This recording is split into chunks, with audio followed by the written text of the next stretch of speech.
Welcome to week 1 of the NFL preseason, where the rookies of today hope to become the stars of tomorrow. It's the reigning Super Bowl champs and the Eagles, and it comes your way next on Madden Football.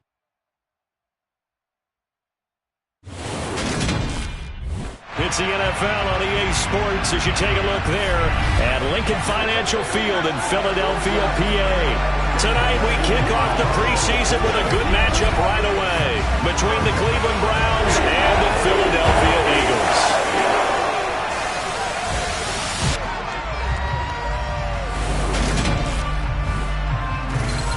Along with Charles Davis, I'm Brandon Gaudin, and we finally made it, partner, through the winter, through the spring, now into the summer, and football finally back. And during that time off, we all cherish our vacation time. But admit it, you're the same as me. When you were working out, when you were doing things, you thought about football, didn't you? And you couldn't wait to be back up here again.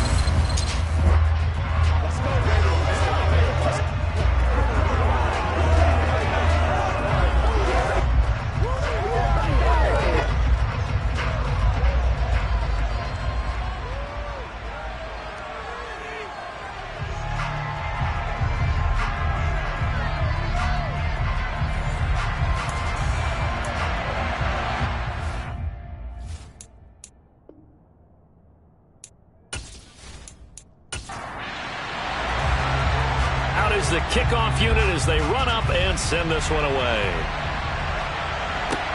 This will be fielded inside the 5. And a good return as he'll be stopped just shy of the 30-yard line. So here come the Browns for their first drive on offense. Orchestrating the offense will be their versatile quarterback, the Hawaii native, Oregon Duck product. Of course, that's Marcus Mariota. Coming out of Oregon as the Heisman Trophy winner, we thought that this guy was headed towards superstardom, and while he didn't quite reach those heights, he did have some flashes along the way. And right now, his athleticism continues to keep him in the league. Still has a good arm, mobile, a great guy to have in the locker room. He can win if given an opportunity. And Mariota going to put it up right away. He's going to dump this off to his running back, Hunt. Yeah, this will leave him a yard short. Nice pickup of 9 yards on first down. Off the play fake, Mariota. Dancing to his left. And he slips up past the 45 before being tackled. Mariota had an 87-yard run as a rookie. This one a bit less, but it is a first down. Facing second and short, that gives you a chance to go for a bigger play through the air. But I think he said to himself, why not just handle this one? Got all the yards he needed and then some, and made that snap a huge success. Back-to-back good plays have him on the move on first down. First carry now for Kareem Hunt. Room here to run.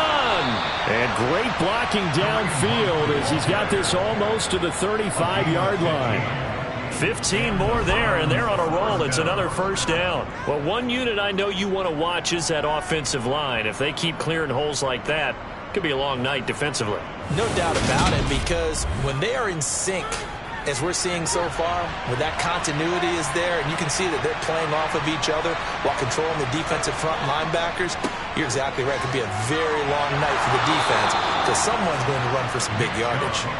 Another nice gain, 13 yards that time, and another first down. So back-to-back big runs, picking apart this defense on the opening drive. I thought this was a passing league. I thought this was the era we were in where the ball was always in the air, right? They didn't get the memo. They didn't get the memo, and I know this to be true. Offensive linemen still, to this day, they want to run the football. They want to fire out and hit people across the line of scrimmage, and they're clearing space.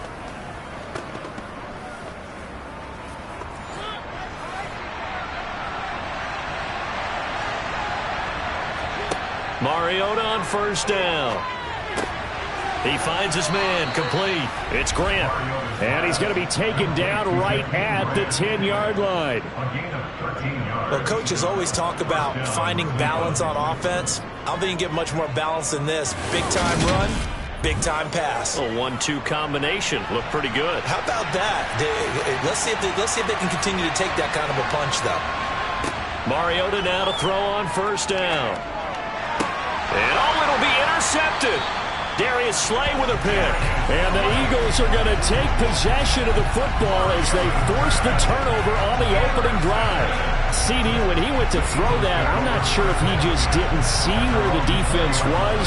Whatever the case, not the throw you're looking for on 1st and goal.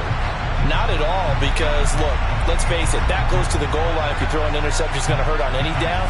But really, the only down you can kind of live with is if you do it on 4th down. The first 3, if you don't have it wide open, just get rid of it. Make sure they can't get it and live to fight another down. 1st and goal, and you throw the pick, not good at all.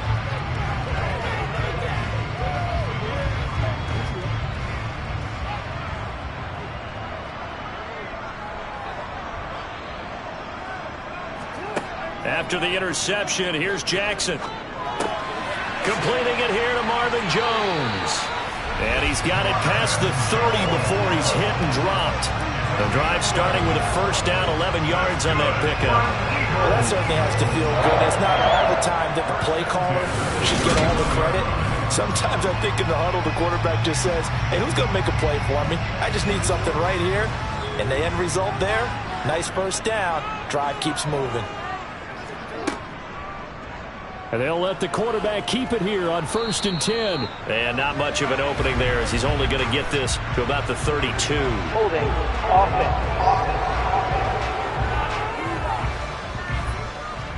So that time they get the tight end on the hold. Normally he's a pretty good run blocker, but this time he just didn't get his arms extended and let go quickly enough. The flag came out as a result. Meanwhile, Jackson's throw complete there to Smith. Without the previous penalty, that would have been a 1st down. Instead, it's just a gain of 10. To throw again on 2nd down. Jackson, out route. He finds his man. It's Jones. And he'll be out of bounds after getting this one across the 40. The Eagle passing game looking good on this drive. It's a 1st down. But one of the ways the quarterbacks keep all the receivers alive in a play, never lock in on any one guy. Make sure you keep your eyes moving, scan the field. And here he finds the open guy for a nice pickup. And some space here. And he's going to get this all the way down inside the 35. 25 yards the pickup there, and also a 1st down. They're making it look easy out there. Another 1st down. So far on this drive, let me do this little bit of math here. 4 plays, 3 1st downs. That's a pretty good recipe for success. So a 1st and 10 upcoming from Browns territory now, down at the 33. They run with Sanders off the option. Fast footwork by Sanders. And a 5-yard gain as he's down inside the 30 to the 28-yard line. 2nd and 5 now. Jackson. It's a short one here, complete to the tight end. And they're going to have another 1st down as he's going to be tackled at the Browns' 18. 11 more yards there. This methodical drive continues. Really a solid start here on the opening drive, Charles. He's now 4-4, and they're already in plus territory. Brandon, he's been so precise to start this game, like we're watching an operation taking place right now. Master surgeon at work. On 1st and 10, it's Sanders. And they'll get him down right around the 16. The last run got a couple. Here's 2nd and 8. Here's Jackson to throw. And Sanders has got it complete. So back-to-back plays, each get nothing. And 3rd and 8 now.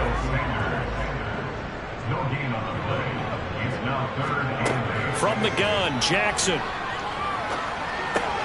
And Jones has it over the middle. And all the way down inside the 5 to the 4. 12 yards that time for number 12 as they move the chains. That's a sharp throw right there on 3rd down. They're looking to get the first points of the game, and they certainly don't want to be on a field goal. So that's a nice job to get the hook up and set up a 1st and goal. 1st and goal, a chance to convert that early turnover into points.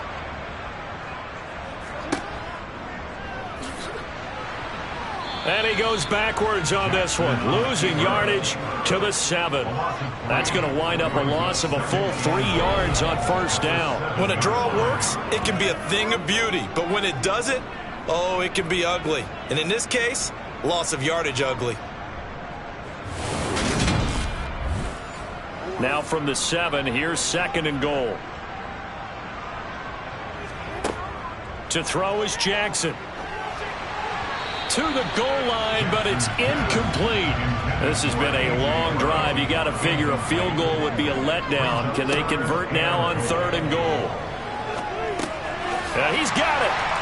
Touchdown, Eagles. Devontae Smith, a 7-yard touchdown grab.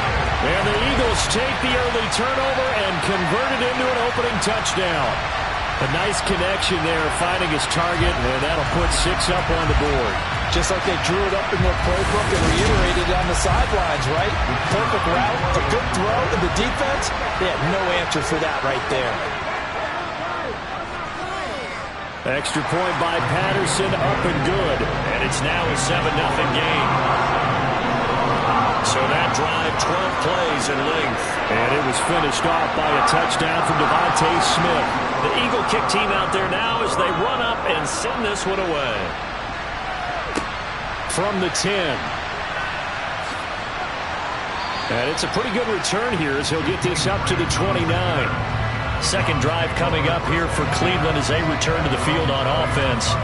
They threw an interception the first time they had the football, wound up leading to a touchdown the other way. How do you approach drive number 2? Going back to your game plan coming in, everyone has matchups that they like better than others. Where they think they have an advantage, dial up some of those plays. Try and go to those spots and get your offense moving. On 2nd and 7, Mariota. And there is Amari Cooper, his first catch. So they just need 1 yard here to pick up the first down. On 3rd and 1, here's Mariota. He completes it to Beckham. And he is out of bounds inside the 35. So much for the run on 3rd and 1. Instead, it's a big chunk in the pass game. First down. Well, I think when they look at their offense, they think to themselves, weapons, weapons everywhere, and they want to move the ball around. They want to spread it to different people.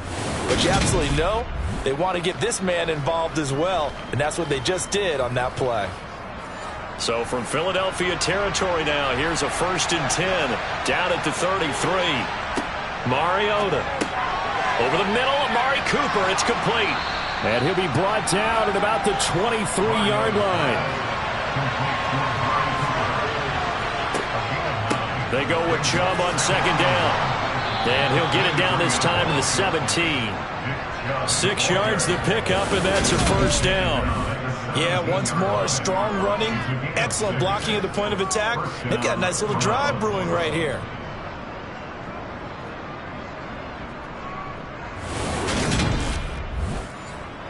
So from the 17 now, here's a 1st and 10. From the red zone now, Mariota. Flush to his right. And he slides and covers up at the end as he's going to be able to pick up decent yardage.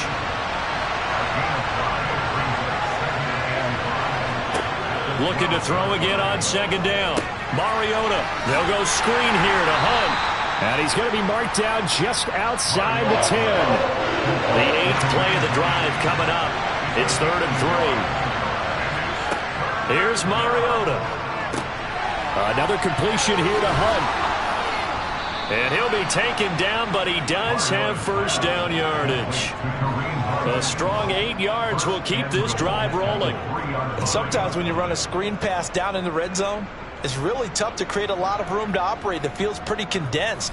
But that was really well designed there, and they're able to pick up a first down.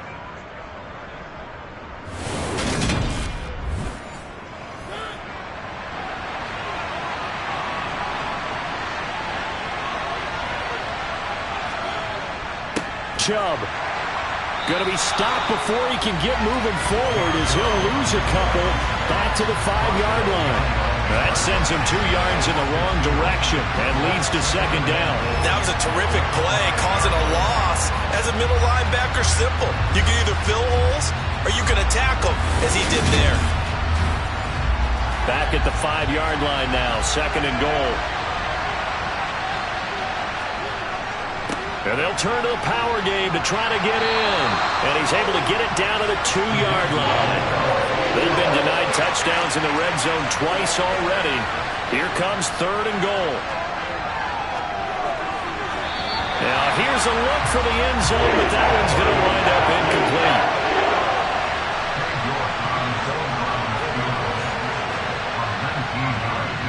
York able to send this one through. And they are on the board, but still trailing. It's 7-3. So a conservative decision there, but it does put them on the board. And I know the players hate it and the coaches hate it, but sometimes you just got to take the points when they're there. Sometimes a field goal is pretty darn good. And no thought to bring this one out. He'll just go down to a knee, and they'll take over at the 25. So back onto the field, here come the Eagles for their second drive. A long drive last time out for this offense, Charles. If you remember, they started basically in the shadows of their own end zone, marched it down the field, and a lot of that was through the passing game. And partner, as a former defensive back, I'm having almost a physical reaction watching what's happening right now. But let's give credit where it's due, because they've done an excellent job moving the ball through the air. Secondary getting picked apart pass by pass. Obviously, they need to make some adjustments there on the back end. Yeah, because offensively, we know that they're not going to be shy about throwing that football. On 3rd down, they'll run it with Sanders.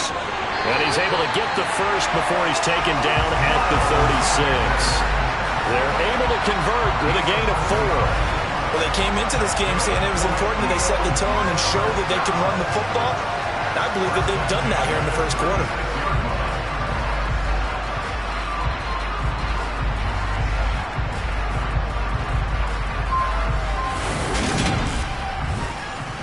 So from the 36 now, 1st and 10.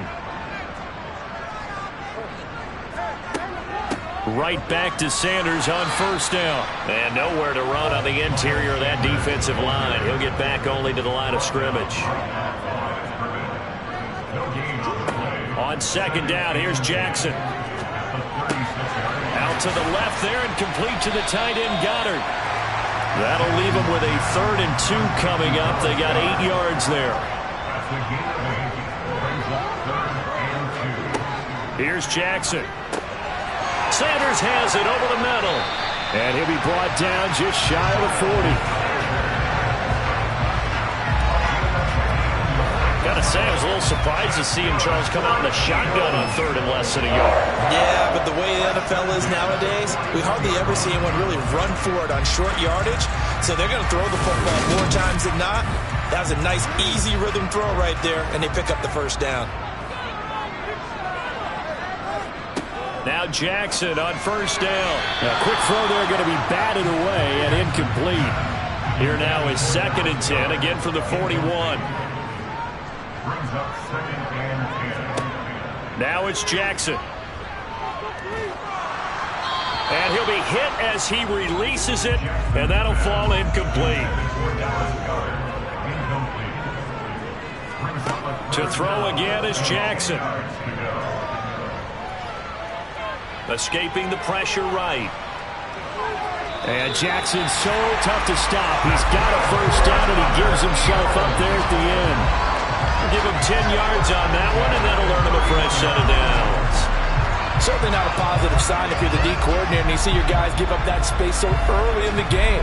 3rd down, that's when the clamps are supposed to come out, but his ability to create things with his legs makes things difficult.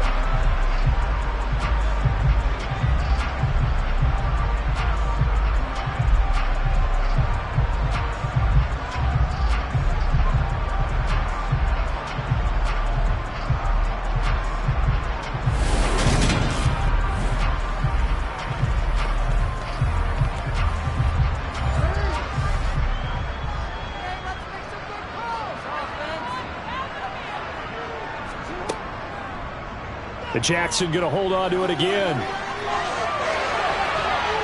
all the way to the 2-yard line there before crossing over out of bounds. A big-time gain there on the keeper, using his legs to hurt him. 1st down.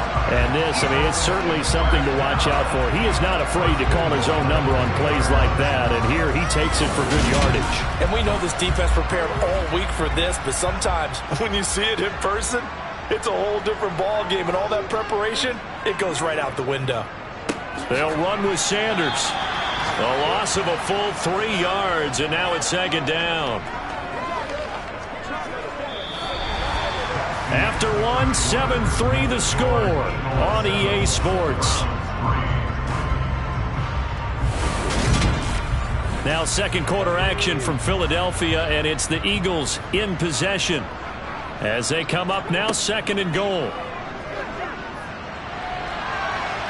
Feeling the pressure here and taken down. A sack back at the 7. Breaking through to drop him, that's Perrion Winfrey. Second goal, last thing you need to do is get pushed backwards to take a sack. But he couldn't find anywhere to go with the football, had to eat it, and ended up on the ground.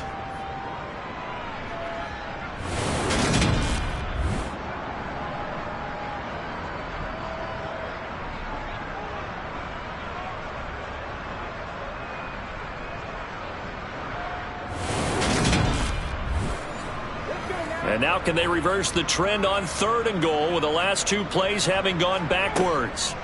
And now a first chance for the backup here to throw. Eluding the pressure right. And he'll take it into the end zone for an Eagles touchdown.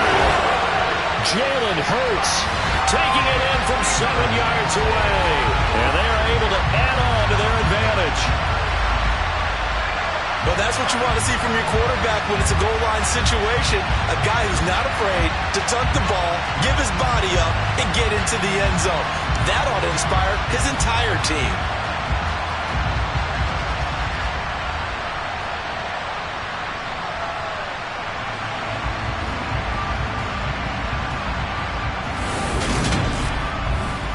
Patterson now for the extra point.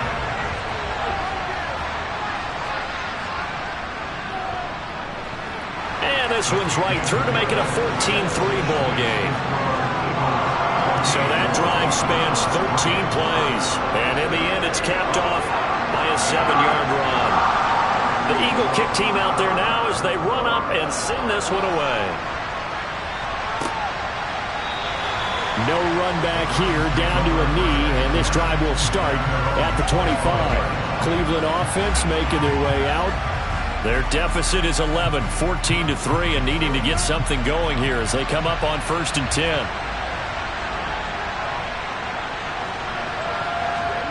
Here's Mon. And he's got his man on the out route. And the result here, a pickup of 8. Leaves him with 2 to go on second down. Mon going to throw it. Quick hitter here, it's complete. 6 yards the pickup, and that's a first down. A little football 101 there. You just see the receiver try to run down the defender, meaning he goes right at him, and really trying to move him a little bit towards the center of the field so he can put his foot in the ground and break to the out, to the sideline, and make a catch.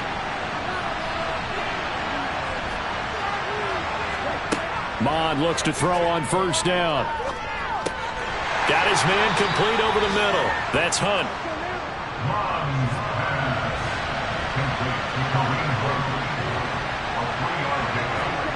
Throwing again on second down. Mon. That's complete to Tyler Johnson.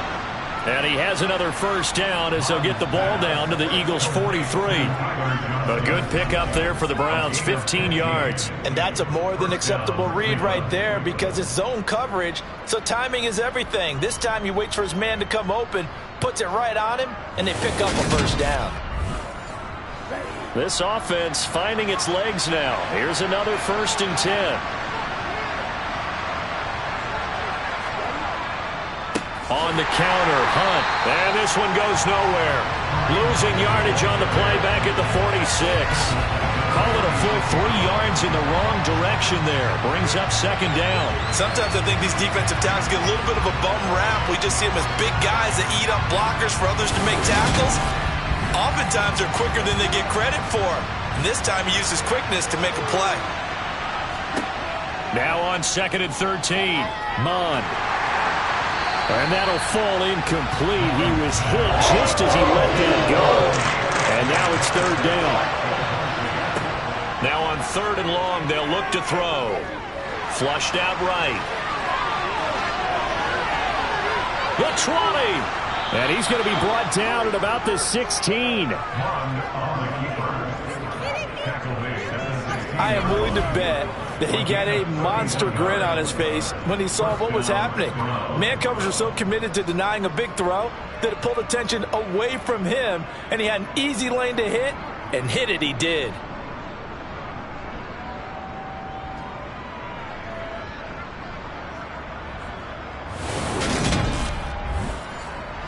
So the big play means just like that, they'll operate from the red zone now on first down. Handoff up the middle, Hunt. And able to surge forward for about 5 yards down to the 10. After the pickup of 5, here's 2nd and 5. Mon looks to throw. Completing it to the right side, Johnson. Yeah, the Browns are going to be looking at 1st and goal as they move this down to the 4-yard line. Felton, he is going nowhere in a hurry as he is going to lose yardage here in a big way. That's going to wind up a loss of a full 3 yards on first down. This is a critical sequence here for this offense. Things really haven't gone their way so far. This could be their chance to get back into it, but they've got to find a way to punch this ball in. So they've been in the red zone 3 times, and it's yielded just 3 points. Can they find the end zone here on 2nd and goal? Hunt will try going up the middle. And he'll be stopped just outside the 5 at the 6. This offense on 3rd down today, they've been good. 3 for 4 thus far. This is 3rd and goal. And they're going to get to him. A sack. Sack back at the 9-yard line. Multiple players combined for their team's first sack of the game. 3rd and goal, they decided to throw for it, but how about the play defensively? Couldn't find anyone open, left him nowhere to go with the football, had to absorb the sack.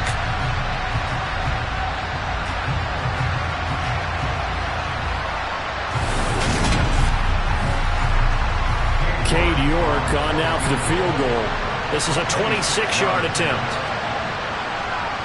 York able to send this one through. And a second field goal here cuts their deficit to 14-6 now. Well, I don't know if they would have gone for it on 4th and goal anyway, but the sack on 3rd down pretty much made their mind up for them. You're exactly right about that, and this is a tough place on the field to take a sack because, as you just noted, they took the decision-making away from them. Now they have to go for a field goal instead of potentially going for it.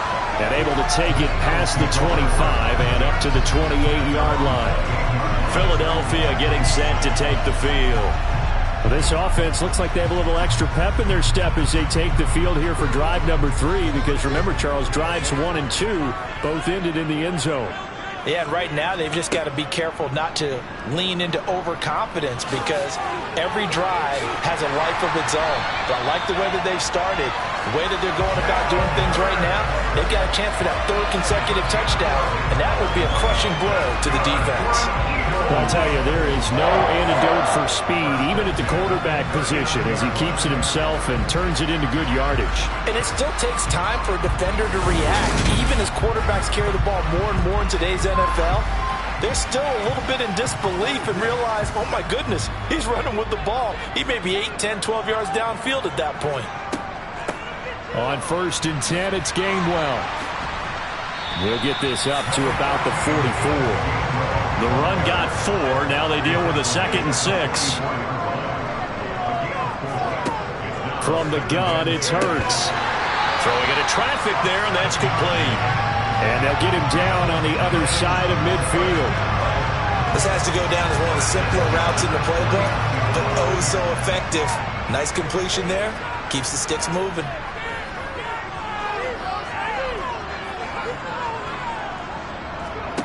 They go play action with Hurts. And that'll be incomplete. After the incomplete pass, here now is 2nd and 10. Here's Hurts to throw. And that is incomplete. A lot of force bearing down on him there. He could not hang on. It's 3rd down. Hurts. And that is incomplete. Oh, he did everything but hold on to it. But a nice play defensively, and now it brings up 4th down. Pilardi now on to punt as he sends this one away. And they won't risk defending a return here. That one's out of bounds, and it'll be spotted at the 14-yard line. The Browns set and ready to go on offense. Now they're about to come up on drive number 4, but so far just 2 field goals on drives 1 through 3. Wondering if the head coach has talked with his offensive coordinator and said, look, let's go ahead and press this a little bit. I'm giving you 4 downs on just about every occasion to try and get this offense kick-started and have it culminate in touchdowns. You know, maybe someday I'll press it a little bit. This might be the case. They get 6. That'll leave them with 3rd and 4. In search of 4 yards here to pick up the first down. Mond out of the shotgun. He'll get that to Amir Smith-Marset. And he is going to have a Browns first down as they're able to get the 3rd down conversion. And Brandon, from our time in college football, where receivers weren't running the traditional NFL route tree, one thing they did learn, find open areas, find soft spots, and set up and catch the ball. And I think we just saw that there. Yeah, we saw that indeed, picking up the first.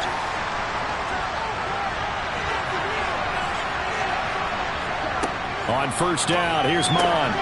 He'll find Smith-Marset complete. And they get him down, but not before he takes it across the 40-yard line. This duo locked in, 14 yards there, and a first down. You can see the time and effort and thought that they've put into their passing game because it was evident right there. It looks like a simple pitch and catch, but you and I both know that they have planned for this and worked hard to make it happen. Mond to the air on 1st and 10. Eagle pressure, too much this time. Down he goes. Milton Williams breaking through to get him to the ground. It's a loss of 7. Well, defensively on the previous play, they gave up a pretty good chunk of yardage, but right there, they got a good portion of it right back. And if we just flip it around from the offensive perspective, took a nice step forward, and how about a couple of leaps backwards after that play? They've got to figure out a big call coming up here to try and gain that yardage back. Don't need it all back at once, but you figure they're going to need something here. 17 yards to go on 2nd down. Another try after the first down sack. Mond. And this one's incomplete. 7th play of this drive coming up, but a long way to go on 3rd down. Now Mond. A bullet throw, but incomplete. On 4th down, on is Corey Bojorquez to punt.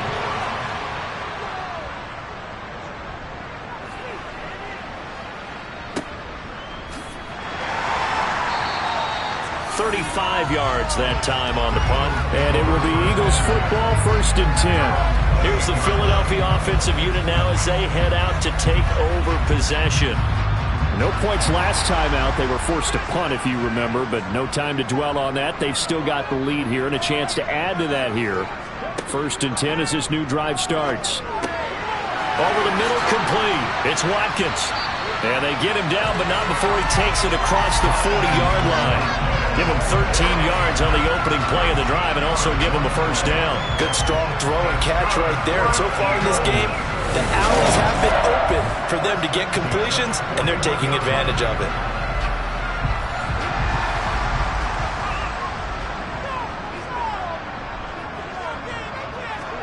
On 1st down, Hurts.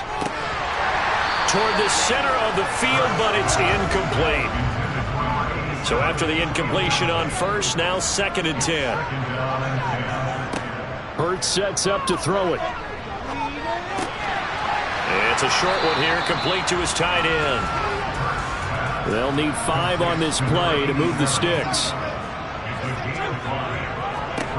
Throwing is Hurts. Toward the sideline, he will have the first down. Good catch. He was able to keep the feet in bounds.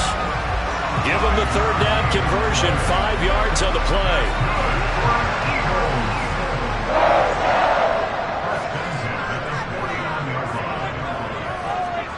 On 1st and 10, it's Hurts. That's to his running back, Gainwell. And he'll be tackled on the other side of midfield at the 46-yard line.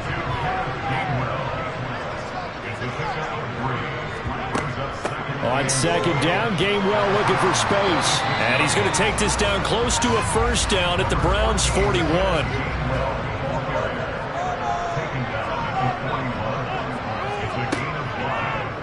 They'll run the option on third and short yardage. And he won't be close to a first down as he runs into a wall right around the line of scrimmage. Call it no gain on the keeper, and it's going to bring up a fourth down. Well, they picked up a portion of it, but not all that they needed. Now that leads to a decision on 4th and 1. Let's see what they decide to do.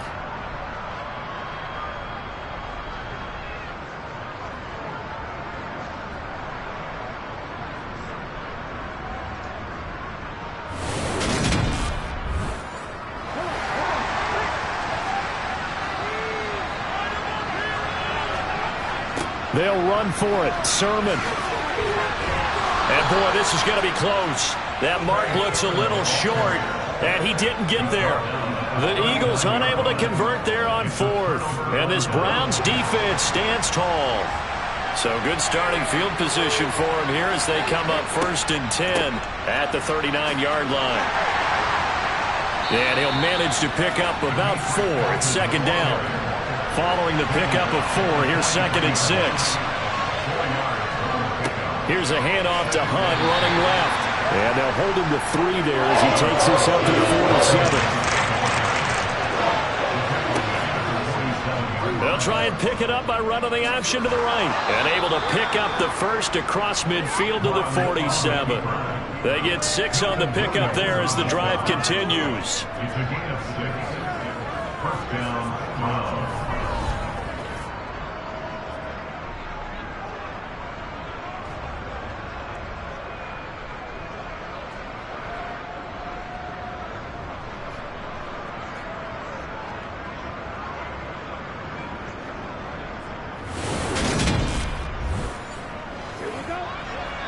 And we've hit the 2-minute mark in this first half of action.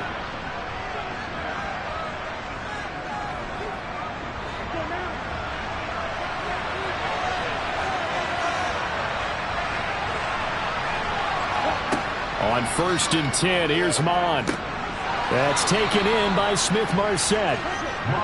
And he'll be brought down just shy of the 40. From the 41, Mond. That's caught by the tight end, Harrison Bryant. So from the 36 now, 1st and 10. They'll drop to throw. Looking middle, and that's complete. This will be a gain of about 8 to the 27-yard line. From the 27, Mond. Firing quickly here, and that's complete. Now the Browns will use the first of their 3 timeouts, as the stoppage will come with a little under a minute to go in this first half. So here's a 1st and 10 now, down inside the 20. From the red zone now, they'll look to throw. Flush to his right. And he is into the end zone. Touchdown, Cleveland. Kellen Mond scampering home from 19 yards out. And the Browns get a late score here in the final minute of the first half. Yeah, touchdown. I love it. Now it's only a 2-point game. I know it's the first half, but you got to think. Go for 2. Tie it up. Go into the locker room. What are you doing? Come on. You're bold. You're bold. It's real easy to be bold sitting up here rather than right? down there and making that decision. We don't have to make those decisions. Either way, little time left on the clock here in the second quarter. We'll see how this all plays out. The Browns kicking team out there now as they'll send this one away. Fielded right around the 8. And a nice return sets him up pretty good here right at the 30-yard line. The Eagles offense is going to take over late in this first half. And with a 1-point lead, you'd have to think they'll be looking just to get this to halftime.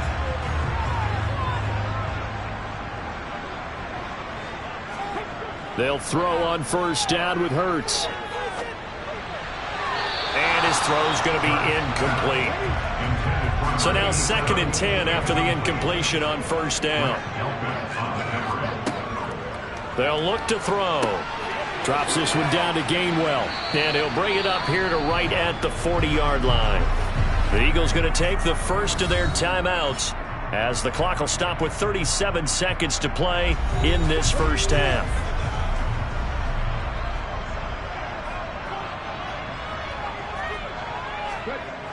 On 3rd and short, they'll try and pick it up through the air. And now the ball's out. Fumble near midfield. And this is picked up by the Browns. And the return across midfield and to the 46-yard line. You know, if this is the regular season, partner, we'd be talking about just how costly a mistake that was, but probably good for him to get it out of his system right now. Just hope for him and the team it's not a sign of things to come. Yeah, without a doubt. Plus, you got to worry about making the team. Those types of errors don't help you.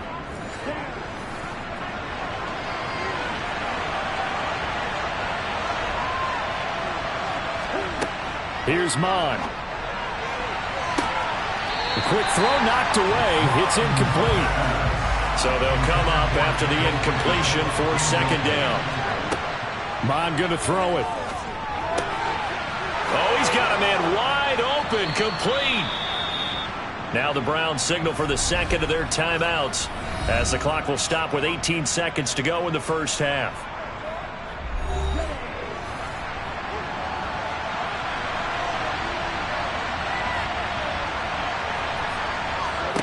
Mon looks to throw on 1st down.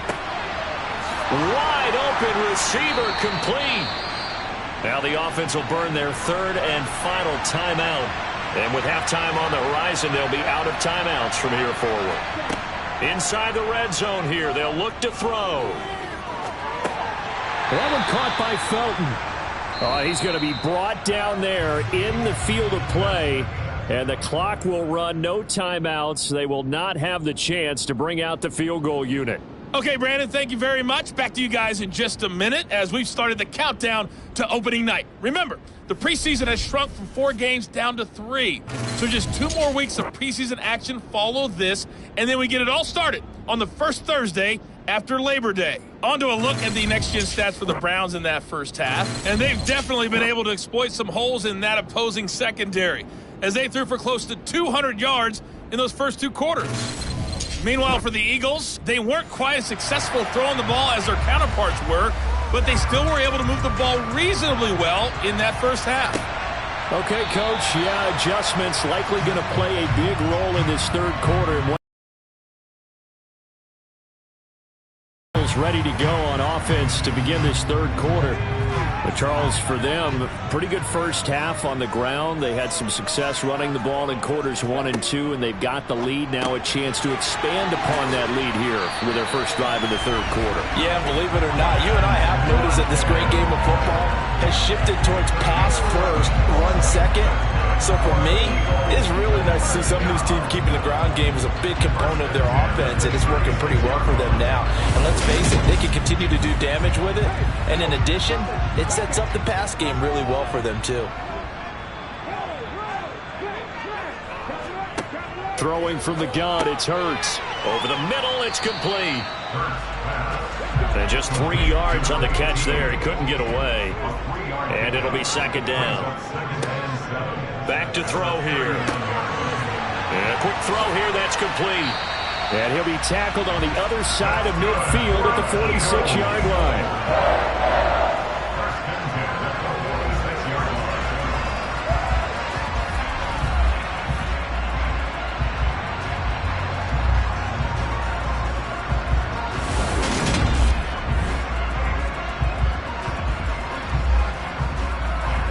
So a 1st and 10 upcoming from Browns territory now at the 46. They'll stick with the passing game as he looks to throw. Here's a screen with Gainwell. And he'll be brought down inside the 40-yard line. 3 yards to go on 2nd down, and they've got 3 tight ends out there. Jumbo set. They run behind center with Gainwell. And this won't be enough to pick up the first. A gain of 2, 3rd and 1. Here's Hurts to throw. And he will find his man on the outside. So that'll be no better than an incompletion. And that's going to bring up a 4th down. Excuse my snarkiness here, but isn't the idea of completing a pass supposed to mean you get downfield and gain yards? especially on third down. Yeah, that one. How about the defense? Figured that one out in a big way. Yeah, they completed it all right and lost yardage. Here's Michael Pilardi now as he'll kick it away for the second time. And there's a work of art right there. Out of bounds at the 2-yard line. Excellent placement. And off that bounce, Charles, I didn't know where it was going to go. It can be an inexact science as to where they place it, but they say the 2-yard line. Yeah, I don't know how they really determined that. And let's face it, at the end of that play, one side's going to be happy, the other team's going to be unhappy. So what they do, shorten the hypotenuse? I mean, how did they figure that out? You know that stuff. You're the smart guy. Oh, that's you, partner. To begin the drive, here's a handoff to Hunt. And he'll get this up past the 5 to the 7-yard line. The first down run got 5. Here's 2nd and 5. Mon looks to throw. Oh, hit as he throws there, incomplete. They come up now 3rd and 5 following the incomplete pass. They'll set up to throw.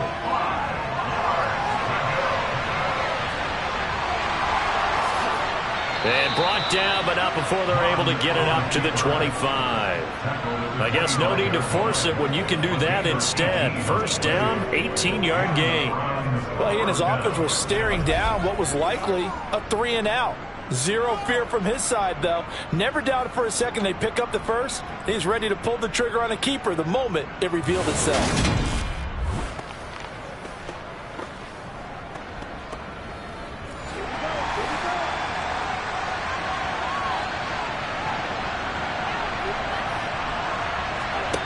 From the gun, here's Mon. Quick hitter here, it's complete.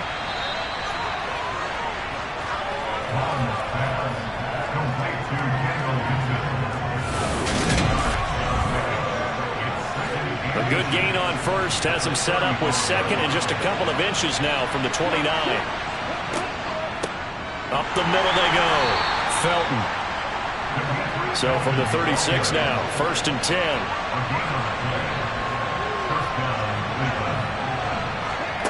Off the play fake, Mon.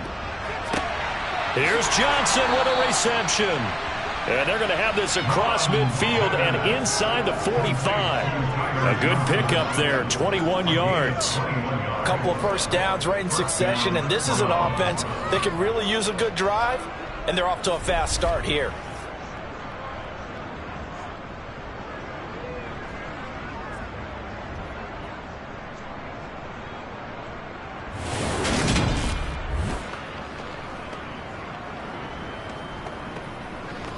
So from Philadelphia territory now, here's a 1st and 10 at the 44-yard line.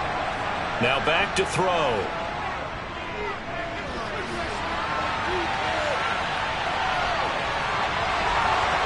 And he'll be marked out at about the 26-yard line. He's been making himself a weapon as a runner, and the results, they've been welcomed by his offense. My question is about the defense we're watching right now, partner. Even after he got him with a scramble earlier this drive, they still aren't devoting enough attention to him. I would expect that after that carry, they'll do a much better job going forward, spying on him on passing downs.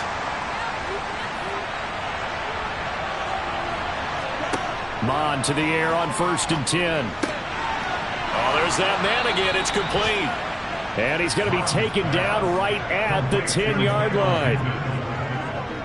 That was a nicely run slant route, and what the receiver's trying to do is make the defender think he's going upfield for a deeper route and then breaks it off, usually after about 3 to 4 steps, and cuts towards the middle of the field. And now what he's trying to do is use his body to keep the defender away from the football and give the quarterback a really nice target. On 1st down, here's Mon. That's going to be complete on the sideline, but, you know, that throw left him no room to run, and the good footwork nearly all for naught. On 2nd down, Felton. And he's going to be met at the line of scrimmage and taken down. Now Mon. Buying time to his left.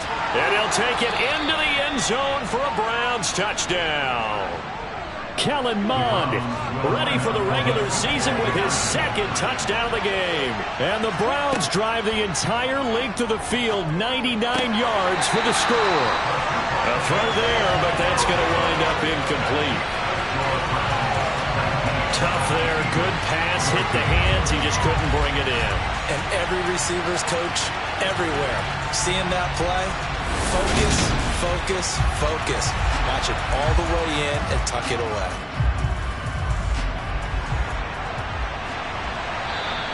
And that'll carry over the back line of the end zone for a touchback.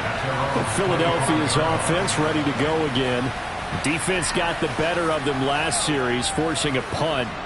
See if they make a few changes in the game plan here and try to get points out of this drive. 1st and 10. They start the drive here with Gainwell. Oh, that's just not fair, and now room to run.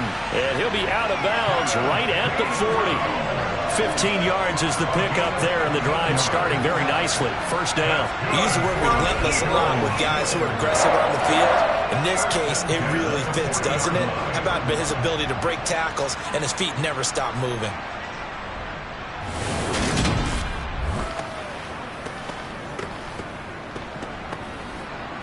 So quickly all the way up at the 40-yard line. Again, a run with Gainwell. And nothing much materializing there on the 1st down run. He'll get a couple, and that's it. Throwing on 2nd and 8. Hurts. And he can't find anywhere to go with it, and he goes down. It's the former Michigan man, Chase Winovich, who gets in there to bring him down. And no matter what the situation, the O-line just hates that because they feel like they didn't protect little brother back there, right? Man, that's just so difficult for them because just think about every single play. When you decide to throw the football, you're dealing with some of the best athletes on the planet. You talk about guys, if they weren't playing football, they'd be starring in the NBA at power forward. It's a really difficult task. So after that sack, Hurts and the Eagles, tough spot here. 3rd and long. On the draw, Gainwell. And he'll lose yardage on the play back at the 37-yard line. A loss of a yard, and it brings up 4th. Well, they certainly didn't appear to be fired up about their options throwing the football. So, to me, this seems like a case of just kind of taking their medicine there, run the ball, see if they could pick up something. Instead, they were throwing for a loss. Here's Michael Palardy now as he's on to punt for Philadelphia.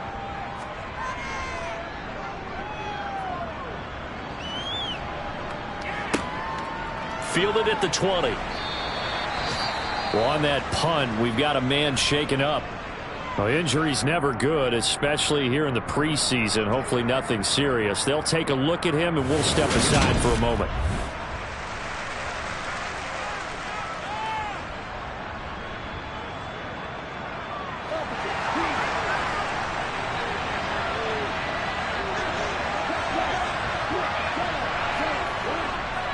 They'll start with Hunt on the ground, and he is going to lose yardage here. A loss of a full 3 yards, and now it's 2nd down. Sometimes with the running game, you've just got to stick with it. Look, it's the 3rd quarter, no time to panic. But that also doesn't mean you just do it the same way you've been doing it the entire ball game. Maybe change up some blocking assignments or run a few different plays, but stay with the overall essence of the running game. So now they have to contend with 2nd and 13 after the 1st down run goes backwards. And they go play action here. Mond. And he can't find a receiver, and he's brought down. That's big Jordan Davis powering in to drop him. We've seen him escape similar situations earlier in the game and get away for pretty good yardage, and that time they get him down. Yeah, they've had enough evidence that he can get away and run for good yardage, haven't they? That time it felt like, okay, enough of this. Let's play it the right way and get him on the ground before he does any damage. The Eagles call on the extra defensive back here as they prepare for a stop on 3rd down. Mond out of the shotgun. Complete to Bryant. And that's good for a gain of 6. And that's going to make it 4th down. Brandon, and a good idea there on third down. Run a little clear out and hope you get your receiver the ball coming across the formation. Nice design, but well played defensively, and they stop it well short.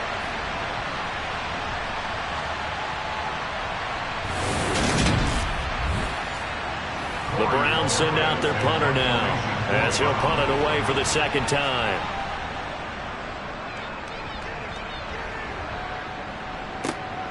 That's taken on the 25. Almost out-kicked his coverage there. 48-yard punt, but 10 on the return. And the Eagles will have it, taking over 1st and 10. Philadelphia getting set to take the field. And our game's hit a little bit of a lull here, a little bit of a snag. Punts on back-to-back drives. And old-school coaches don't necessarily mind that. Didn't turn it over, right? Didn't create a big play for the other team. Right now what you're looking for is, can you gain an advantage in field position? And that's what both teams are seeking right now. Yeah, they'll be seeking to gain that advantage here on this drive. Certainly no settling into the drive there. They came right out on the first play and attacked the middle of the field for a big gainer and a first down.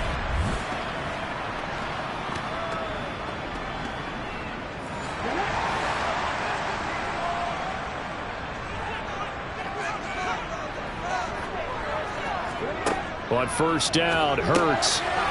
It's a short one here, complete to the tight end. And he's going to be marked down just inside the 35. From the gun, a give to Gainwell. And he works it to the 30-yard line here, right at the 30. So 1st and 10 now from the 30. Hurts sets up to throw it. Setting up the screen with Gainwell. And they're going to move it down to inside the 25.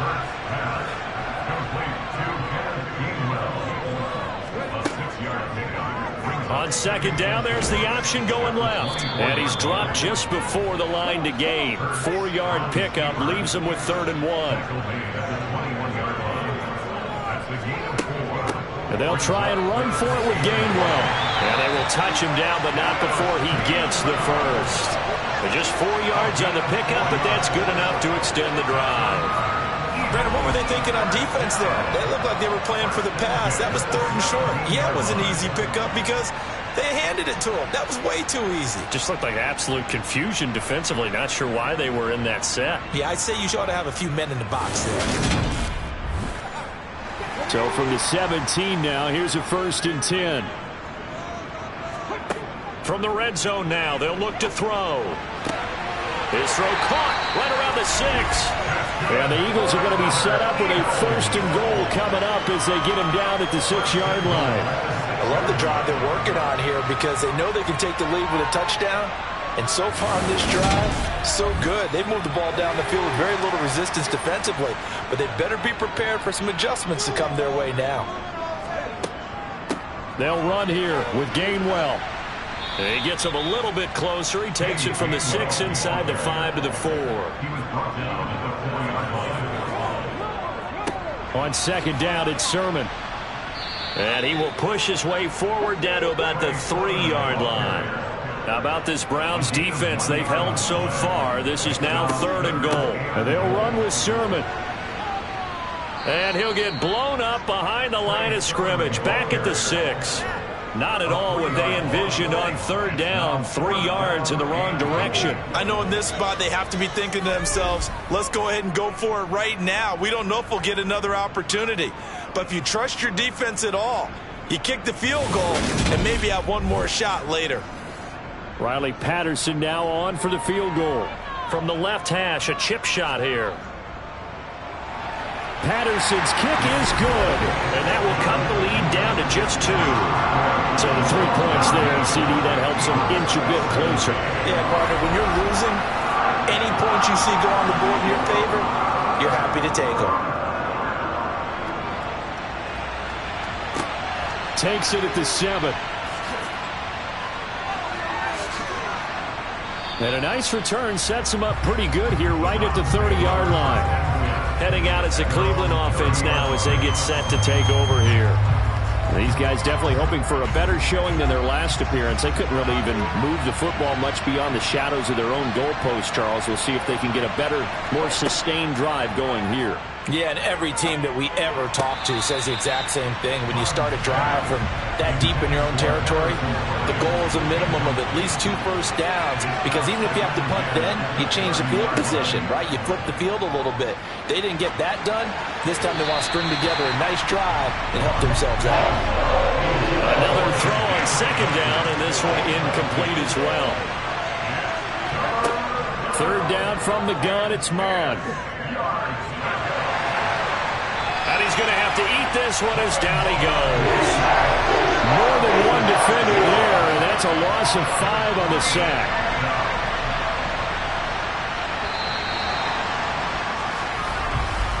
Before they can get the punt away, whistles as we've come to the end of the third quarter of action. We'll return with more preseason football on EA Sports.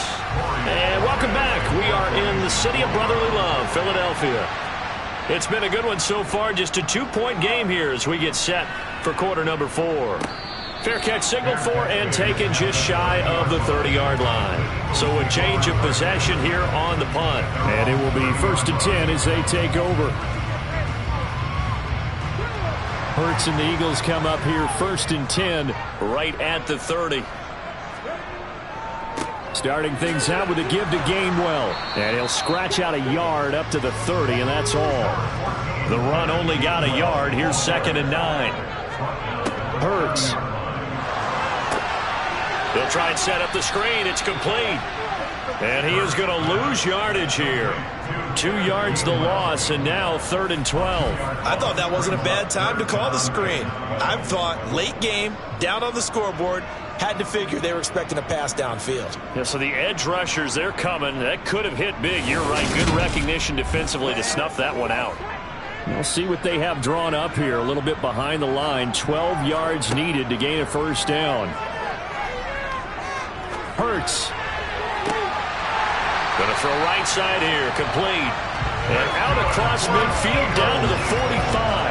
27 yards there on a very nice 3rd down conversion. And here we are in the 4th quarter, partner, and watch them drive for what would be a go-ahead touchdown. And you and I both know this is where you need a quarterback who can keep his cool back there. Not just for himself, but to keep the rest of the team relaxed too. So a 1st and 10 upcoming from Browns territory now at the 45-yard line. Throwing is Hurts. And this is caught by Watkins. And he'll be brought down inside the 40-yard line. And now timeout is whistled as it appears there's a Brown shaken up on the play. Well, you hate to see this before the regular season even begins. And we'll take a break and come back. More preseason action in a moment.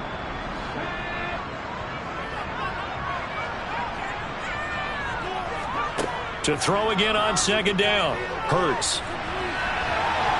And he can't get rid of it. He's taken down. Multiple defenders there to drop him for a loss of 4.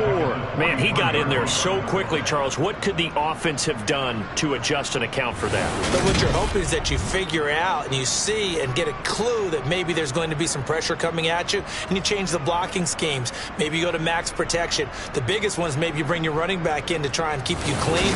But in that case, that didn't happen. 0 accountability, and a sack resulted. They will look for some important yardage on 3rd down. From here, it would be a 60-yard boot. Now they set up the screen. That's complete. And they went the wrong way there. Losing yardage back at the 43-yard line. They'll wind up losing a yard on the play. And that'll bring up 4th down. To me, this is a case of if you're not getting the ball, you've got to do your job and block for the guy who is, because there really wasn't much there. And, boy, the defense took advantage with that loss. And the defense, they were just locked in there on 3rd. They had more guys than they could block. So now one of the biggest kicks of the night is forthcoming. This for a 4th quarter lead. And his kick is good. Oh, he just did tuck it into the bottom of that left corner. Charles, even as long field goals become more and more common, this is still a very rarefied air. Only just over 20 field goals have been kicked from 60 yards or further, and you can add his name to the list now. And as calm as he tried to present himself, there's no doubt there were some nerves as he lined up to attempt that kick. But once the ball was snapped, he just swept the leg and boom, over the crossbar.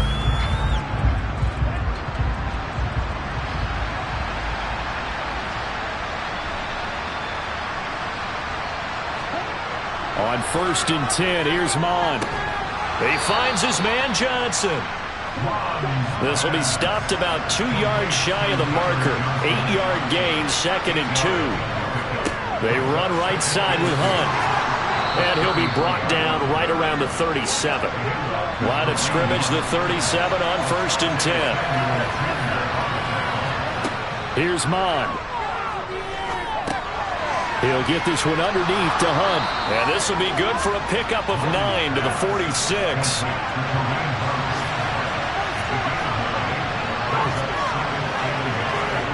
Looking to throw again on 2nd down. Mon. Another completion here to Hunt. And they'll get this down to around the 47-yard line. Another catch for him there on this drive, Brandon. And it looks like they're going to utilize him out of the backfield any way they can. And that time they pick up a 1st down. So now on defense, do you assign a man to him and try and cover him before he gets going? So from Philadelphia territory now, here's a 1st and 10 at the 47. Mon going to throw it. Bryant has it. And a 5-yard gain gets him to the 42. Nice rhythm throw there on 1st down. He located his tight end, made it a nice easy pitch and catch. Hoping he could break a tackle or two. Wasn't able to do that there, but still good yardage. 2nd down and 5. They'll stick with the passing game as he looks to throw. And he's going to be taken down just shy of the 35. Well, they certainly had success throughout this contest getting him the ball in the passing game, and there he picks up another 1st down. Whatever they saw going into this one, they've been able to capitalize on it, and no adjustment has been made to take it away. Mon looks to throw on 1st down. He's going to fire this thing deep right sideline. And too much juice. It'll be out of bounds, incomplete.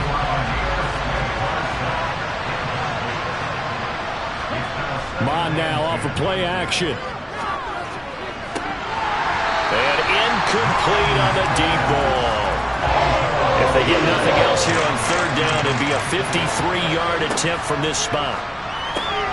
Throwing there, but this pass is going to wind up incomplete.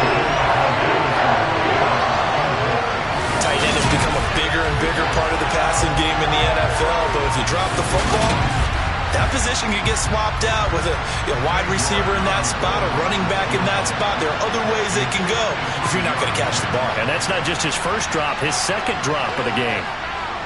And this kick is not going to get there. It's short and no good. And that'll keep this a 1-point game. NFL kickers nowadays, they make things look so easy because normally from this range, about 2 out of 3. And this is not an easy kick. Yeah, 20 years ago, you get where he was in that 50 range, maybe a little over. And it's a big kick, but now we just, if they leave it short, you're like, whoa, what happened? And that's what we have here. Yeah, you're right. 20 years ago, we were saying run some more plays and get closer. Now we think they're definitely within range, and you're exactly right. When it comes up short, there has to be something that went wrong because they have plenty of leg. Hurts with a little pop pass on the jet sweep. And he'll be taken down just shy of midfield.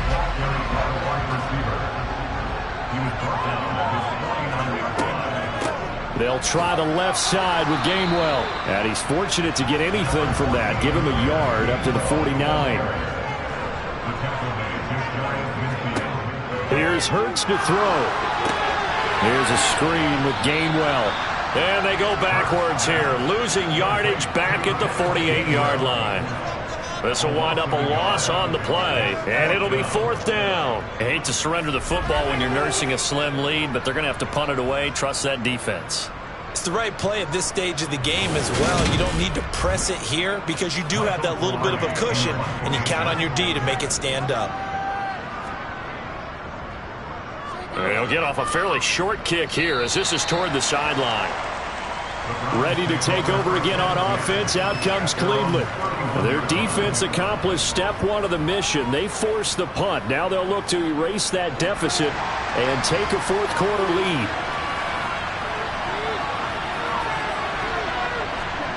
Mon looks to throw. Johnson with a completion over the middle. They'll wind up getting 7 on the play, and it'll be second down.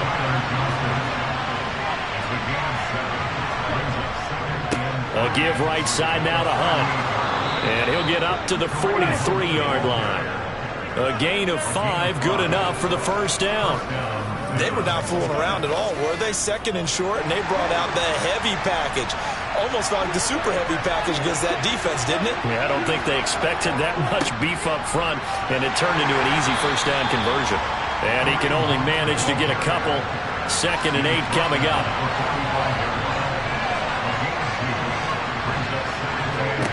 From the 45 on second down. Mon looking middle, and it's incomplete. So the failure to connect on second down, that leaves him staring up here at a 3rd and 8. From the gun, here's Mon. Steps away, and he can't find anywhere to go with it, and he goes down. It'll be a loss of 8 on the sack, and it's going to lead him to 4th down. My man, it's been a rough night for that offensive line, and it's only getting rougher. 5 sacks now that they've given up in this contest so far.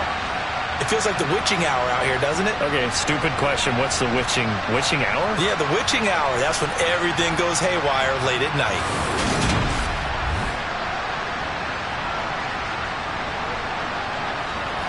The Browns send out their punter now as he's on to punt for the 4th time tonight.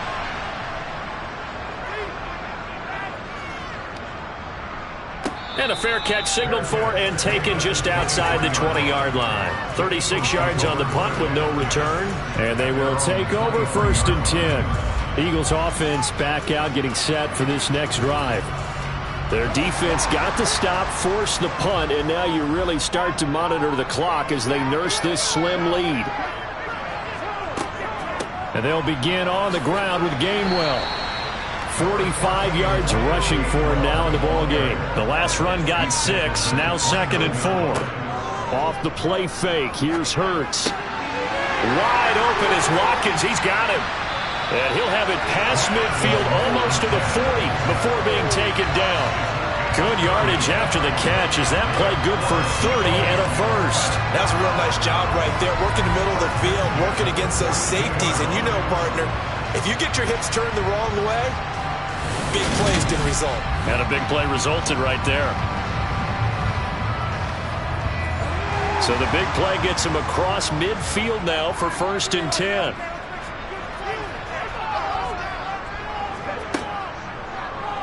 Hurts going to take this himself. And a pretty little juke move there on a nice gain. Give him 10 yards on the keeper, and it'll lead to a 2nd down. Well, partner, for a few years there, we thought this read option play was going to take over the whole NFL. It seemed like everyone was using it. But it has been scaled back considerably in the last few seasons, mainly because people are worried about their quarterbacks getting hit. But when you call it at the right time and you use it properly, you see the type of gains you can get. A nice chunk of yardage there by the quarterback. From the 32 now, here's 1st and 10.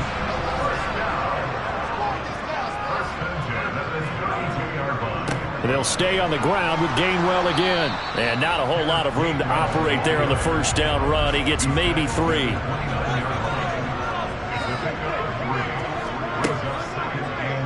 And they run the option on 2nd down. Down to about the 22 here. The battle in the trenches never more important than right now. This is 3rd and inches. Now back to throw. And that is incomplete.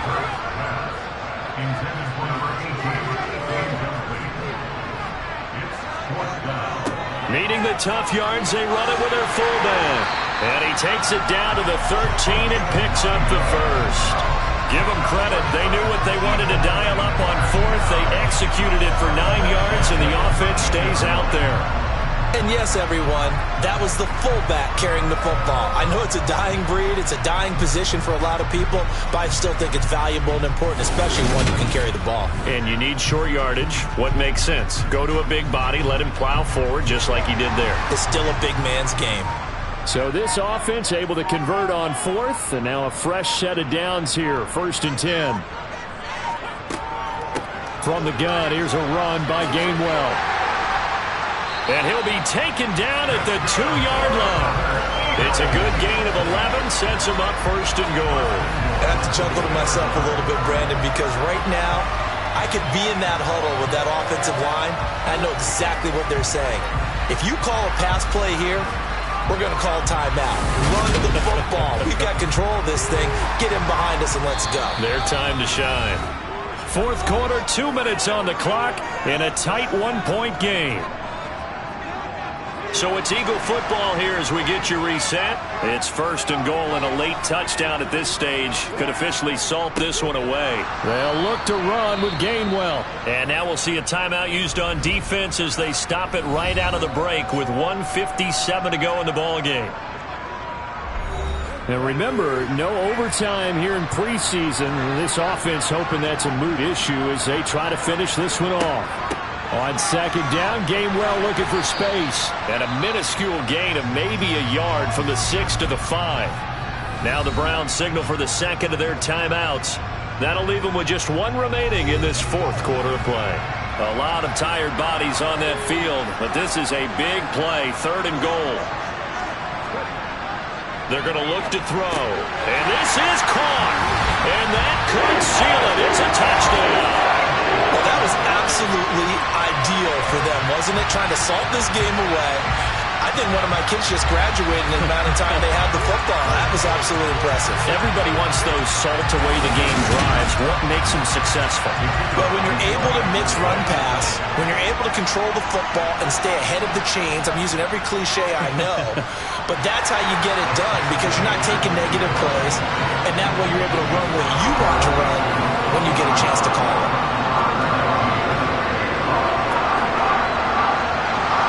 The Eagle kick team out there now as they run up and send this one away. And from back there, a wise move. He'll just sit on this one, and it'll come out to the 25. So now the Browns down on the scoreboard. 1:51 on the clock. You can't say the preseason isn't interesting. This has been great as they come up 1st and 10. Throwing middle, and it's complete. And he's upended at the 33, following a good pickup of 8.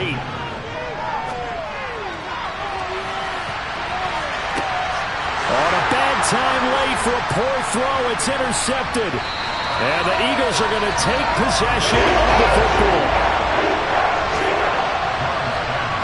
Well, this game has not been short on intrigue. That's the backbreaker right there, and it's going to put any hope of victory to bed. Yeah, they knew they needed the touchdown, and when you have that little time remaining, they know they've got no choice except to go for broke, and that they did. But the interception, that means defeat. The Eagles coming out as they get ready. And barring mistakes, they should be able to kneel this one out and finish it off. And there's only 1 timeout remaining on the defensive side of the ball, so that doesn't really come into play either. On 1st and 10, it's Gainwell. And he'll get what he can up the middle, 3 yards. That'll bring up 2nd down. Now a timeout called for by the defense as they'll talk things over prior to this upcoming 2nd down play.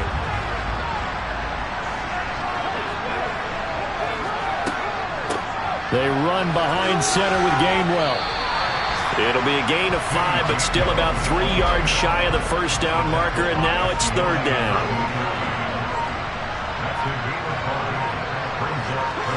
Hurts down to 1 knee, and that should just about do it.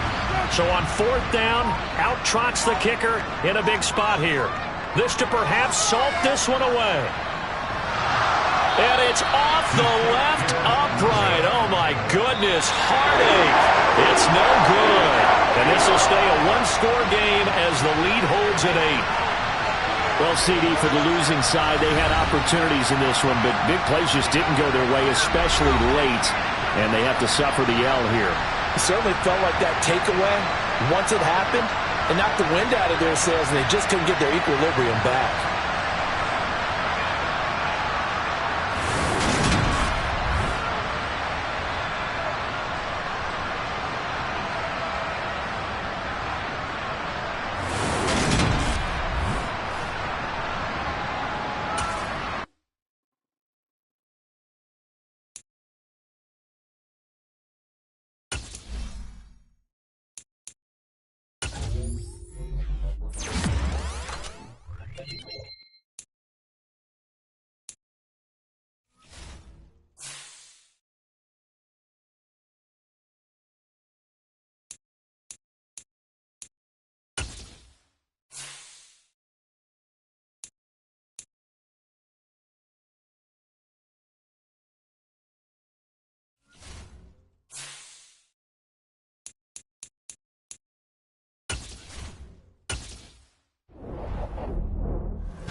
It's week 2 of the NFL preseason, where depth charts and playbooks will be put to the test.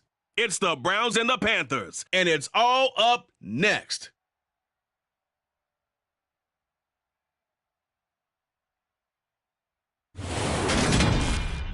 EA Sports coverage of the NFL takes us to the Carolinas and Bank of America Stadium here in Uptown Charlotte. Tonight we move on to week 2 of the preseason, and we've got a good matchup here between the Cleveland Browns and the Carolina Panthers.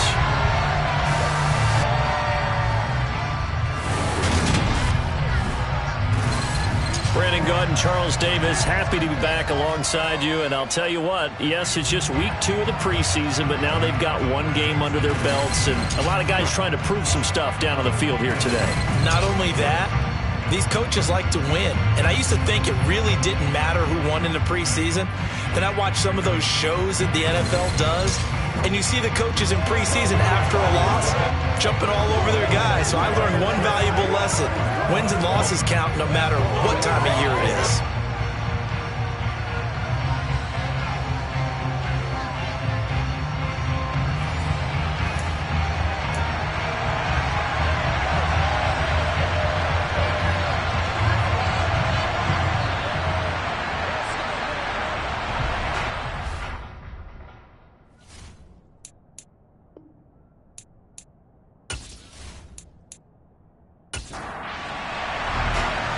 The kickoff team on the field now as they will send this one away.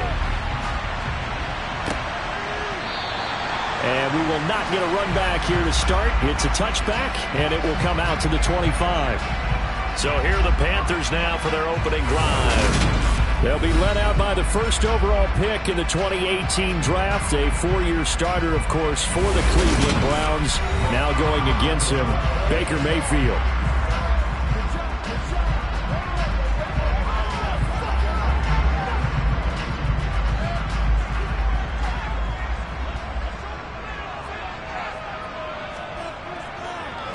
The drive begins with a run by McCaffrey. And they get him down, but not before he takes it across the 40-yard line. Successful start to the drive, 17 yards, and moves the sticks. Great beginning there under the bright lights of prime time. Yeah, it takes you back to high school football on a Friday night, doesn't it? You feel like every eye in the county is on you. In this case, every eye in prime time is on you. One play has him up past the 40 already, and another 1st and 10. Mayfield on play action. And his throw is incomplete. Ball on the 42 as they come up 2nd and 10. They go play action. Mayfield. He'll get this out wide here to McCaffrey. It looks like a nickel set now for the Browns on 3rd down. Now Mayfield. That'll be caught by his tight end, Ian Thomas. And a pretty nice tackle there, ranging up from his free safety spot as he'll stop him about a yard short. That's good. The completion there for 7 yards. And that's going to bring up a 4th down. And now a decision here on the opening drive. 4th and very short, this part of the field. What do you think they do, CD? I think you go for it. I think there's a lot of game left to be played. I like the advantage that they're trying to create here early. I say be aggressive and try and get it done. On is the punter, Hecker, as he gets this one away. And the fair catch is taken at about the 13-yard line here. So here comes the Browns offense with a long field ahead. And they'll be let out by their quarterback. Out of Oregon, it's Marcus Mariota. We're seeing it more and more in this league, how teams love to have athletes back there taking the snaps, guys who can throw it and move around and get yards with their legs if needed. He's one of the best examples that we see out there right now. He can throw for hundreds of yards one week and then run for 100+ the next. He adds an extra dimension that really confounds defenses when he puts it all together. Mariota now to throw on 1st down. This taken in by Jakeem Grant.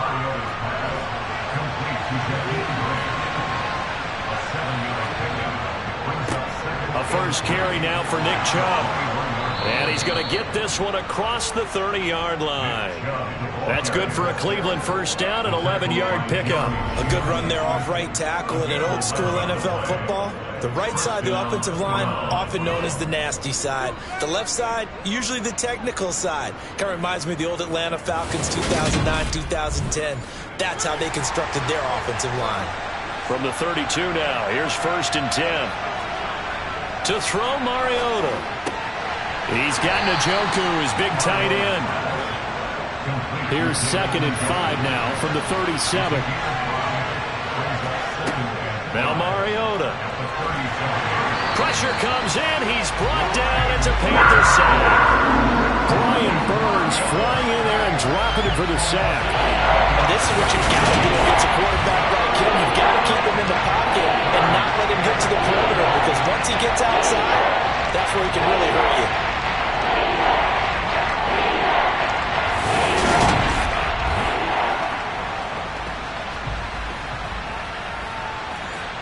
The Panthers turn to their nickel set here as they get ready for 3rd down.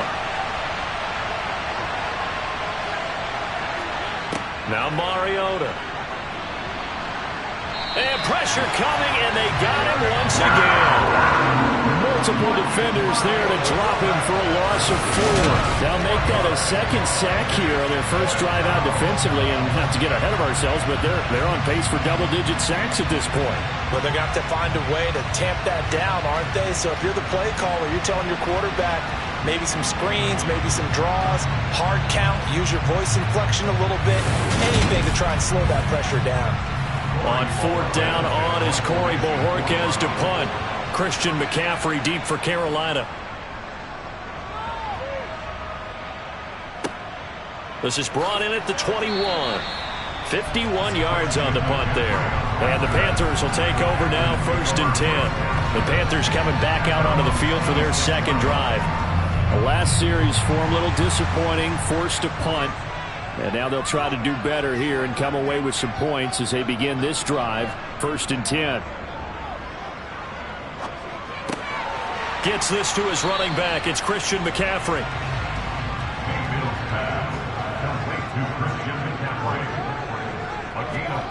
Throwing again on 2nd down. Mayfield. He'll find his man, Terrace Marshall, complete. And they get him down, but not before he takes it across the 40-yard line. They picked up 5 yards last time. Now they double it and get 10 here. We've seen quite a bit of the short passing game here early on first quarter, haven't we? We have, and I think it works a couple of ways for this team because, number one, you throw the short game until they stop it. And if they're not going to stop it, you keep throwing it, and occasionally you'll break a tackle and turn it into a bigger gain. Also, if they start to creep up, start to pressure receivers, now you go over the top, take it deep, and now you get some of those big shots downfield.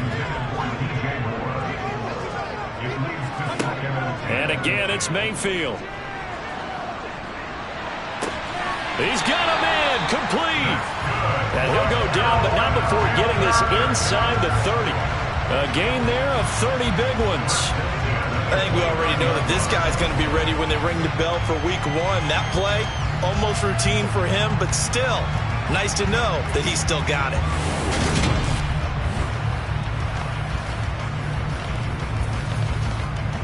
So now then, the big play has him all the way inside the 30 now, 1st and 10. Mayfield off the play fake. To the sideline, and wow, what a catch. Doesn't get a lot out of it, but he is able to keep the feet in bounds.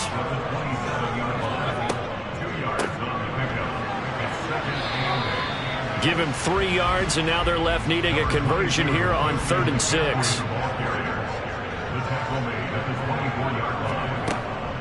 Again, they run. Again, it's McCaffrey. And he'll get nothing out of that one. No gain on the play there, and it'll bring up 4th down. As usual, the hallmark of a good run defense, linebackers making plays near the line of scrimmage. Absolutely nowhere to run there.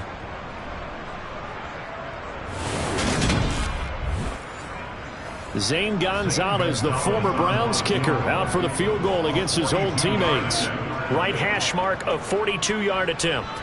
Gonzalez's kick is good, and the Panthers stake claim to a 3-0 lead. Well, both teams kind of feeling each other out here. Now after 3 drives, we have a score with that field goal. Yeah, they're still waiting for their breakout drive to come to them, all right? They're using the playbook well. They're looking for that extra section that says touchdowns instead of field goals. But they'll take the 3 for now and try and get set up for more later. And he's up across the 25 and down at the 28. Second drive coming up here for Cleveland as they return to the field on offense. Over on the sideline, hoping to hit that reset button between possessions. Last time out, they had to punt it away. This time, hoping to finish this thing off in the end zone. 1st down, Mariota. That one is caught by Hunt. And he'll be taken down, but not before they work it across midfield. 25 yards there on the catch and run. That's going to be a good matchup for him. Using him out of the backfield and telling those linebackers, hey, you're not only going to have to try and run with him, but you're going to have to try and tackle him in the open field.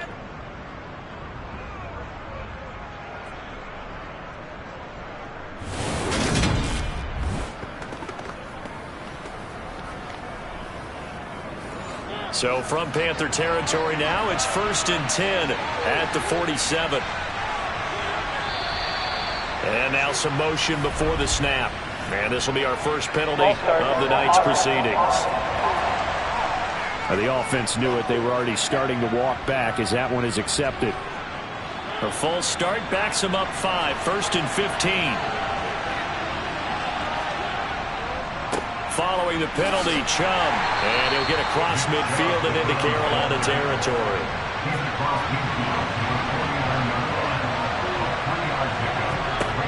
On 2nd and 12, Mariota looking left side, and he's got a man. That's Hunt. And a 6-yard gain gets him right around the 43. And the line to gain here is the 37 on 3rd down. Here's Mariota. He's got his tight end, David Njoku. And he is going to have a Browns 1st down as they're able to get the 3rd down conversion. As an unbiased observer, I think it would have been interesting to see what they would have done if they hadn't gotten the 1st down there. But since they did, I guess the point is moot. Yeah, they were right there in that middle ground, field goal range, punt, go for it. But as you said, they picked it up. From the 34 now, here's 1st and 10. Throwing, Mariota. And it's incomplete. Boy, he doesn't drop many like that one. 2nd down. Mariota again. And And this one is incomplete. This offense was on the move. Now 2 straight incompletions have them looking at 3rd and 10. Mariota. This is the tight end, Njoku. And they're going to have another first down as the tackle's made at the Panthers' 17-yard line. A sizable 16-yard chunk there. The drive continues. And that's well executed there on 3rd down. And I love the confidence that they had to let their tight end try and find some space in the middle of the field, right in their quarterback's line of vision. And QBs love to make that easy throw, and they hooked up there for a first down.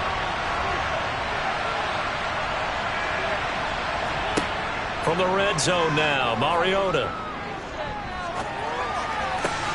To the left side and complete for Amari Cooper.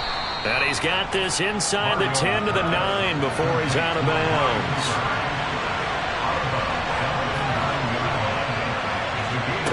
To the air again, Mariota. Brought in over, and he coughed it up, and it's picked up by the Panthers. And a big turnover there as his guys will get the football back. No coach or team's ever happy when someone has a turnover, but if there's ever a good time to do it, preseason. Yeah, right now. You know that come regular season, he's going to be ready to go, and maybe he'll remember, yeah, I don't want to do this when it comes time for the games to count. Here are the Panthers now as their offense comes back out onto the field. They'll take over deep in their own end after the fumble recovery as they start 1st and 10. They start on the ground with McCaffrey. Oh, nice move. A solid run on 1st down. Gain of 7 leaves them with a 2nd and 3.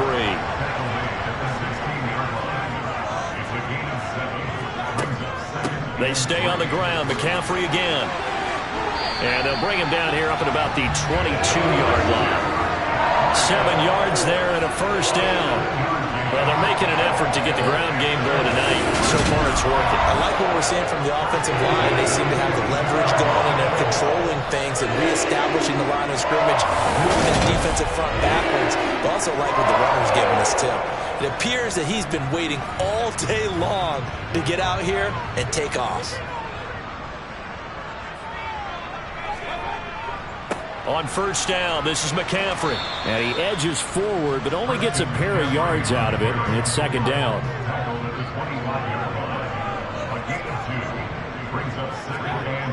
Trying to get to the outside. This is McCaffrey. And he is met at the line of scrimmage, and he goes down right there. They'll be in search of 8 yards here as they hope to convert the first down. On 3rd down, Mayfield. He's going to look deep for more. And it's incomplete. Took a shot, couldn't connect. So on 4th down, here's Johnny Hecker to punt it away. And a fair catch called for and made just inside the 35-yard line. They'll score that a 36-yard punt, and the Browns will take over 1st and 10. For the Browns, good starting field position as they have it 1st and 10 at their 35-yard line. A first carry now for Kareem Hunt. And able to get this one across the 45 before he's brought down. A gain of 11 to kick off the drive, and it's a quick first down. All right, I got to ask you, with these RPOs, essentially the quarterback has 3 options, right? So what's different from that versus the triple option that we see the service academies run at the college level? As a general rule, the triple option at the college level, most things are called outside of the quarterback faking it to the runner and then keeping it himself and maybe having a trail back. What I mean is, in the NFL, that option to throw the football all comes about organically. It's a natural deal based on reads. In college, if you're going to throw the football for triple option, you've actually called that play. Play action now. Mariota. The Panther rush too strong. They get there and take him down. They push him back 8 yards that time on 2nd down. And that is the 3rd sack this offensive line has allowed this first quarter. Yeah, that puts him on pace. Let me do the rudimentary math here. To be sacked 12 times in a game, I know he's not going to go for that. I wonder if he's going to reshape what they decide to do on offense in terms of play calling. Well, I can tell you what, when he popped up, shaking his head, frustrated right now behind center. Going to need a crafty play call here. 14 yards is what they need to try to convert this thing. Under pressure, they got him again. Brian Burns. Now 2 sacks for him already here in this first quarter of play. These sacks now, they're starting to pile up, Charles. And that front seven defensively, they've had their way with this offensive line. And I think at this stage, we have to start thinking about different play calls. We've got to start helping this quarterback out because the entire game he's been under siege. I don't care what the down and distance. They've got to get the ball in his hands a lot quicker. And Bojorquez on to punt as he gets it away.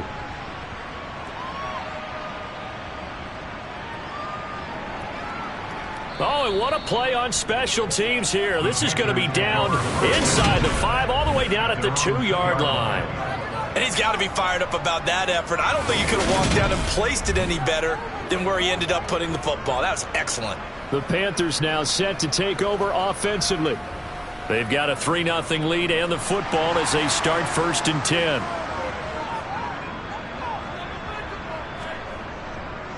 They'll start this drive out on the ground.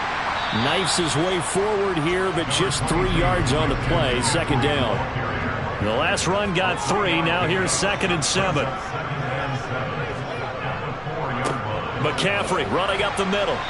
And a short gain here as he gets it up only to about the 6. To throw, Mayfield. And he's going to go down. He backed up into the end zone, and this is going to wind up a safety. Every team has plays in their book to try and buy some room when a safety's on the table. But a big variable is how does each team deal with the pressure of executing in those situations. In this case, they didn't, and they gave up 2 points.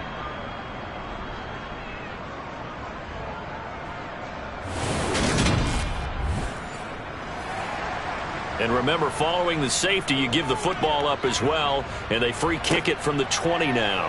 That's pulled in at the 32. And they're going to wind up with pretty good starting field position as they get it up past the 35. The Browns drive about to get started. Mariota on 1st down. And he rifles one incomplete.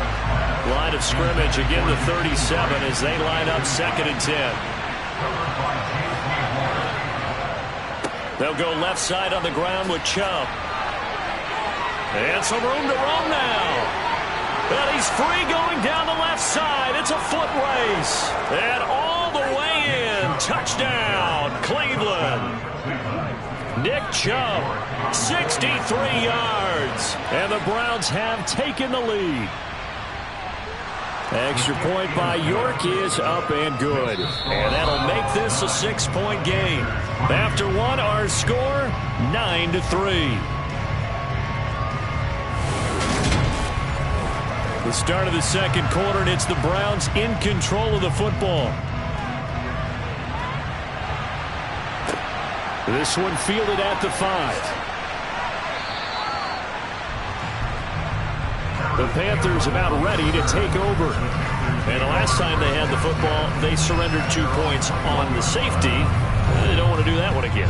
No, not at all. It's almost like a bases clearing double, isn't it? Give up a couple of runs. Sure. just messes things up for you offensively. But now they've got to go ahead, take it, set it aside, and move forward. And up to the 35 before they're able to knock him down. First play of the drive going for 14 and also going for a 1st down. And that's not a play that you see all that often at the start of a drive, but some teams, they don't mind doing it. And that one, well sold by the offensive linemen. They showed the pass, and then they got out into space, able to get some good blocks downfield, and allow the play to be successful. On 1st and 10, Mayfield. A quick throw knocked away and incomplete. An incomplete pass on 1st down. That leads to a 2nd and 10. Here's Mayfield. And this is going to be incomplete. The Panthers on 3rd down. Not good. 0 for 4 thus far. This is 3rd and 10. Throwing. Mayfield. He'll get this out wide here to McCaffrey. And the tackle going to be made at the 41 as they stop him a few yards short of the 1st. That one good for only 6, and it leaves him with a 4th down. We can make this one pretty simple. Locked up all of his progressions downfield, forced to get into his running back. But how about the way they ran to the football and knocked him down to force a 4th down. So on now is Johnny Hecker to punt this one away. And he puts a little something extra into this one, by far his best of the night. Now this offense back out and set to go for their next drive. The football changing hands here, and as this offense takes the field, Charles, they'd be fine with more of the same on this upcoming drive. Last time out, they found the end zone for 6. And they're certainly hoping for more of the same, but the game plan, I doubt it'll just be a carbon copy of the last drive, because I think this offense is ready to break out some new wrinkles and try some new things that might be hidden in their playbook. They want to use that confidence to its advantage, while also keeping the defense from anticipating what's up next. On 2nd and 9, Mariota. That's into a crowd and intercepted. It's Shaq Thompson here to the pick. And the Panthers are going to take possession of the football. Well, when I looked down, he was kind of shaking his head right after he threw that pass. What did you see? Well, from a defense's perspective, anytime you have your eyes back towards the quarterback, you're in a position to make a play on the ball, whether it's a big-time play by you or an overthrow by the quarterback. You have a much better opportunity. The Carolina offense about ready to go. Following the interception, they're set up nicely here, already inside the red zone, knocking on the door, if you will. 1st and 10. Following the interception, Mayfield. And he can't find a receiver, and he's brought down. Holding. Offense. So they will take the sack instead of the penalty. And it takes another down off the series. But the biggest one of all, do you want to tell the guy who just got the sack that it no longer counts? No. No, not at all. They try to throw on 2nd down, but this one is incomplete. As we thought they might do here in week 2 of the preseason, they've left their starting quarterback out there for this 2nd quarter, and I would imagine we will not see him after halftime. Yeah, this is the time of year you've got to get your backup some reps and make sure you protect. Pressure comes, and down goes Baker Mayfield. Myles Garrett, his 2nd sack of the night. He continues, Charles, to be under constant pressure, and these sacks, they're starting to pile up. And if they want to have a realistic chance in this one, they've got to change their blocking assignments. They've got to do a better job to keep him upright. If he's going to be on the deck constantly, they've got no chance to win this game. Let's go. So on trots the field goal unit, and wow, this is going to be a challenge here. They spot it on the midfield stripe, so it is a 60-yard attempt here. And this won't get there, won't be on line either. It's no good, off to the right, and the deficit will stay at 2 field goals. I don't care who you are. 60 yards is a very ambitious attempt. Hard to make even in practice in the best of conditions. And now, worst of all, you give the other guys the ball to start their drive at midfield. And now Cleveland geared up to take the field. Well, still early in this one, Charles, but the last time this offense was out there, they threw their first interception of the ball game, so trying to avoid repeating that mistake here on this drive. And to put a positive spin on it, at least it happened in the first half and not in a close game in the 4th quarter. But you're absolutely right, partner. One of the last things this offensive quarterback wants to witness again in this game. Kind of an obvious question, Charles, but anything you try to avoid after your first pick, or you say it's one interception, we're still in the first half, I'm about to do the same thing? I think you want to avoid playing scared, and put it into the mind of the quarterback that you've lost confidence in him. Make sure you get some throws that he's going to be able to complete, make him feel good about himself, and continue to run your offense. This short pass into the hands of Njoku. And he is going to have a Browns first down as they're able to get the 3rd down conversion. For a tight end, he's got good straight line speed, and on that route, he's often the guy that gets overlooked. Nice job there finding him in stride for really good yardage. Ball up to the 35 now as they come up on 1st and 10. Here's Chubb on the read option. And he's going to take this ahead for right around 3 yards, but no more than that. 2nd down. On 2nd and 7, Mariota. And his throw here's incomplete. A 25-yard line is what they need here. This is 3rd down. Throwing is Mariota. And that one goes incomplete on the drop. That's one he definitely normally catches. 4th down.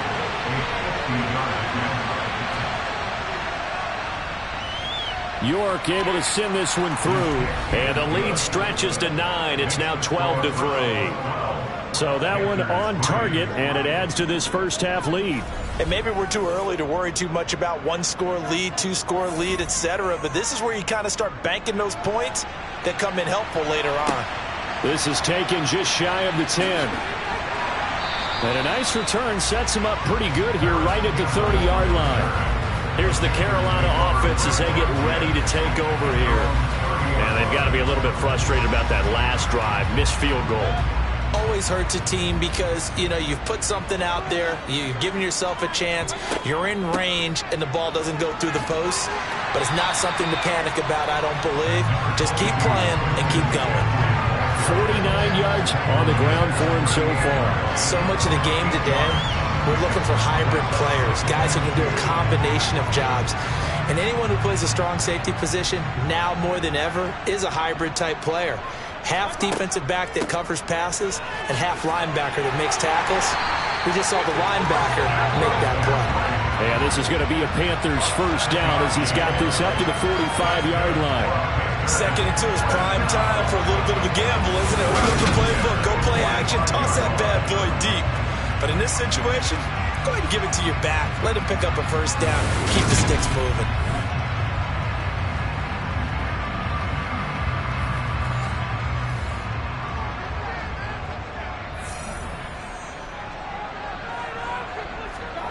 Play fake. Mayfield. Got his man, Robbie Anderson. And he's going to be taken down right at the 40-yard line. I like watching the wide receiver screen because it's a real teamwork play. Because guess what? The guy catching the ball, he'll get all the credit. But how about the people up to block in front of him? Either fellow receivers or offensive linemen. That makes that play a really nice timing play. And sometimes it can break big. This offense finding its legs now. Here's another 1st and 10. Now Mayfield. And he's going to be sacked. They sack him back right at the midfield stripe. Jadeveon Clowney showing the explosiveness on the sack. So that now 4 first-half sacks. This pass rush has been unrelenting. And, partner, you hear that sound of paper being ripped to shreds? That's the game plan that they've had so far because they've got to say to themselves right now, we have to do something differently. Pass protection has been a problem all night long as they come up facing 2nd and a bundle. Up the gut, McCaffrey. And they only get a yard back there. They'll be left with a 3rd down and long. Mayfield now. And the Browns pressure gets to him that time, and he's going to go down. Jadeveon Clowney. That is now 2 sacks for him here in this first half. Well, Charles, this has been something to watch so far. This is where you really feel for a quarterback. He's been running for his life in this first half. Brandon, that's 5 sacks already, so you know he's got to be saying, can we get some more guys in here to block, please? Because if we don't, we're going to need another quarterback. Here's Johnny Hacker now as he's on to punt for Carolina.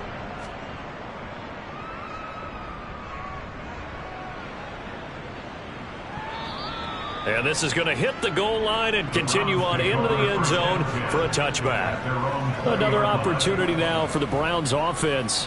Last time out, you remember their drive stalled, but thanks to their kicker, booted a long field goal to at least get them 3. Now here they'll try to do better and find the end zone. And in our experience, how much fun is it for coaches to know that they've got a kicker who can nail it from long distance? Now, the hard part is, as an offensive play caller, you don't want that in your head too much where you're relying on it, and he goes out and gets the job done for them. But I'm quite sure he would be content to just kick extra points from here on out. Yeah, absolutely no question. I think his teammates would be okay with him just kicking the extra points as well. 7 yards there and a first down. That's a good, nice, crisp run for a first down. I wonder if the defense might have been loosened up a little bit, maybe anticipating a pass instead of the run that they got.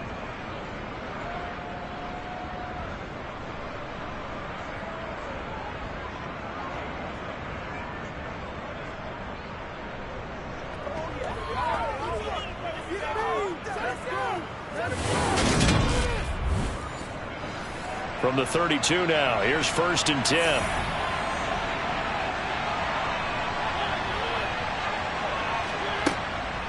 Out of the gun, they run it with Hunt. To about the 35, 2nd down. 3 yards on that last carry. Here's 2nd and 7. They stay on the ground. Again, it's Hunt.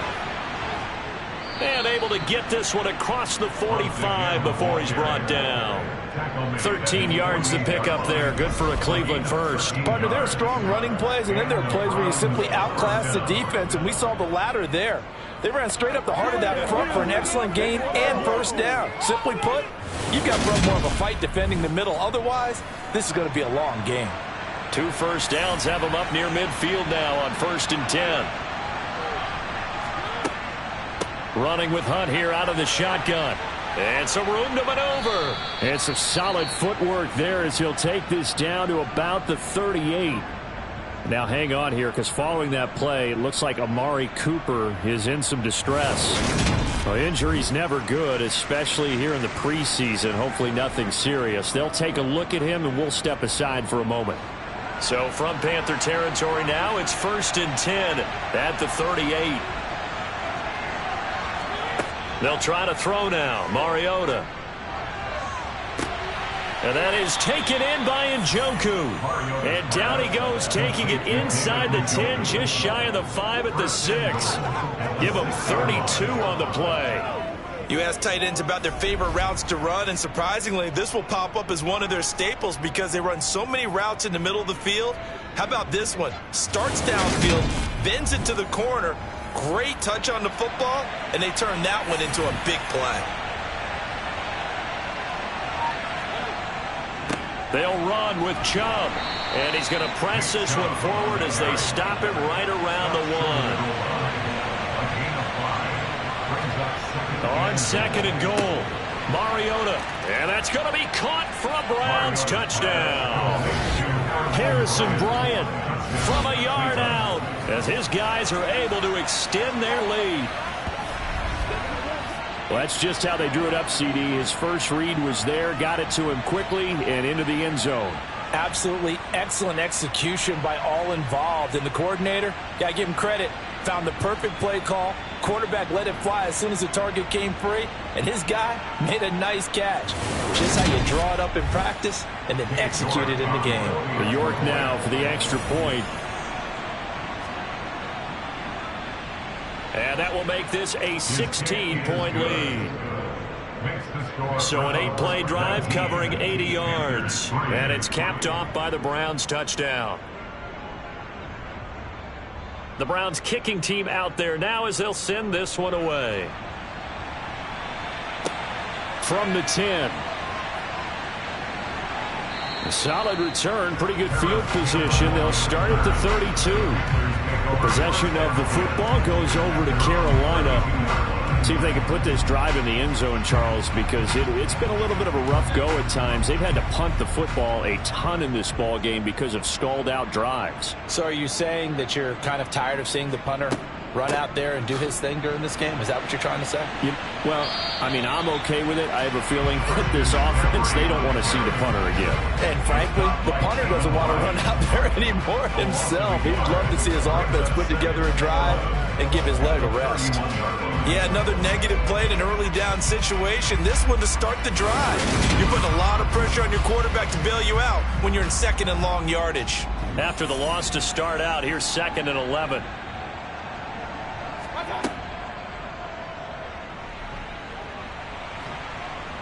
And he'll be limited to a short gain up to about the 34-yard line. The offense on 3rd down tonight, as bad as you can be. 0 for 7 thus far. This is 3rd and 8.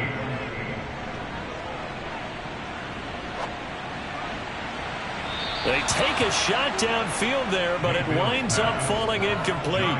Here's Johnny Hecker now, as he'll come on for his 5th kick of the night. And he deserves a bronze leg as he gets this one away. And a nice special teams job here. This is going to be down inside the 10 at the 7-yard line.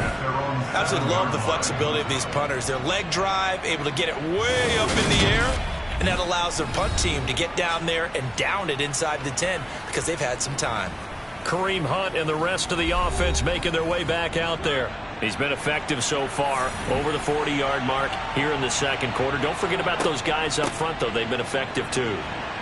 The leverage game has been in their favor. They've been the ones who've been able to bend their knees, drop their hips, and go a little bit lower than the guys on the other side of the football, and they've moved them out of the way for the runner. Sometimes that's tough for those big fellas. Not an easy thing for them to do. So they'll come up after the gain of 7 on a 2nd and 3. They run again with Hunt. And they're able to bring him down at the 20.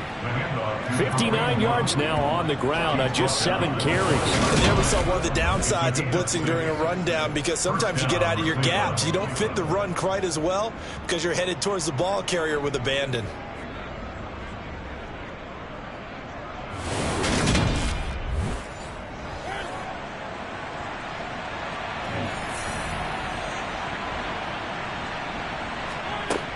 On first down, they'll run with Hunt.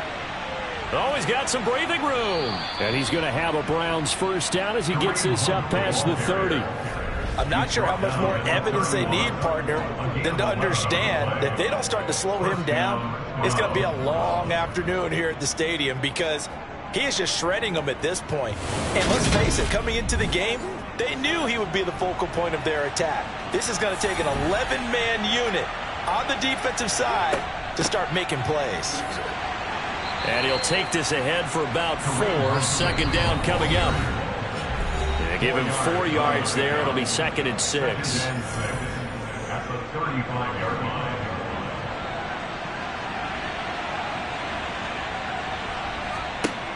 From the shotgun, it's Mariota. He'll rifle this one deep right side. And that's caught inside the 30. And all the way in. Touchdown, Cleveland.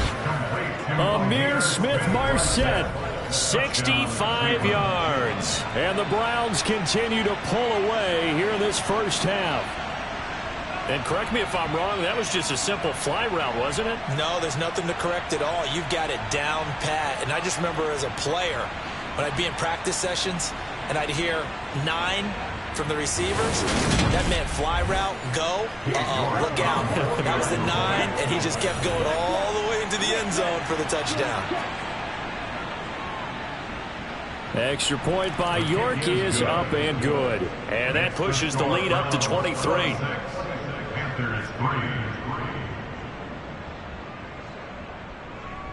The Browns kicking team out there now as they'll send this one away. Fielded right around the 8. Carolina getting set to take the field. And Charles, a very uninspired effort the last time we saw them out there. It was a quick 3 and out, then they punted the football. Yeah, and you never want to get stopped so soundly during a series, but what would be even worse now is letting it happen again right here. They've got to get going. Got his man complete over the middle. It's Marshall. And he's going to be dropped following a pickup of 7 past the 30 to the 32. Mayfield's throw pulled in by Marshall. 7 yards there and a first down. They're going to need to get up and set in a hurry. He's going to look deep for more. And that is incomplete. So line of scrimmage still the 39 on 2nd and 10. They'll throw again. Here's Mayfield. Over the middle, complete. That's Marshall. Now the Panthers going to use the first of their timeouts, as the stoppage will come with a little under a minute to go in this first half.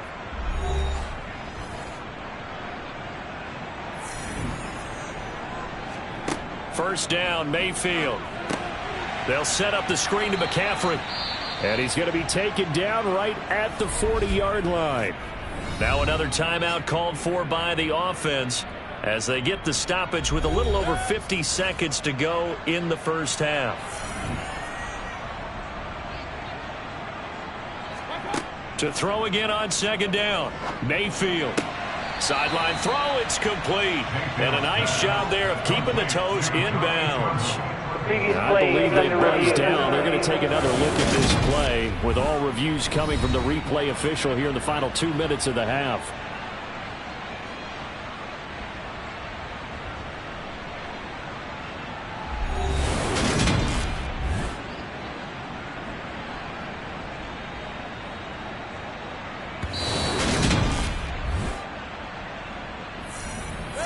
Trying to keep the drive going here. This is play number 7 on 3rd and 2. Mayfield to throw it.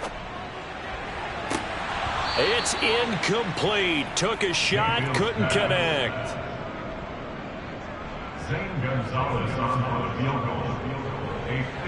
Gonzalez's kick is good. And that'll get this back down to a 20-point spread. These kickers now, it used to be that a 50-plus yarder was cause for celebration. Now seemingly automatic. Yeah, isn't it funny when we prepare for a game, when you look at the backgrounds of these kickers, it's interesting, isn't it, to find out they were all-state quarterbacks, receivers, defensive backs, all-state wrestlers, right? Baseball players. We're finding athletes all along, and now they're just specialists putting it through the posts. There's the versatile back, Kareem Hunt, getting set with the rest of this offense for the next drive. And it may just be the second quarter, but he's in his zone, well on his way to eclipsing that 100-yard mark. And when a back has a game, as we're witnessing right now, his name's going to be in the books, but it's really a collective deal, isn't it? Because that means he's getting plenty of blocking, a lot of help from his teammates, but he's making the most of it. Yeah, he's made the most of it to this point. So from the 36 now, 1st and 10. Throwing, Mariota. They'll go screen here to Hunt. Now the Browns signal for the second of their timeouts as they stop it with 28 seconds to go in the first half of play.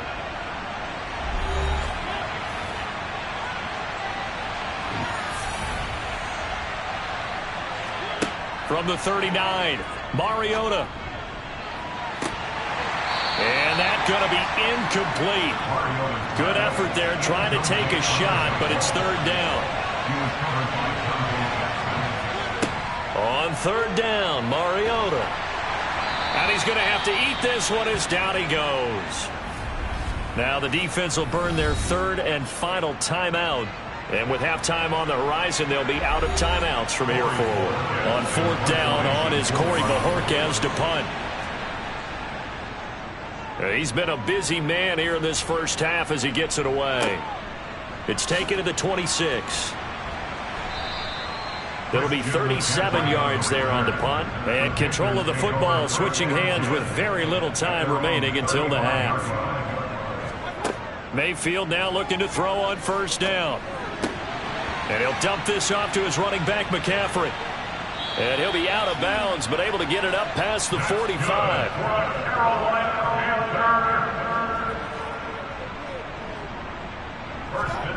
Final play of the half, Mayfield. His throw incomplete. So we come upon halftime, and it's the visiting Browns with the lead. As we'll send you down the coast now to Orlando, that's where we find Jonathan Coachman, ready with our EA Sports Halftime Report. Coach. Okay, Brandon, thank you very much. We'll get back to you and Charles in just a minute. Week 2 of the preseason is upon us. Each team now with just one more game after this one, and then we will get it all started as we normally do on the first Thursday after Labor Day. Meanwhile, for the Panthers, there's a look at what they were able to do throwing the football, and they'll need to get things in gear as they trail here at the break. All right, Coach, thank you, and we welcome everyone back for quarter number 3. Expect to see a good number of backups going forward as we are back and underway here in preseason week 2. And they will wrangle them down a couple yards shy of the 30. Here's the Browns offense now getting set to start off this 3rd quarter. And they've got the lead, CD. What do you expect from them in this second half? Well, I like what they were able to do on the ground in the first half because they had a lot of success running the ball, and I certainly think we'll see more of that. But I'd keep an eye on that defense, and I think their coaches up in the box will do the exact same thing. If they start to see 1 or 2 guys start to creep towards the line of scrimmage, they'll be licensed to take some shots downfield. Well, Armstrong makes this a 100-yard night. I've loved the way he's hit the holes. He's been quick, he's been decisive, and he's been a whole lot of fun to watch.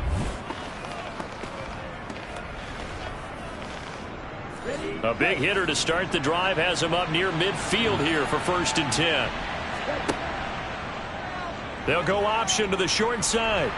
And he'll fight forward maybe to the line of scrimmage, but that's all.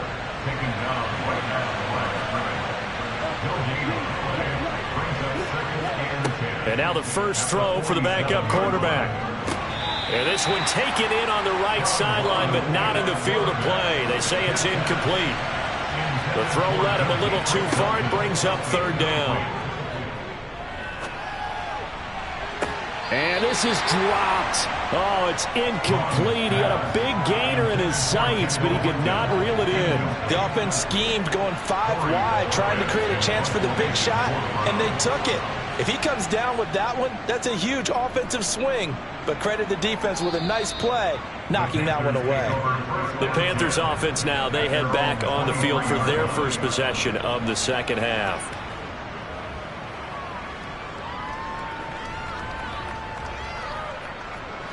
First and 10 for the Panthers as Corral gets them set At their own 23. Here's Corral on first down. And his throw's going to be incomplete. After the incomplete pass, here now is 2nd and 10.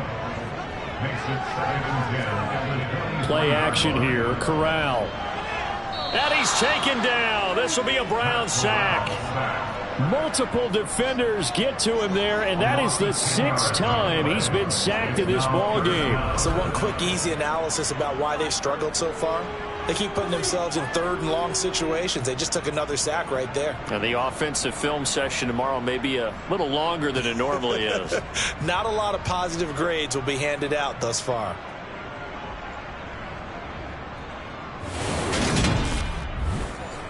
Now after the sack, you got Corral and the Panthers here staring at a tough play, 3rd and long. They'll set up a throw. Under pressure, and they got to him again. Jordan Elliott providing a little deja vu, back-to-back sacks, and now they're staring at a 4th and long. I think we've seen this before. Someone's down 3 scores. That situation there, it's just going to add to their growing frustrations, don't you think? Yeah, a bad number 3 right now. 3-score game, 3rd quarter, 3 and out, not what they wanted. And you can tell on the sideline, those faces are getting a little bit longer as this one goes. Here's Johnny Hecker now as the drive goes backwards, so he's on to punt it away. Averaging 50 yards a boot so far as this one's away. Taking on the midfield logo. They call that a punt of 38 yards officially. And the Browns have a short field in front of them now as they take over 1st and 10. And now this offense comes back out onto the field. Obviously not the intended goal last drive. They had to punt the football, but still they've got the lead here and now a chance to add on to that lead if they can get points on this drive. 1st and 10 upcoming. And now a throw on first down there, but it's incomplete. They'll run with Hunt on 2nd down. And maybe a measure of revenge there. He's had his way in this one, but this time they get him behind the line. It'll go as a loss of a yard, so now they deal with 3rd and 11. Well, that was one of the few times they've been able to contain him thus far. He's over 100 yards for the game, but he lost a bit off his total on that carry.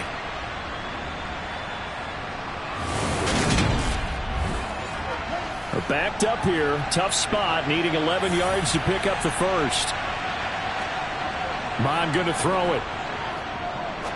He'll rifle this one deep right side. And this is caught inside the 5. They're able to convert on 3rd down, and that sets up a 1st and goal. Well, he's certainly trying to earn his way into some more looks in the offense once the regular season heats up. If he continues to make plays like that, I think QB1 will look his way a little more often once the regular season begins. They come out with 1 back and 3 tight ends.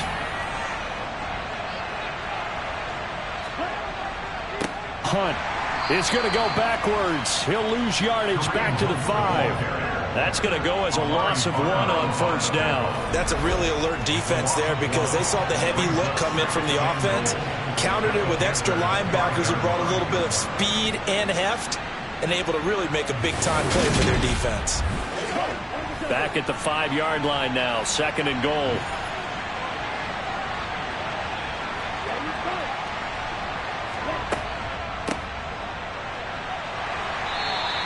After getting stuffed on 1st down, not much better there. 2-yard gain. A chance to really put this game out of reach. Here's 3rd and goal. Now Mon. And this is caught. Touchdown, Cleveland. Amir Smith-Marset ready for the regular season with his second touchdown of the game, as his guys have opened up a very comfortable lead. There was no going through the progressions on that touchdown pass. Yeah, nor was it necessary. His receiver won that route early, presented himself. No reason to wait. Go ahead and put it on him and score a touchdown. York on now for the extra point.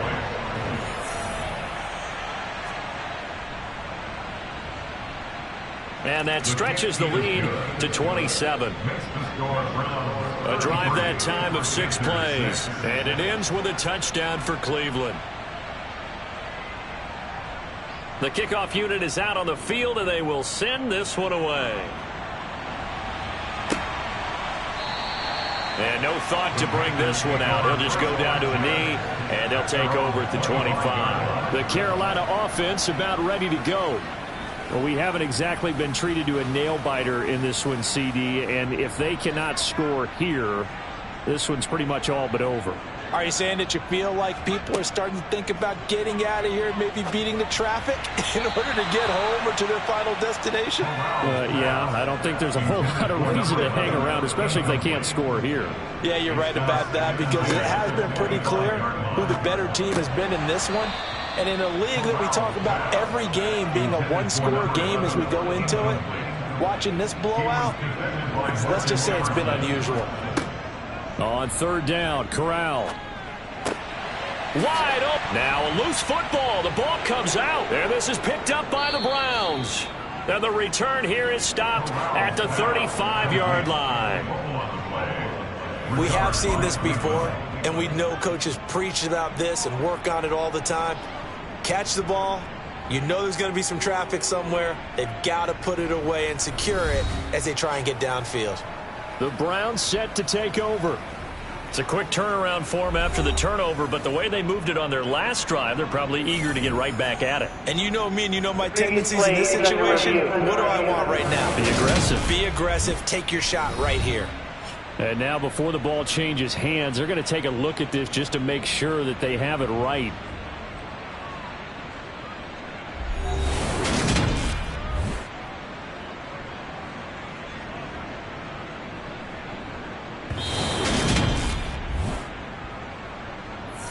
So that one overturned. They say the knee was down, and that will not be ruled a fumble.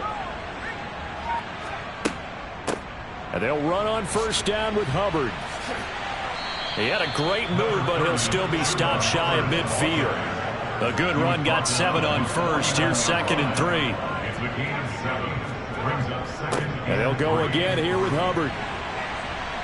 On a determined run there as he's going to take this all the way down near the 40.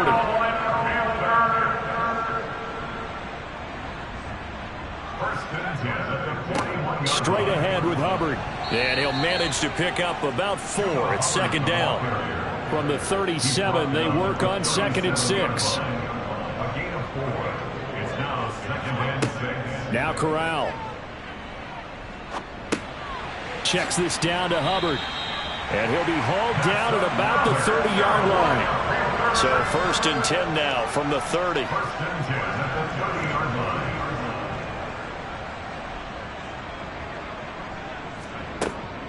A give up the middle, Hubbard. And they'll get him down after a pickup of 8, 2nd and 2. It's a gain of 8. Brings up 2nd and 2 at the 22-yard line. Fakes the handoff here, Corral. Into double coverage, and it's intercepted. Picked off by Grant Delpit. And the Browns are going to get it back here just shy of the 20. Well, to be blunt, not a whole lot has gone right for this defense in this ball game, but that's something right there. Still in the 3rd quarter. It would take something around miracle territory for a comeback, but maybe that's a start, Charles. It certainly is, and they're definitely showing that there's some fight still left in them. Hasn't been a banner day, but they're trying their best to put that disappointment behind them and find ways to make plays. Ready, set. Smith, red. Blue, check. They'll start on the ground here on first down. Stopped at the 24-yard line after a gain of 5. The tackle made at the 24-yard line. Hunt will try going up the middle. And he's going to get this one across the 30-yard line. 112 yards for him on the ground now. He has been a tough man to bring down all night. Well, you certainly have to give a little credit here because they're playing this game now at their pace. This is ball control football, sustained runs, taking their time, and making it work.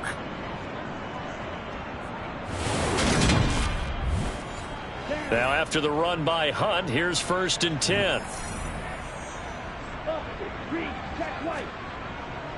And they'll keep leaning on the running game. Back to the ground. He'll get this to about the 38. Kareem Hunt, the ball carrier. Tackle made at the 38-yard line. 4 yards on the pickup. Second and 6. On second down now. Felton. And he's going to be stopped up quickly here. Just a yard up to the 39. C.J. Henderson on the tackle. It's a gain of a yard. Third down from the gun, it's Mod. And he can't get rid of it. He's taken down. Yetur Gross-Matos getting in there to make the play. I don't know what else can be said about this pass rush. They have been sensational. CD, that is now 6 sacks for them. And how many times do we talk to offensive coordinators and they say a sack is a result of everyone on offense not doing their job? But let's be honest about this one. This is the offensive line unable to counter the pass rush. They've been teeing off all game long. Amazing. Perfectly placed. If that ball goes 1 extra yard, maybe not even an extra yard, the starting point is the 20. So there is a reason that a lot of punters are also excellent golfers. They know distance control. You know what else they have? Same groove motion over and over. Once they have that down, it repeats under pressure.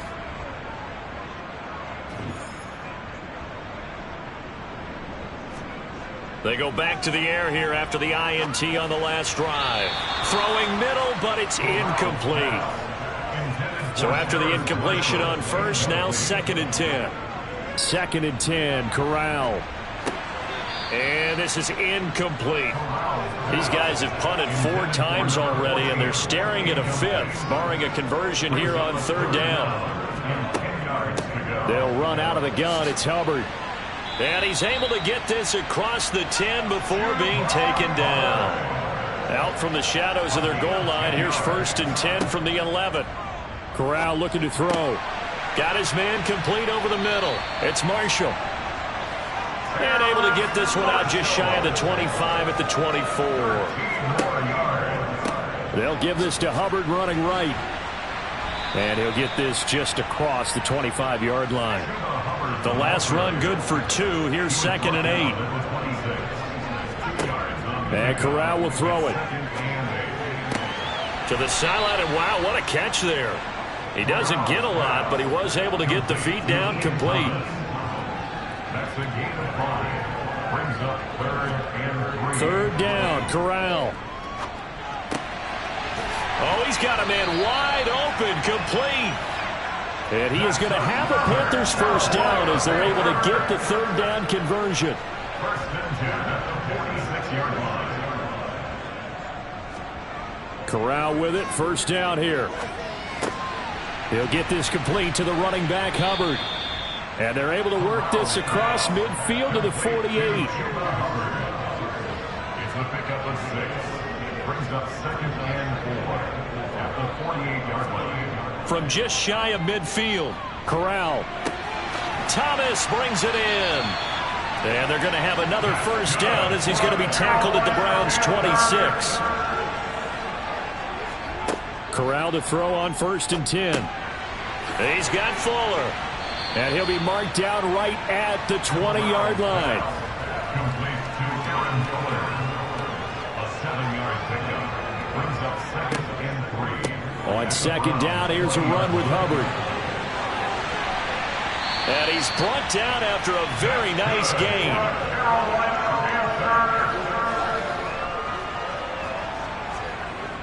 They'll run here with Hubbard. And this time the yards won't come so easy as they'll, in fact, tackle him behind the line. It's a loss of a yard there, and it's second down. The short field shrinks even more with the type of bodies they brought in on that play. Those extra tight ends, they weren't able to secure their blocks, and that one ended up going backwards.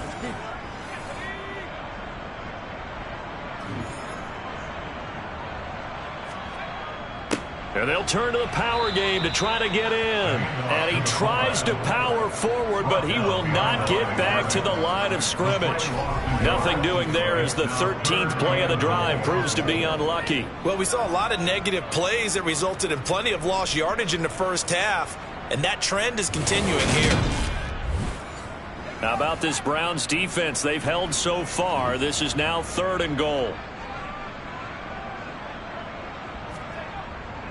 They'll let the fullback try and take him home. And not going to be able to push this forward. He runs into a wall right at the line of scrimmage.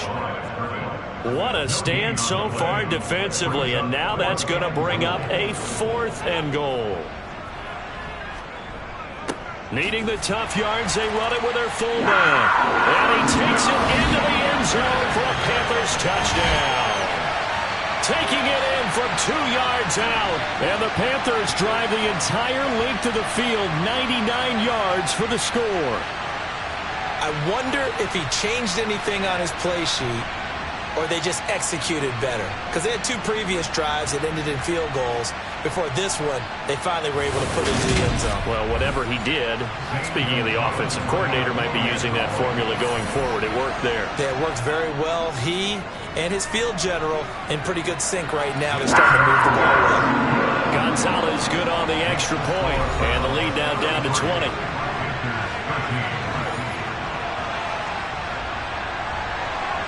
Set now to kick this one away, and off it goes. From the 10. And he will be taken down here on the return on what will wind up being the final play of this 3rd quarter. So both teams trade touchdowns, and the 3rd as we're through 3 quarters of play. You're watching preseason football on EA Sports. The Browns drive about to get started. Well, the win for them at this point seems pretty assured. I mean, still a decent amount of time left here in the 4th quarter, Charles, but you got the football, you're up 3 scores. They have to be feeling really good about where they're at. I love your observation skills, partner, because I think you saw them charge onto the field fired up about another chance to get into the end zone. Looks to me like this group is ready to crush any hope left on the opposing sideline, and they want to do it with some gusto, too. So finally, at this stage of the game, he lets his legs carry him for a big-time first down. But I think this is all set up by his eyes throughout the game. He's been taking it all in as he's watched this thing unfold. And finally, the eyes carried the legs and took him downfield. You're right. His longest run of the game waited till the 4th quarter, and maybe that lulled the defense to sleep a little bit. Well, they nearly sprung him that time as he takes this all the way down to the 37. 128 yards on the ground for him now as he has gotten better, really, as the night's gone on. No doubt those are the types of carries they're looking for here, Charles. The lead in the 4th quarter. This is when coaches that have a reliable running game, they breathe a little easier on the sideline. Yeah, they love the idea that they can take the air out of the football at this point of the game. That means they're really counting on that offensive line, counting on the runners, taking care of the football, because you're going to tell your quarterback, hey, no time to be a hero. We're not going to throw it here. Just eat up that clock. And if you have the ball, they can't score. On 2nd down, Felton. And he'll be taken down at the 33, a pickup of about 4.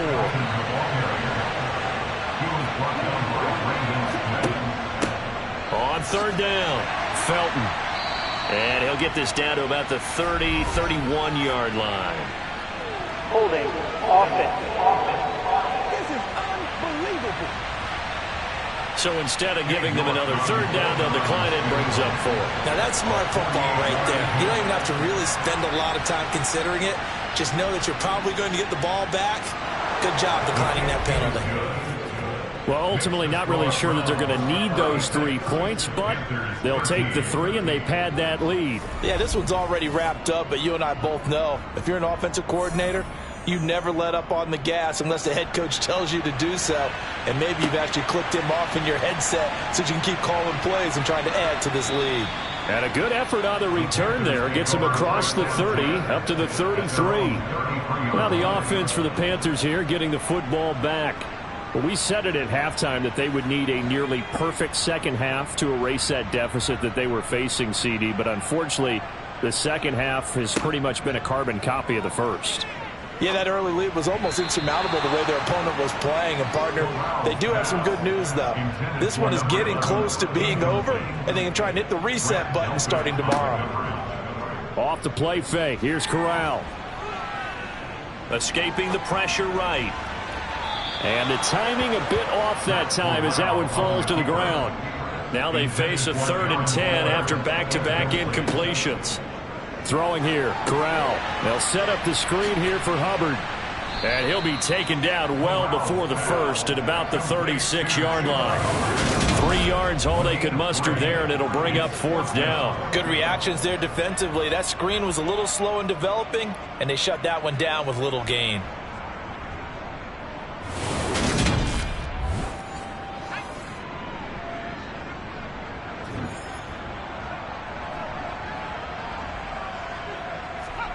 Fourth down, here's Corral.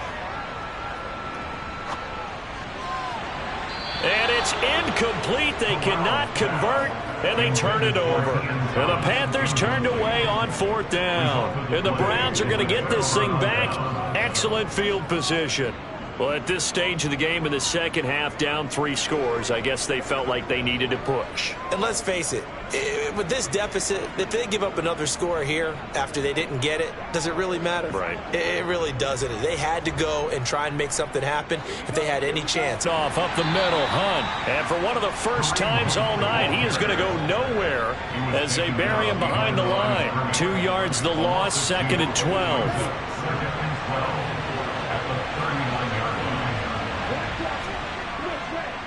On the counter, Hunt. And a solid run down inside the 30. Coming up here looking for 3 yards to pick up the first. They'll try to run for the first down with Hunt. Slipped one tackle, but no more as he's knocked to the deck behind the line of scrimmage. Tough sledding. They lose a yard there on 3rd. Cade York on now for the field goal. This one from 48 yards away. York able to send this one through. And that will extend their lead even further. So he remains perfect, 3 for 3 in the field goal department. And it's so important for any offense to have an ace like him up their sleeve, isn't it? Because now you know what his range is, and as soon as your offense gets there, you're pretty much counting on 3 points going up on the board. This one taken just inside the 10. And he'll take it up past the 25 to the 26-yard line. Now the Panthers offense, they get set to come back onto the field. And last time, went for it on 4th, didn't get it. Let's see if they can pick themselves up off the mat and do better this go-around. Sometimes I have this vision of coaches writing notes to themselves before a game. And sometimes that note says, be aggressive, stay aggressive. Maybe that's what we saw in the last possession. Yeah, they were very aggressive. This time, will it result in points? We'll find out. On 2nd and 10, here's Corral.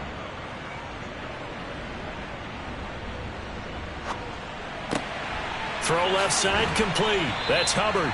And he'll be taken down, but not before they reach the 50.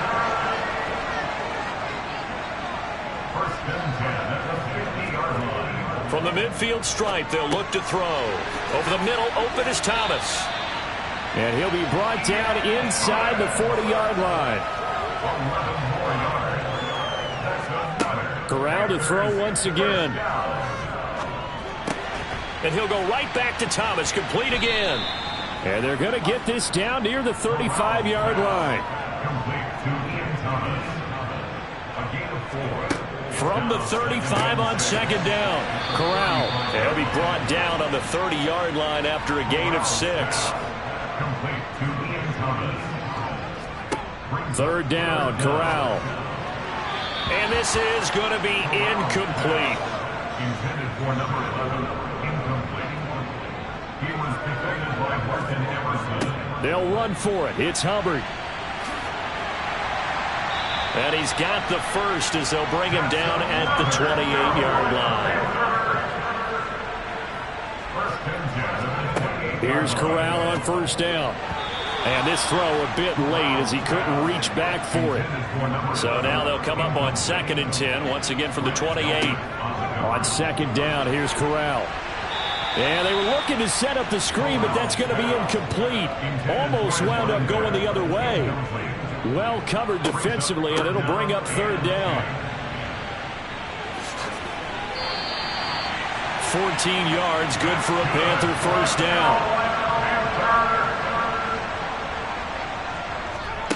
Inside the red zone here, they'll look to throw. He's got it for a Panther touchdown. Terrace Marshall, a 14-yard touchdown. And the Panthers are able to make some inroads here to that deficit. Gonzalez able to tack on the PAT, and that'll make this a 19-point ball game.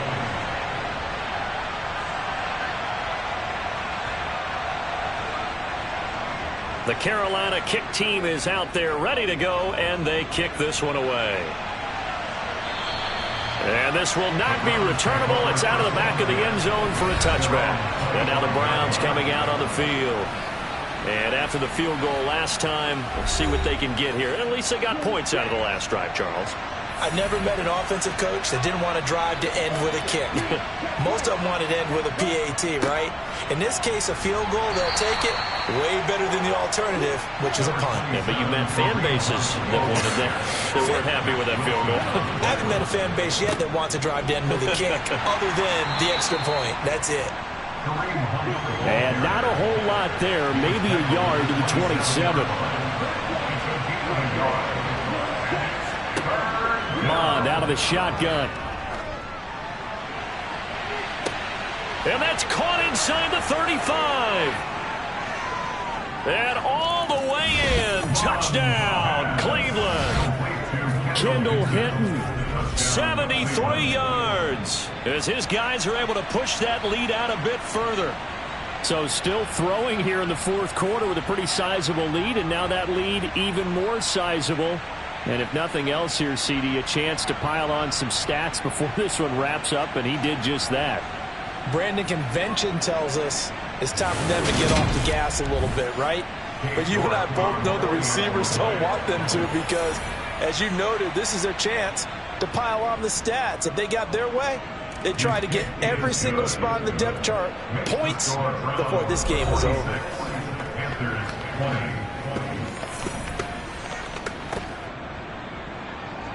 Out is the kickoff unit as they run up and send this one away. Takes it at the 7. And a good return as he'll be stopped just shy of the 30-yard line. The Panthers offense here, they get ready to head back on the field.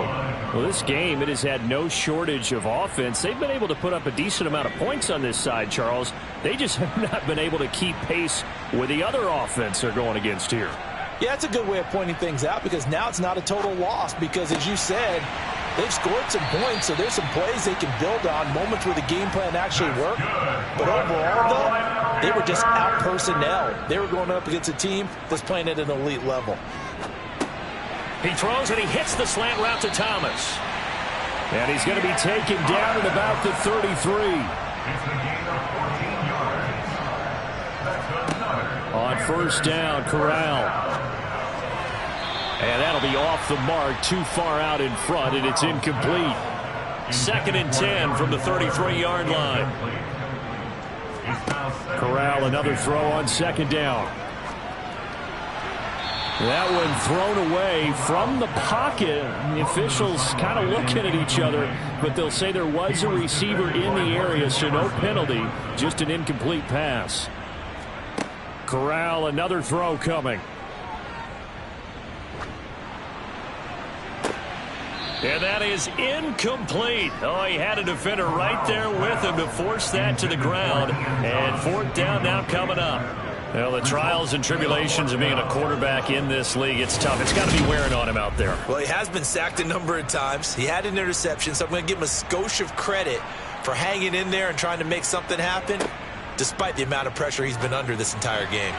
Now on fourth down here, that pass knocked away and incomplete. And the Panthers turned away on fourth down. And this Browns defense stands tall. Well, they were 2 for 3 on fourth down tries. Now they're unsuccessful. That brings them down to 50%. But that's a percentage you have to feel pretty good about. You know, 2 for 4, 2 for 3 before that, but finally get stopped again. That's okay. That's the type of team that'll keep pressing. In this situation, they'll continue to go for it. They'll begin the drive with Hunt. No gain on the play. It'll be second down. No gain on the play. Second and Bond looks to throw. the 34-yard line. And that is incomplete. An incomplete pass on second down. That muddles things a little bit here. This is 3rd and 10. They'll run with Hunt. And he'll be taken down well before the first at about the 36-yard line. Well, they got off the field on 3rd down. An excellent job, an excellent defensive series. We always talk about adjustments and usually only at halftime. But the best teams adjust series to series. And on that series, they adjusted so well that they got the job done in fine style. They'll call that a 33-yard punt with no return. And it will be the Panthers' ball, 1st and 10. Here's the Carolina offense as they get ready to take over here. Even though they were able to force the punt defensively, still a big hole to climb out of, especially at this late stage of the contest. Corral under pressure, and down he goes. Well, this is getting ridiculous. 8 sacks now. That time multiple guys get to it. You can just see it in their body language. They're starting to see victory on the horizon now, and if it comes to fruition, they got to give a game ball to the front 7. Defensive line has taken charge and controlled this game. Face a challenge of stopping this opposing offense, and they've done so with ease. Pass protection has been a problem all night long as they come up facing 2nd and a bundle. Another try after the first down sack. Corral, sideline throw, it's complete. And a nice job there of keeping the toes inbounds. It's a gain of 5. Brings up 3rd and 14. Now on 3rd and long, they'll look to throw. Eluding the pressure. And he can't find anywhere to go with it. And he goes down. Sione Takitaki able to drop him that time for his 2nd sack of the evening. And this dominant defensive performance continued on that play. This poor quarterback, he's now received the protection he needs and has had to pick himself up off the turf far too often. Here's Johnny Hacker now, standing about a yard deep in his own end zone. He's averaging just under 50 yards a punt as he gets this away. It'll be a 51-yard punt that time. And it will be 1st and 10 as they take over. And the Browns getting set to go. Well, we've reached the stage where it's a mere formality at this point. They've got the comfortable lead. We know what the outcome is going to be. I guess the only question is, do they want to put more points on the board before the final gun? Well, I certainly hope not. And I'm being selfish here because you and I have flights to catch. Let's go ahead and finish this one off, guys. You've taken care of business. Let's close it out. And you and I, let's get to the airport.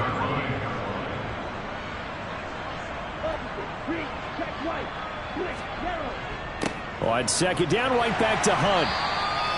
The 2nd down play, not much better than the first. Just a gain of 1 there.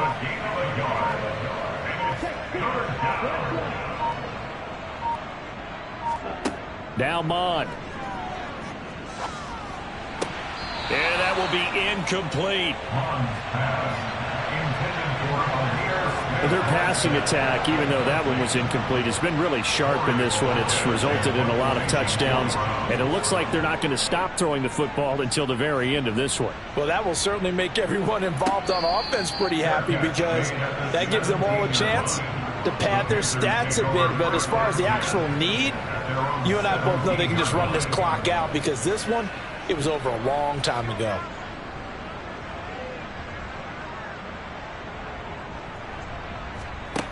Corral to throw, 1st and 10. He gets it to Thomas. And able to get this across the 20 before going out of bounds. Yeah, that one was covered pretty well because they were trying to leak the tight end out into the flat. I think they were hoping he could catch it, turn upfield, and pick up the 1st down.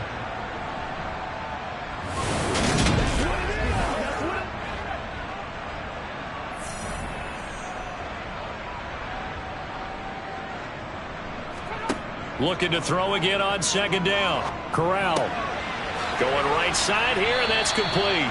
And he gets this one just shy of the 40. They'll mark him down at the 39. Here's Corral on 1st down. Flushed out right. And nowhere to fit that football in. It's knocked away and incomplete. 2nd and 10. Corral again. Looking underneath and finding Hubbard.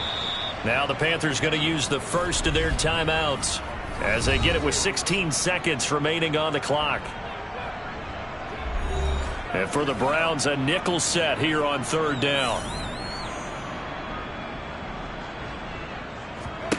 On 3rd down, Corral. Now a desperation throw deep downfield. And he knocks the ball away and falls incomplete. That's coverage you'd expect to see in a tie game late. Not in a lopsided game like this. They are not letting up. Here's Johnny Hecker now as he's on to punt for Carolina.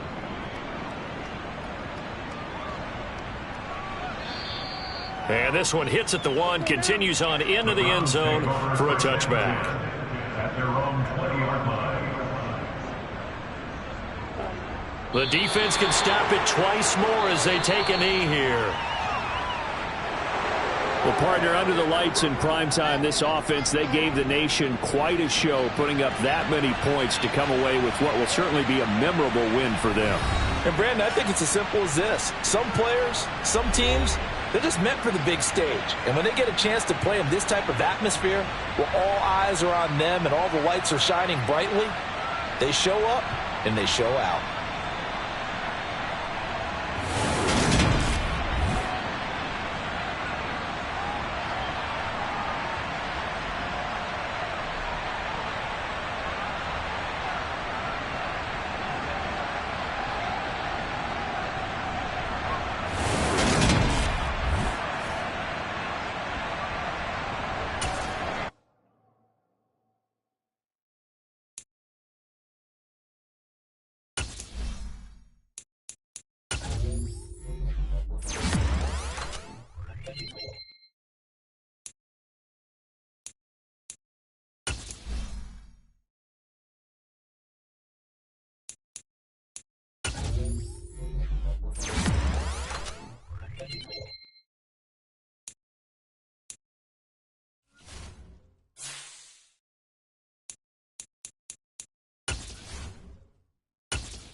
The third and final week of the preseason is here.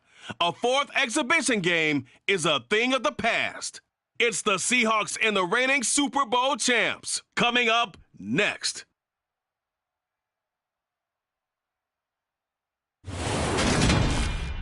Just off the shores of Lake Erie, we are at First Energy Stadium in a city aptly named after its founder, Moses Cleveland, way back in 1796. Tonight, it's a preseason matchup between the Seattle Seahawks and the Cleveland Browns.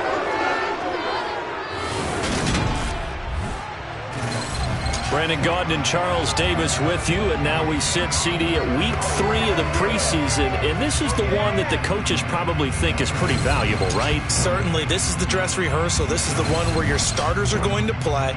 You might even game plan a little bit more than you do with a normal preseason game, and then you've got to decide, do you bring them back after halftime and get them going again in the third quarter so they're ready to go when the regular season begins? I'm eager to see how these coaches will handle that.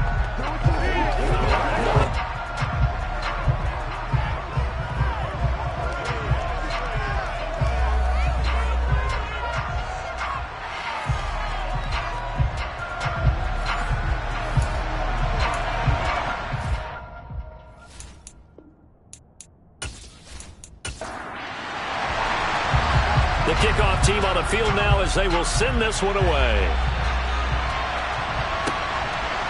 From a yard or two deep, here comes a return. And only able to get this to the 19, so probably should have opted for the touchback. So out come the Seahawks now for their first possession. And they will be led out by the youngster, the rookie, their QB. I tell you what, when he is on schedule for that week, secondaries take notice because you've got to stay alert back there on every snap. A truly powerful arm, one that's capable of challenging any level of the defense on any given play. That's why so many scouts preach arm talent when preparing for the NFL draft. A quarterback with arm strength to make every throw in the book, he's an asset to have in any offense. Here's Walker to start the drive. And he'll go down at the 26, following a gain of 6. From the 26, they'll line up on 2nd and 4. Sticking with Walker on 2nd down. And he'll get it up to the 33-yard line. 7 yards there and a first down. And that's a nice pickup of a first down on that 2nd down run. And at that yardage gain, they can run that play on any down.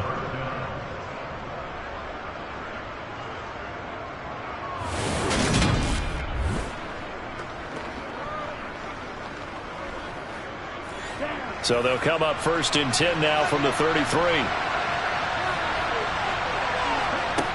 Back to throw. Nowhere to go here. He lost the football. Points 1, 2, and 3 in their defensive game plan was to get to the quarterback and knock the ball free. They did it there. Luckily, offense hangs on to it. Yeah, that's got to serve as a wake-up call, though, because they can't afford to let the ball go over to the defense and miss opportunities. And I'm not saying it happened here, but you know what a good rule of thumb is when a play like that occurs? You know who usually recovers it? The guy who missed his block and let his quarterback get hit. So from 2nd and long, now we go to 3rd and very manageable. Yeah, they love that phrase, don't they? Because as an offensive coordinator, you can keep people a little bit off balance and guessing. Because you don't have to throw it. You can come back with a strong run game if you want to. And if you're in 4-down territory, that really opens things up for you. Yes, it's the first half, but we'll see if that stuff there on 3rd and 1 comes back to haunt him. I hope you don't mind, but it's not going to stop me from putting a check mark next to this play. Let's look back as this game progresses and see if this is one of the key plays in the game, even though it occurred early. On 4th down, ready to punt, Michael Dixon. Back deep, Jakeem Grant. And a nice job here to down this one right on the 5-yard line. That is how you flip field position. That's an absolute bomb of a punt. Downs it inside the 5-yard line. Absolutely ideal. From that position, you're hoping to get it down inside the 15, inside the 5. Superb. So here comes the Browns offense with a long field ahead. As we take a peek at their versatile quarterback, the Hawaii native and former Oregon Duck, Marcus Mariota. So this is where we find out about the game plan and the trust factor, don't we? In this situation, the natural thing is take care of the ball, run it inside, everyone cover it. Just, get yourself some room and let your punter punt it out of there. But when you really got a QB you can trust, you might want to take a little shot early and try and create some space. Good strength, but not able to get a whole lot. Tackle shy of the 10.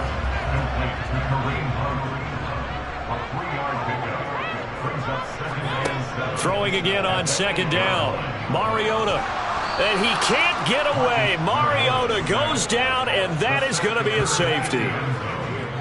Well, we thought these two defenses, they might come to play. One has already come to play here. A safety for the opening points of the game. Brandon, let's file this play away because if it turns out to be a tight game, who knows?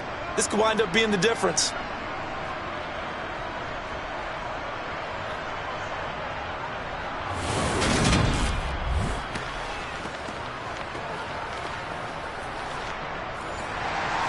So after that safety, now a free kick situation forthcoming as they punt it away from the 20. This is taken at the 23. Seattle's offense coming back onto the field, ready for their second drive. So 1st and 10 now from the 30.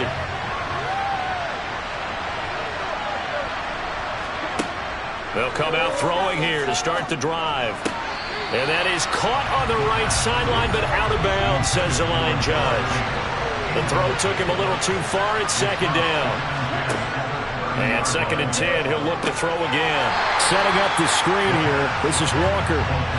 And he is going to lose yardage here. Heck of a play there to get to him quickly and get him down for a loss. I think they did a really nice job getting ready for this game, scouting, watching film, and understanding defensively what the play design was. Not an easy spot here. They'll be in search of 13 yards to try to pick up the first. They'll look to throw here. Got a man over the middle, and it's complete. And he is going to have a Seahawks first down as they're able to get the 3rd down conversion. Well, that was a fun one to watch right there. A nice in-breaking route and plenty of room in the middle of the field. And he was able to get behind the linebackers and grab the completion for a really good pickup.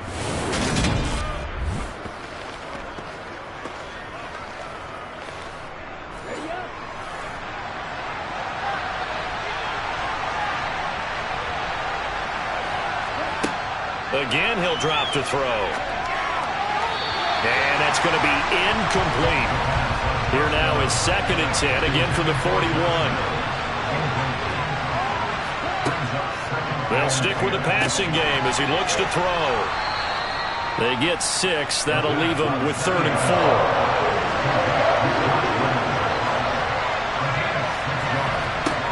Back to throw again. This one goes underneath to Walker. And he'll be brought down on the other side of midfield at the 43. I'm not sure that was necessarily a safety valve or a check down throw on 3rd down. Sometimes just try and find the open guy and get him the ball. He did exactly that and found a way to pick up a first down.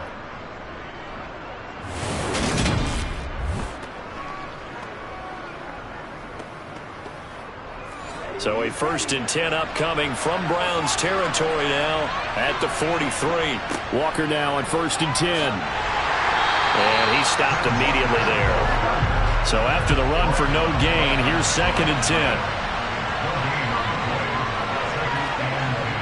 Now back to throw. That is incomplete.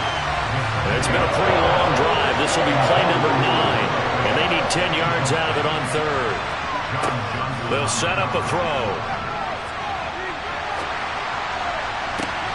He's got his tight end Fant. And he is out of bounds right around the 10-yard line. They're able to convert on 3rd down, and that sets up a 1st and goal. We always talk about the guy who paid off the play, don't we? A guy who caught it or ran it. But how about the elements that go into making a big play? This one in particular, able to scan the field, Pocket held up nicely. What a terrific job by the offensive line. The route, well run, and the football, right on the money. So another third down conversion, and now they've got a first and goal. They're going to look to throw. A quick throw there going to be batted away and incomplete. They'll go again here from the 10-yard line on second and goal.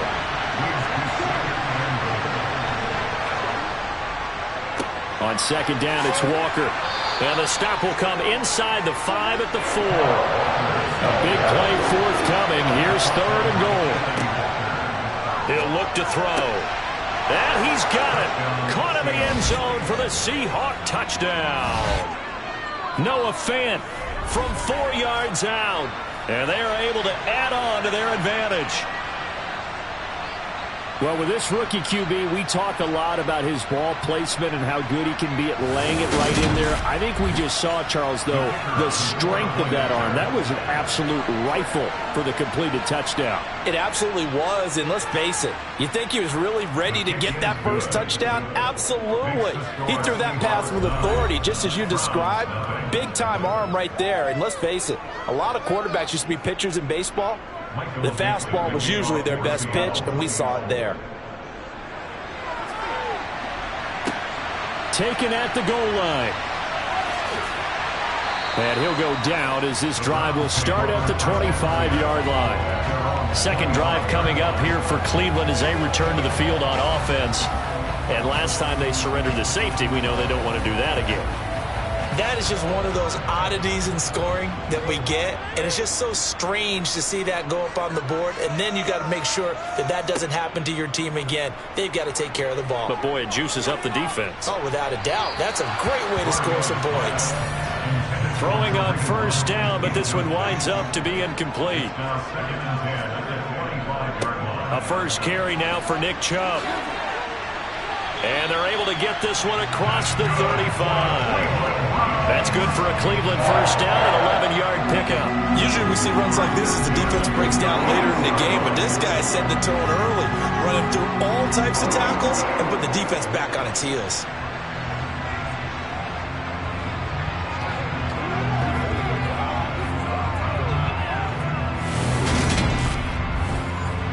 So from the 36 now, first and 10. They go play action. Mariota. And the Seahawk defense gets to him, and they bring him down. Darrell Taylor got in there to drop him. A CD, you know, so often we talk about quarterbacks holding on to the ball too long. Well, we can't say that there. He had no time to do much of anything. Yeah, that's one where you turn to your lineman and say, guys, can I get a little help here? And you have to ask politely because, remember, they're blocking for you the entire game. But as a quarterback, you've also got to have the clock running in your head when you need to get rid of the football. But this time, he had no chance. They were on him instantly. On third down, Mariota. And he's going to be brought down here in the backfield. Poona Ford, the one to get to him and drop him. He was still looking through his progressions and going through his receiver options, and while he was doing that, the defense got to him quickly in the pocket. And it was a great example of zone coverage, well executed, well coordinated. All the receivers were covered, and he couldn't evade the rush back in the pocket.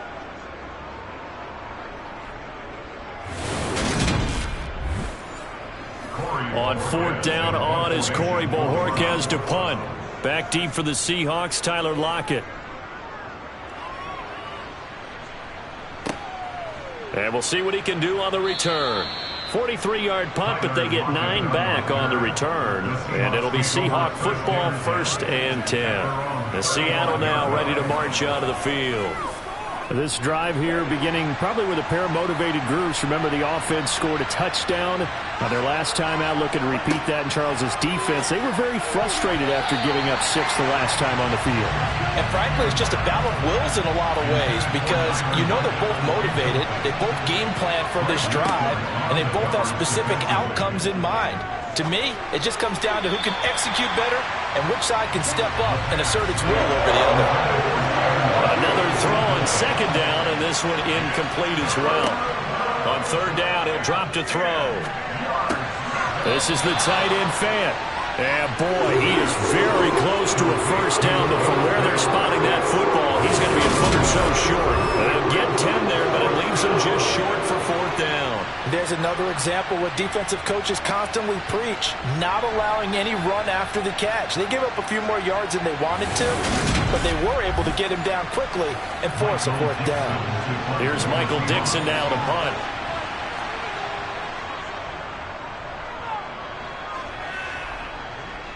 Calls for the fair catch, makes the fair catch just inside the 15-yard line. 36 yards on the punt with no return, and the Browns will take over with a 1st and 10 deep in their own territory.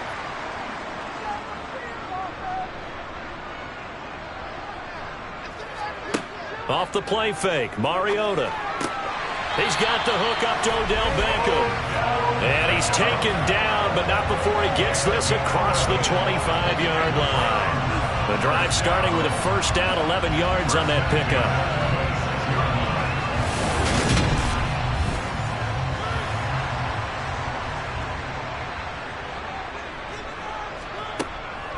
Running with Hunt here out of the shotgun.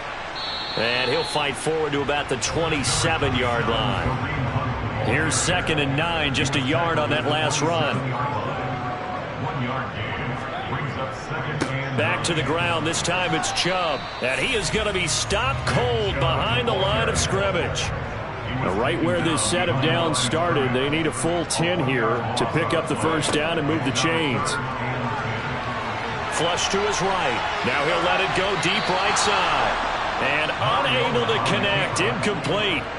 Now give them credit. They took their shot, but it's going to bring up 4th down. And Bojorquez on to punt as he gets it away. Ooh, with a juke. 42 yards on the punt, just 2 on the return. And that will come the offense as they take over. And Seattle now ready to march onto the field. The crowd may be losing just a little bit of the edge after back-to-back punts. They want some big plays. They want to see some offense. They want to see somebody break away, whether it's through the air or on the ground. Now it'll be interesting to see where the patience is on both sides. Each head coach, can you hang in there and not try and force something that could put your team in some jeopardy? That's a good way to start the drive. 17 yards and a first down. So many times in my career I've heard coaches talk about completions are one thing, but as long as we're there at the catch and we get guys on the ground, we can live with that. But if you're going to give up 10, 12, 15 yards after the catch, then your defense is going to be in a lot of trouble. A big hitter to start the drive has him up near midfield here for 1st and 10. To the right side, this is Walker. And nothing doing. He's immediately taken down at the line of scrimmage. Officially nothing on that last run. They'll try again 2nd and 10. Off the play fake, he'll look to throw. Toward the sideline, and look at that catch. Dragging the toes, and that's going to be a first down. Well done. A really nice pickup of 14 yards, and it moves the sticks. If you're running out route, it's likely you're going to end up near the sideline. And what did we just see there? Toe tap. You got it. The benefits of practice. Toe tapping, foot dragging, picking it up, and making sure it was a catch. So a 1st and 10 upcoming from Browns territory now at the 38. Looking to throw. And he's left with no option here but to throw it away. They work again from the 38 on 2nd and 10. Straight ahead, Walker. They do get a yard there, but only a yard. Leaves them with 3rd and 9 looming. He'll drop to throw. That's complete to Disley, the tight end. And he is out of bounds inside the 30. So 8 yards on the completion there. And that's going to make it 4th down. I thought maybe when he caught it, you have a good chance of getting that first down, but that's a nice job of holding him up and preventing him from getting to the sticks.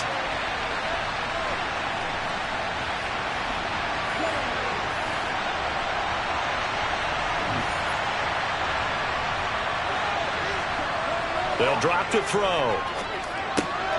That's caught over the middle by Fant. And he is going to have a Seahawks first down as they manage to convert And that'll keep the drive alive. And the drive stays in motion with a nice 8-yard pickup on 4th. So after the conversion on 4th, here's 1st and 10 just outside of the red zone. He'll look to throw. They're unable to connect, but a late flag comes in. And the contact may have come too early.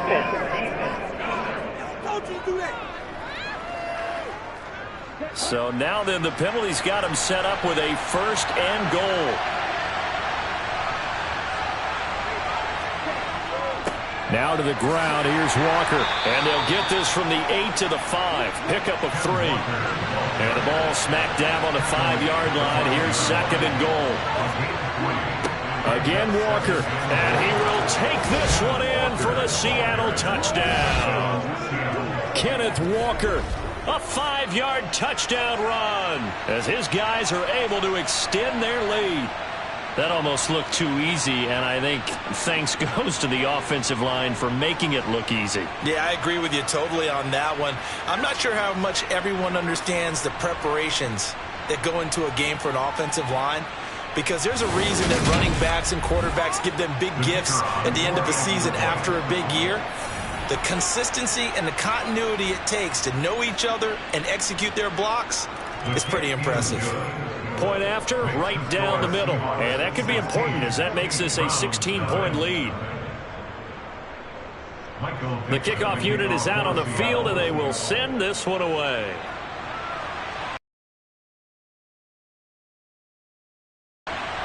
And he will be brought down here inside the 20. Good coverage as he's dropped at the 17.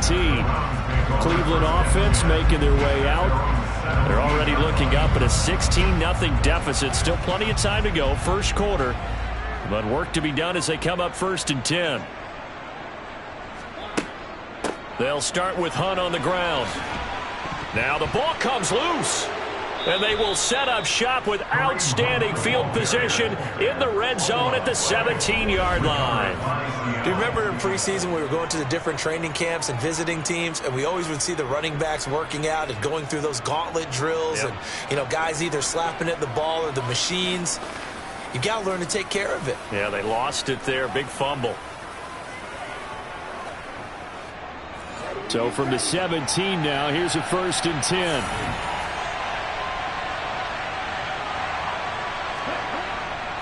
Up the middle they run. It's Walker. And he'll go down here at the 12-yard line.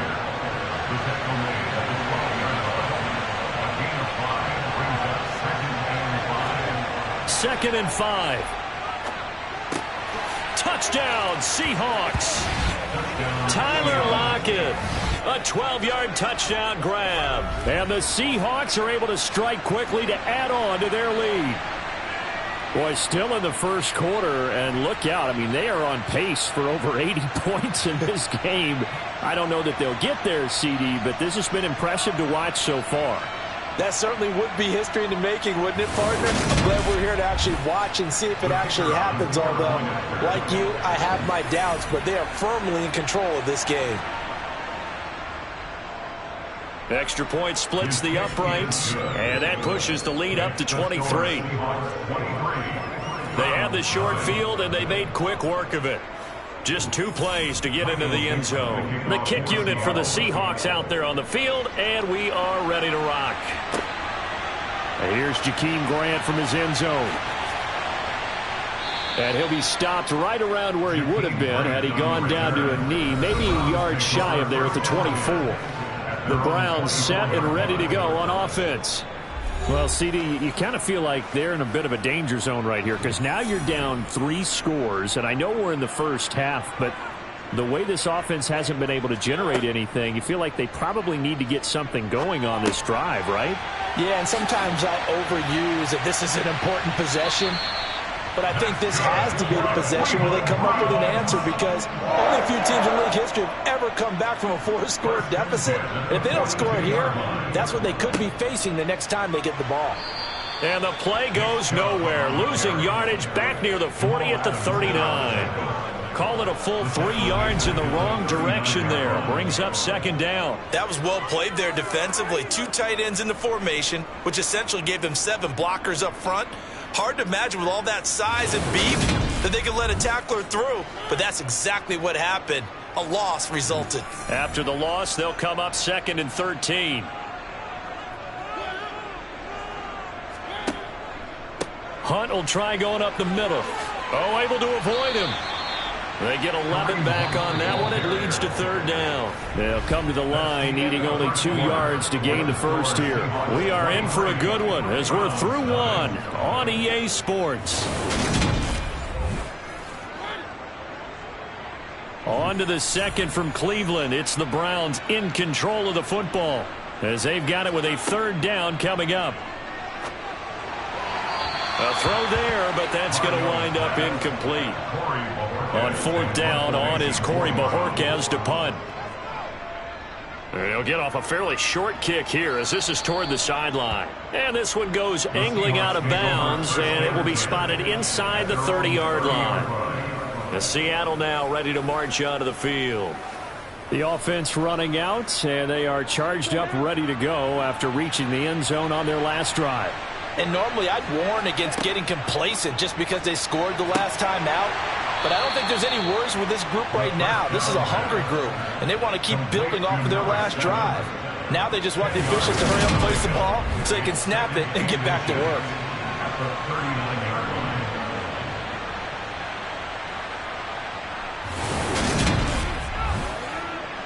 A good gain on first has them set up with 2nd and just a couple of inches now from the 29. Running left is Walker. And to the 42-yard line here and brought down there. He's brought down at the 42-yard line. Now a play fake here on 1st down. Looking left sideline, incomplete. So now 2nd and 10 after the incompletion on 1st down. They'll look to throw. And on the left sideline, he caught it, but out of bounds, according to the head linesman. Incomplete, so the ball a little late getting there, and it's 3rd down. Out of the gun now on 3rd down. And the Browns pressure gets to him that time, and he's going to go down. Myles Garrett, that is now 2 sacks for him here in this first half. Now here's Michael Dixon as he's on to punt for Seattle. He's been a busy man here in this first half as he gets it away. And a fair catch signaled for and taken at about the 18-yard line. So a change of possession here on the punt. And the Browns will take over 1st and 10.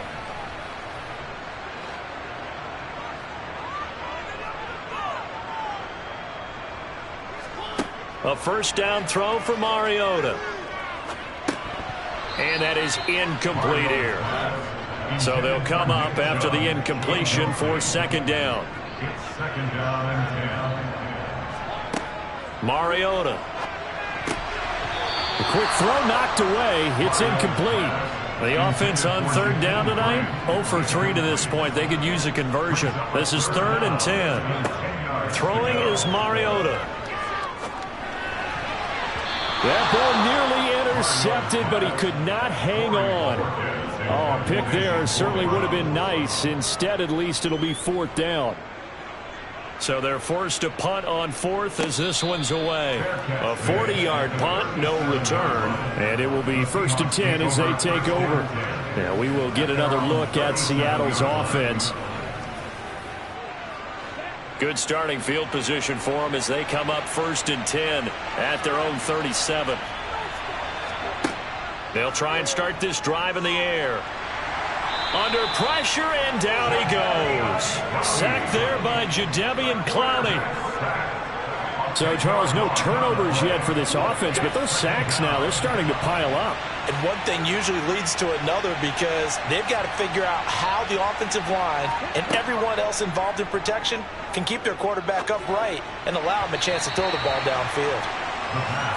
They try to throw on 2nd down, but this one is incomplete. Now on 3rd and long, they'll look to throw. It's complete to Brown, right side. And he'll be out of bounds across the 30-yard line. 5 yards, not enough, and it'll be 4th down. That's certainly playing down in distance very well by the defense, isn't it? Take whatever you want underneath, by all means. And here's Dixon to punt now as he gets this one away. The call for a fair catch, and it's made at about the 23-yard line. So possession goes over here on the punt. And they will take over 1st and 10.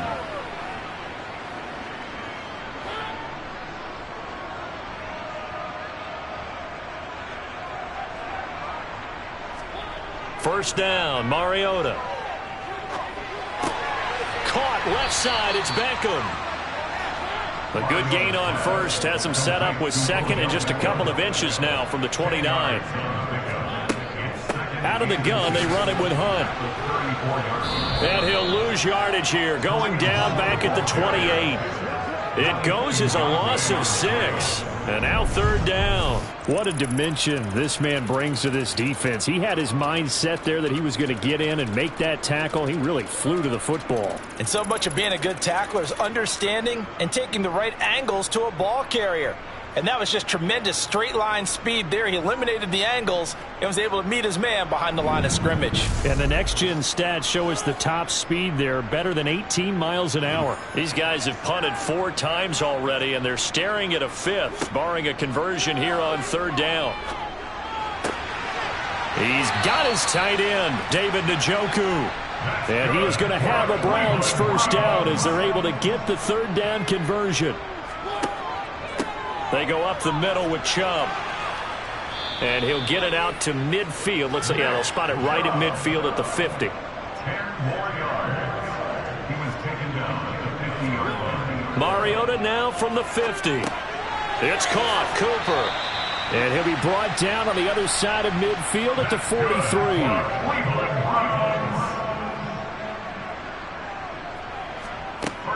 On first down, they'll run with Hunt. And he'll take this ahead for about 4. 2nd down coming up. From the 39-yard line, here comes 2nd down at 6. They'll give to Hunt here on the option. 9 yards the pickup there, and it's a first down. Mariota to throw it. That's going to be complete on the sideline, but, you know, that throw left him no room to run, and the good footwork nearly all for naught. From the 27, Mariota brought in over the middle by Grant. And that'll wind up moving the chains again as the tackle's going to be made at the Seahawks' 13-yard line. From the red zone now, Mariota. Looking middle, and that's complete. Now he's tackled a yard short of the marker. Good gain of 9 on first down. Play action now, Mariota. And he is into the end zone. Touchdown, Cleveland. Marcus Mariota taking it in from 4 yards out. And the Browns get a bit closer. To say that for him, that was an all-encompassing drive because it was his arm that got his team down to that point, but his legs that finished the deal. Give him credit for making it happen.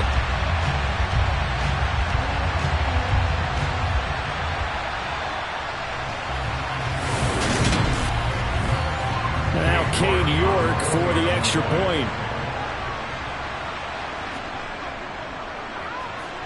And that makes it 23-7. So that one a long 11-play drive. And it results in a 4-yard touchdown run. Set now to kick this one away, and off it goes. This taken in at the goal line.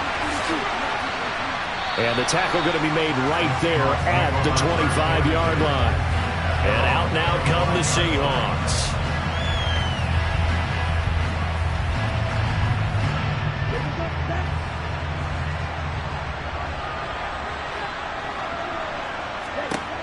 They'll come out throwing here to start the drive.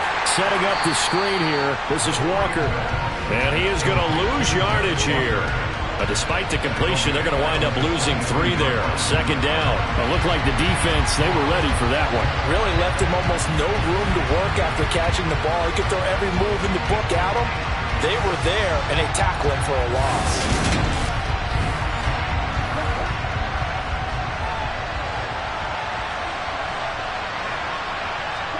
Second and 13.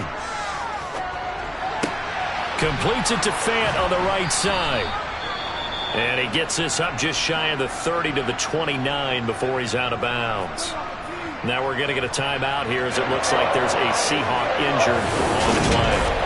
Well, you hate to see this before the regular season even begins. We'll take a break and come back. More preseason action in a moment. They are in need of 6 yards here if they hope to move the chains. On third down, he'll drop to throw. And he bats it away, and it falls down incomplete. On fourth down, ready to punt, Michael Dixon. And he deserves a bronze leg as he gets this one away. Fair catch signaled for and taken just shy of the 30-yard line. They call it 38 yards on the punt, no return. Heading out as the Cleveland offense now as they get set to take over here. A long drive last time out for this offense, Charles. If you remember, they started basically in the shadows of their own end zone, marched it down the field, and a lot of that was through the passing game. And partner, as a former defensive back, I'm having almost a physical reaction watching what's happening right now. But let's give credit where it's due because they've done an excellent job moving the ball through the air. Secondary getting picked apart pass by pass. Obviously, they need to make some adjustments there on the back end. Yeah, because offensively, we know that they're not going to be shy about throwing that football.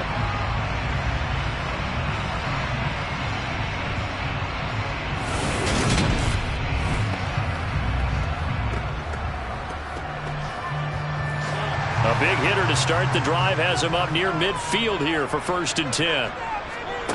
Mariota now. Escaping the pressure right. Going right back to Beckham here, complete. And he'll be out of bounds just shy of the 40. Another catch for him there. This one good for 11. First down. These guys have definitely been outplayed in the first half. I like their countenance. I like the way that they're out panicked out there, the way they're carrying themselves. They're starting to move the ball, and what you have to do, maintain your poise and start to put together some drives. Handoff up the middle, Hunt. And he'll manage to pick up about 4. It's second down. Holding offense.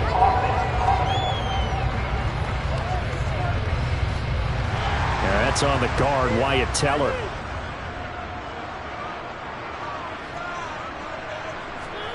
From the midfield stripe, they'll look to throw. And he whips that one incomplete there. So they'll come up after the incompletion for second down. Mariota again. He's got the connection to Cooper. And they'll get this down to the 42-yard line. The offense on third down tonight, just 1 for 5 to this point. This is 3rd and 10. He'll get this one underneath to Hunt. And he stopped up short of the first as they tackle him down at about the 36. They do get 7 out of that, but not enough to prevent a 4th down. How about that strategy there, Brandon? 3rd down. They just said, we've got faith in our tacklers. We'll give you the short stuff, and just decided to protect the sticks. So every time I hear fans telling me tackling's not a part of the game anymore, plays like that, I can clip and save and show them you have to tackle well if you want to be a good defense. And this one is no good. He missed it. And this will remain a 16-point deficit. Everything looked good. Good snap, good hold. Sometimes, though, the ball just doesn't want to go where you want it. And this one winds up no good.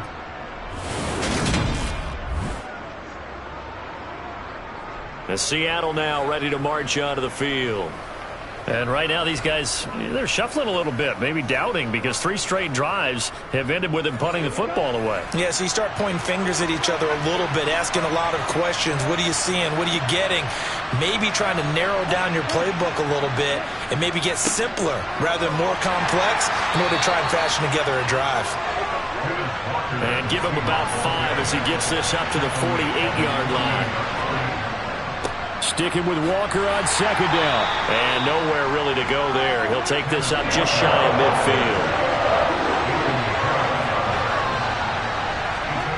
They'll set up a throw. Firing quickly here, and that's complete. And he is going to have a Seahawks first down as they're able to get the third down conversion. Well, things are definitely going right for them here in the first half. Pick it down, any down, even third down, no problem. They get a connection there and pick up a fresh set of downs, continuing to move the ball.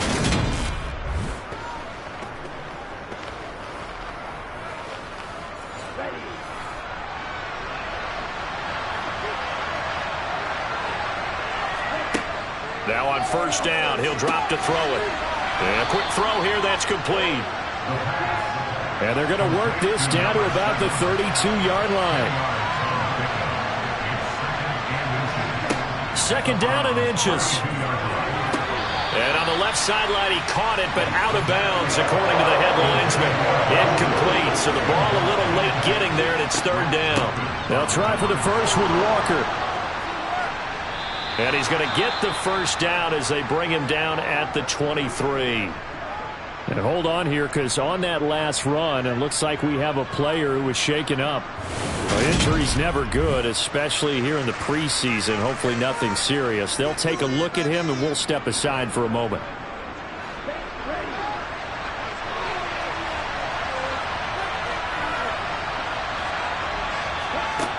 They'll look to throw here on first down. And that is incomplete. Oh, he had it and dropped it. That is an unforced error there, and it takes away what could have been a touchdown. Oh, he'll want that one back. Incomplete. He doesn't drop too many in that department. Third down. Out of the gun now on third down. This is intercepted. Picked up by Jeremiah Owusu-Koramoah. And the Browns are going to take over a couple of yards shy of midfield. And he's a high draft pick, so maybe a bit of a mulligan, but you never want to throw a preseason interception, especially as a rookie. No, but this is the time to do it, right? Let's get the kinks out. He's still got to learn how to read coverages, still has to learn the entire offense, has to see how he fits with the players around him. The bottom line is what you said right in the beginning. He's a high draft pick. They want him on the field sooner rather than later, so let's keep giving him some reps and seeing what they have. Good starting field position for them here as they come up first and 10, just shy of midfield at the 48. They'll start by running the option to the right. And he's up across midfield and down into Seattle territory. Give him 4 yards there on the first down keeper. We remind you that coming up in 2 minutes' time, we'll hand you off to Orlando, where Jonathan Coachman will have highlights and analysis of this first half of action. Mariota's throw taken in by Cooper here. And he's going to be taken down right at the 40-yard line.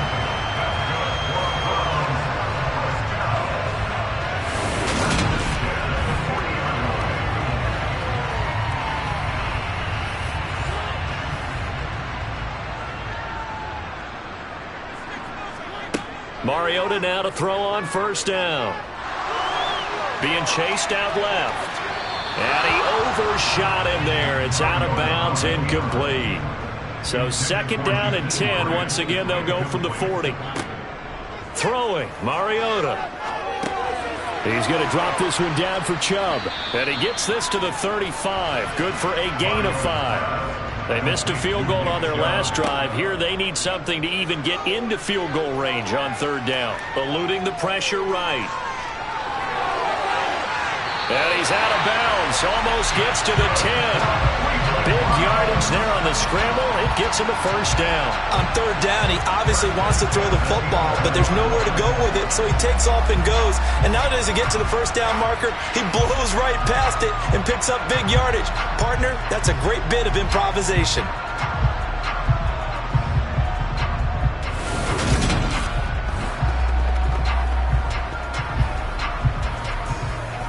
Now a first and 10 at the 11. Now Mariota. Oh, not sure he saw the linebacker there as that's batted down and incomplete.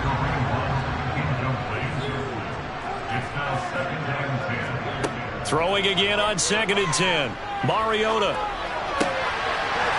that's going to be caught for the Browns. Touchdown. Amari Cooper, an 11-yard touchdown. And the Browns get a late score here in the final minute of the first half.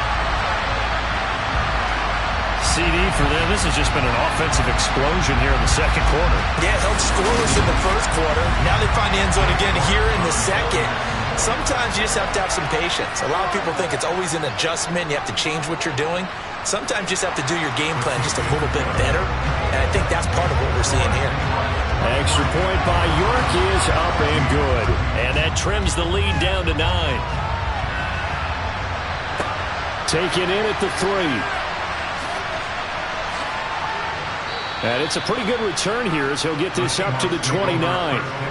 Back out now comes Kenneth Walker in the Seattle offense. He's been good. His guys are winning. So far, the recipe working here in the second quarter. And he doesn't like to just tote the rock. He wants to carry his team on his back. And that's what he's done throughout this game. Yeah, he's done that. He'll be hoping to continue that trend. Quick throw knocked away and incomplete. An incomplete pass on first down. That leads to a 2nd and 10. Now, meanwhile, a pass that should have been intercepted, but it winds up falling incomplete. This time they stay on the ground, and they'll indeed stop him on 3rd down. And now what do you want to do with your timeouts? Now the Browns will use the first of their 3 timeouts as they'll stop the clock with 24 seconds to go in this first half. Now here's Michael Dixon as he'll come on to kick for a 6th time tonight. And a fair catch signaled for and taken successfully. The Browns going to go on offense one final time in this first half. And with time quickly fading here in the second quarter, not sure how aggressively, offensively they want to play this. I think we'll find out just how much they trust their guys in this situation if they decide to take a shot. And he's not going to go anywhere as they get him down behind the line of scrimmage. 2 yards the loss, 2nd and 12. It's a loss of 2. So we've come upon halftime with the visiting Seahawks. They're out in front. As we'll send you down to Orlando, and we check in with Jonathan Coachman for our EA Sports Halftime Report. Coach. All right, Brandon, thank you very much. Week 3 of the preseason is here.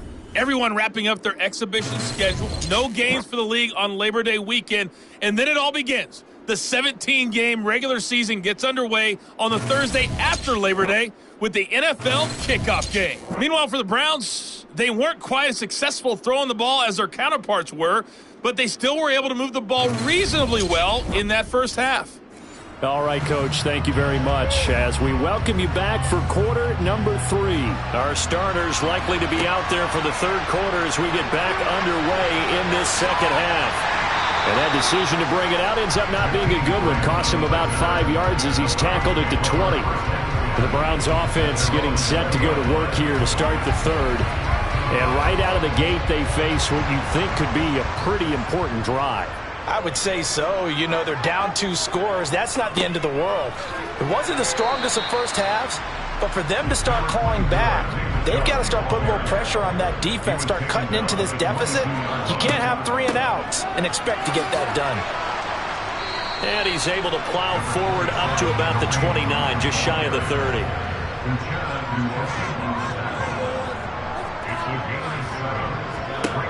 On 3rd and 1, here's Mariota. Flushed out right. And they'll get it up just short of the 45 at the 44. The escapability in evidence there is that one good for 15 and a first. Fast, slow, it doesn't matter. If you give a quarterback enough room to escape, he can hit you for a big gain. You've got to give him a little more focus moving forward.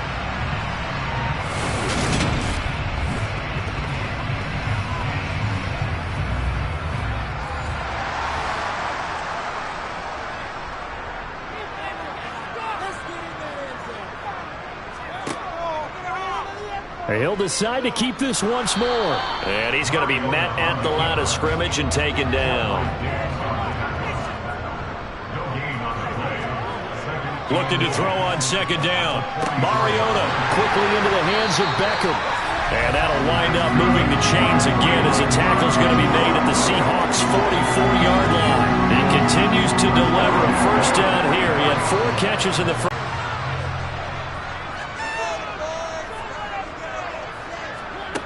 Throwing is Mariota. This is the tight end, Njoku. And the tackle going to be made at the 38.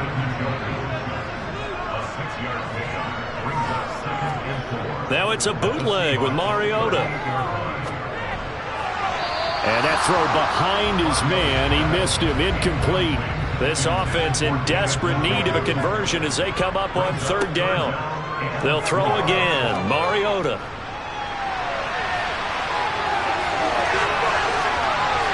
And he gets this one inside the 15, just a yard or 2 shy of the 10. Big yardage there on the scramble. It gets him a first down.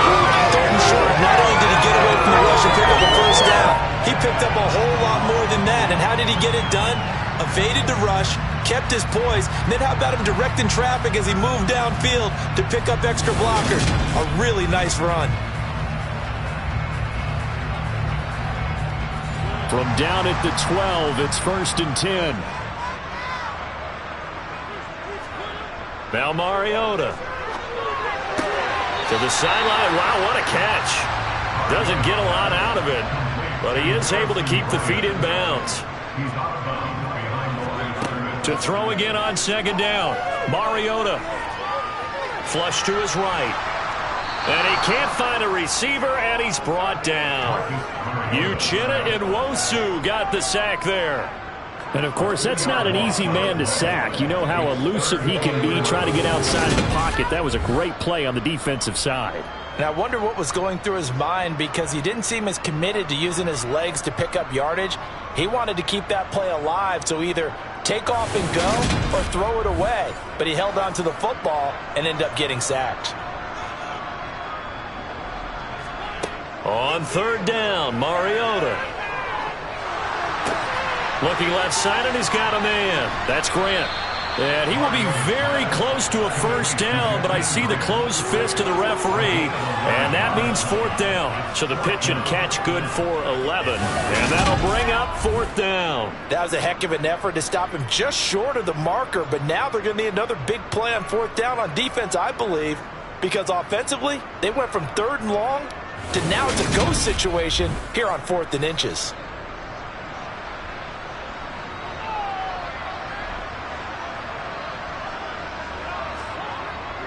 They'll run for it. Chubb, and he's in. Touchdown, Browns. Nick Chubb taking it in from 2 yards out. And the Browns' decision to go for it pays off with 6 points. So they only needed a couple of feet there on 4th down, but they got more than that and then some as he takes this into the end zone. And I love your description right there, right? 4th and short. They got that. No problem. Let's go ahead and get the rest of it. Finish it off in the end zone. Touchdown. Everyone goes away happy on that one. Extra point by York is up and good. And the lead is down to 2. That one in the books as a 12-play drive. And Nick Chubb the one to finish it off as he does so with a touchdown run. This one fielded at the 5. And no chance to get away as they'll get him down at about the 17-yard line. Here comes the Seahawks offensive unit. They'll have it first to begin the 3rd. But Charles, they still have the lead despite their defense giving up a touchdown on the previous possession. And even though they have that lead, it feels like a back-and-forth ball game where to try to get momentum back, maybe they need at least 3 here on this drive. I think you're right about that, Brandon, because your game plan doesn't change.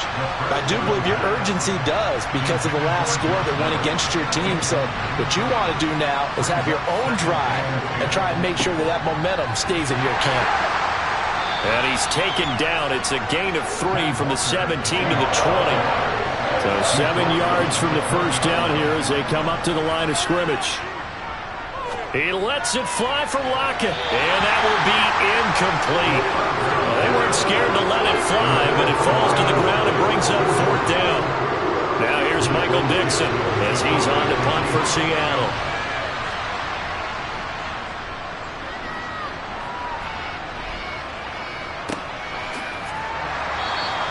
That'll be a 44-yard boot, just a yard on the return as he's covered up quickly. With the football going back over now to the Cleveland Browns. And the offense coming back out here. Plenty of energy, ready to roll, looking to just add to what they have been doing after scoring a touchdown, Charles, their last time out. And that's a great feeling to have on the sideline, partner, knowing you just won the battle against the opposing defense. And since they came off the field, I'll guarantee you all they want to do is get back out there because they know they have the upper hand on that defense right now. Meanwhile, they take a shot to start the drive, but this is going to wind up incomplete.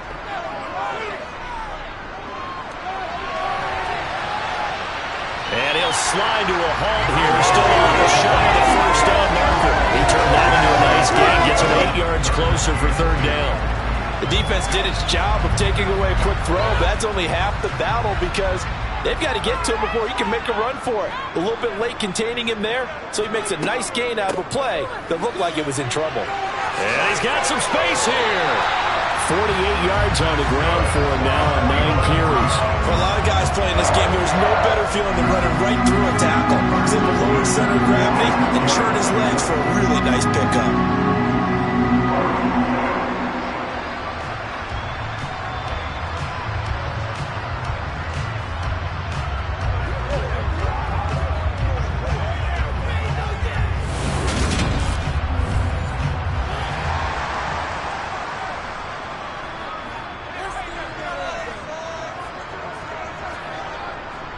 On first down, they'll run with Chubb. And he's going to take this ahead for right around 3 yards, but no more than that.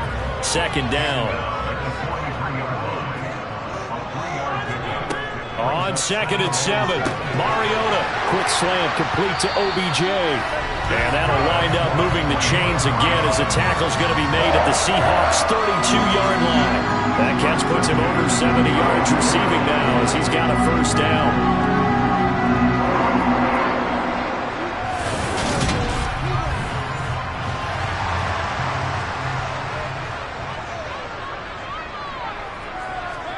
Off the play fake, Mariota. He's got a man, it's his fullback. And he gets this one inside the 15, just a yard or two shy of the 10. That good for 21 yards on the catch and run. Well, they've certainly spread the ball around so far, but they're definitely getting everyone involved now when you're throwing it to the fullback. Just shows how versatile this offense is and how everyone is a threat. Now a 1st and 10 at the 11.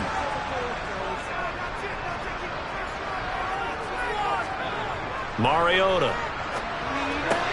That is caught left side by Bryant. Touchdown, Browns. Harrison Bryant, an 11-yard touchdown. And the Browns have scored again in this 3rd quarter, this time to move out in front. Well, we know someone just added to his touchdown passing total, but all he did was get the ball out quickly to his tight end and let him take care of business the rest of the way. York now for the extra point.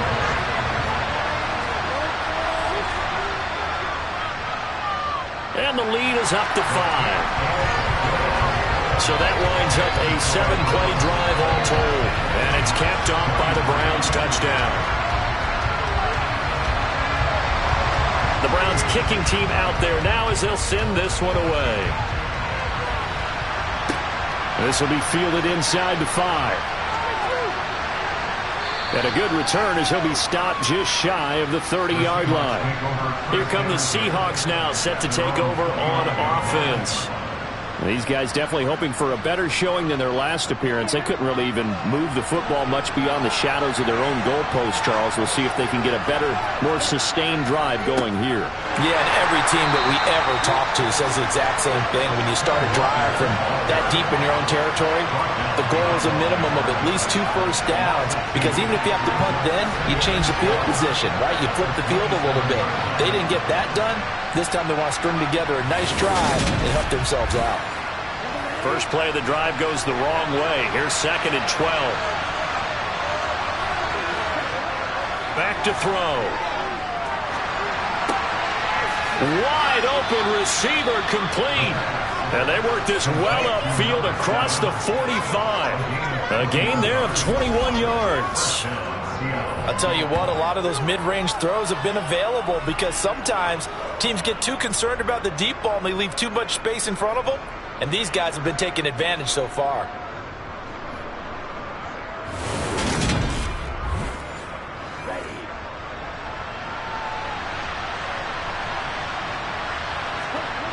Back to throw now on 1st down. Looking sideline, incomplete. After the incomplete pass, here now is 2nd and 10. They'll drop to throw. And this time he's got the hook up. It's complete. And he'll be brought down on the other side of midfield at the 43.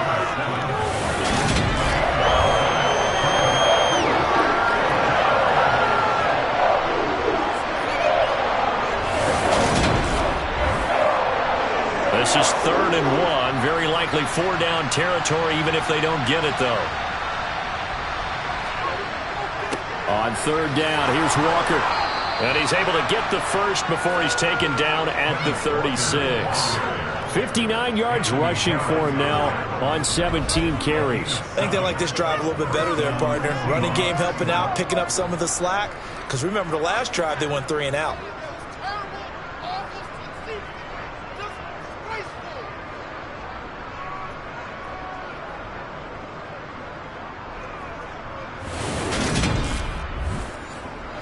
So from the 36 now, 1st and 10. Out of the gun, they'll look to throw. And he's taken down. This will be a Brown sack. Myles Garrett bringing the pressure yet again. That's his 3rd sack here tonight. This has to count as a great team effort today, but this man, he's been at the center of all of it. Really special day for any defense to have this many sacks in a game.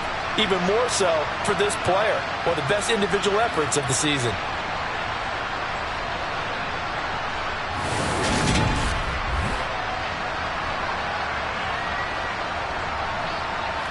Pass protection has been a problem all night long as they come up facing 2nd and a bundle. He'll look to throw. Walker with a grab, left side. And he'll be brought down inside the 40-yard line. Now on 3rd and long, they'll look to throw. He hits his target, Lockett.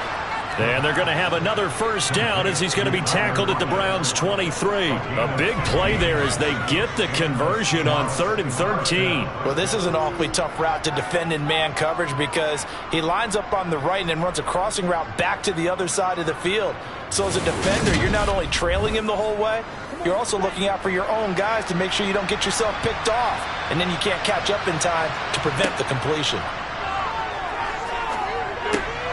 Man open left side is Brown. He is taken down at the 21 after a short gain of 2. And now timeout is whistled as it appears there's a Brown shaken up on the play. Well, you hate to see this before the regular season even begins. We'll take a break and come back. More preseason action in a moment.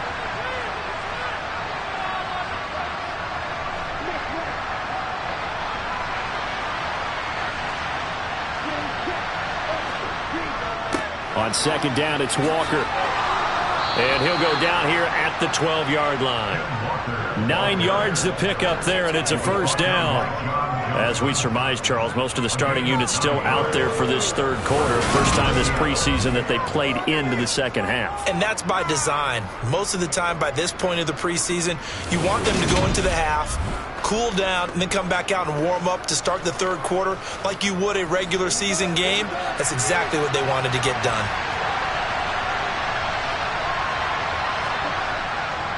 Back to Walker on first down. And the result here, a pickup of 8. Leaves him with 2 to go on second down.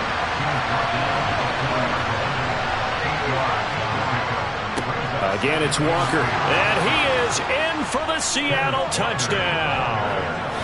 Ken Walker ready for the regular season with his second touchdown of the game. And the Seahawks have answered back with a third quarter touchdown of their own to retake the lead. Well, he finishes off the drive with a touchdown run, Charles. Remember, he also had a catch on this drive as well. And that's what running backs want to be in today's NFL, a complete back. 3 down, stay on the field, run it, and catch it. And he gets it done. And now they'll empty the backfield here as they elect to go for 2. They'll try and throw for it. To the goal line, but it's incomplete.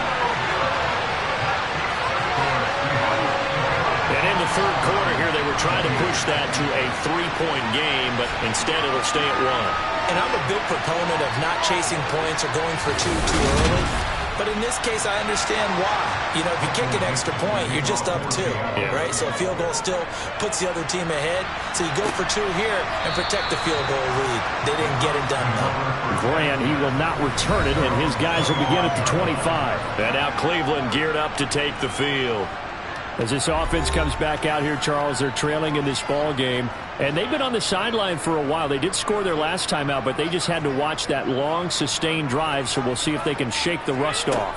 Yeah, and that's always a question that you have when you have to come off the bench after having sat there for a long time. Are you ready to go? Are you loosened up? But even more so, are you mentally alert and ready to put your best product out there? That'll go as a pickup of 32 on the catch and run. And you need a big play? Go to your big play guy. Listen, that's football 101.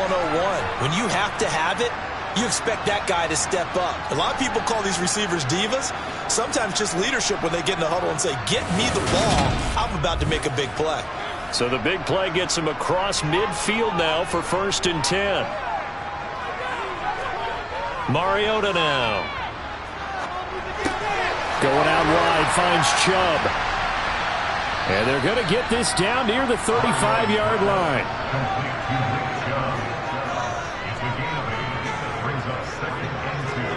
Looking to throw again on second down. Mariota looking for Cooper. That's complete. And he'll be brought down at the 27. Mariota again.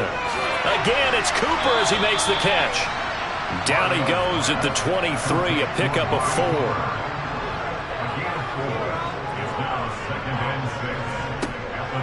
They go with Chubb on second down. And he gets it inside the 10 to the 9. Sets him up nicely. 1st and goal. It was a pickup of 14. Some big plays in the passing game on this drive. Here's one out of the running game. So the passing game loosening things up. Now there's room to roam.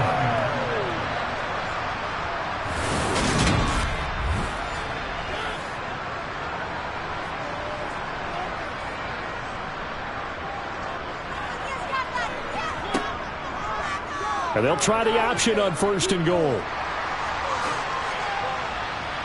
And finding room to work, he's down to the 2-yard line. Coming right, this is Chubb on the toss. Now we're going to get a timeout here as it looks like there's a Seahawk injured on the play. Well, injury's never good, especially here in the preseason. Hopefully nothing serious. They'll take a look at him, and we'll step aside for a moment.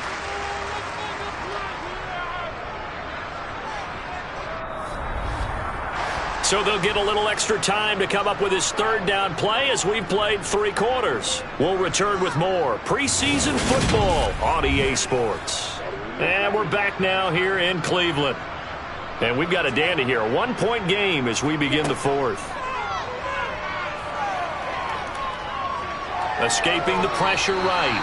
And he'll hit the deck, but he did not get there.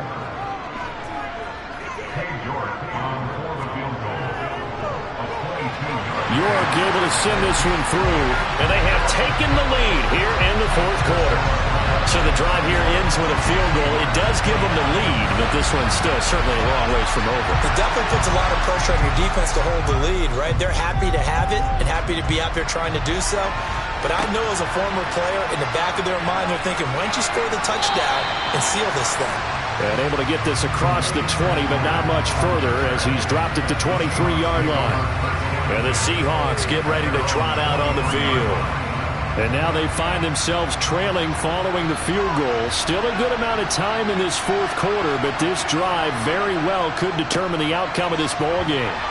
And he finds a little bit of room, enough for 4 yards. It'll be second down. Another run for Brown on second down. And he'll push his way forward to about the 32.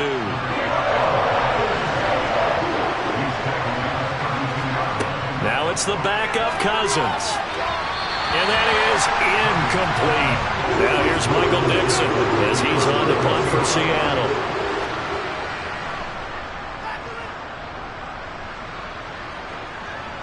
Fair catch called. It's taken in right at the 20-yard line. Here comes the Browns offense back onto the field. Their defense got the stop, forced the punt, and now you really start to monitor the clock as they nurse this slim lead.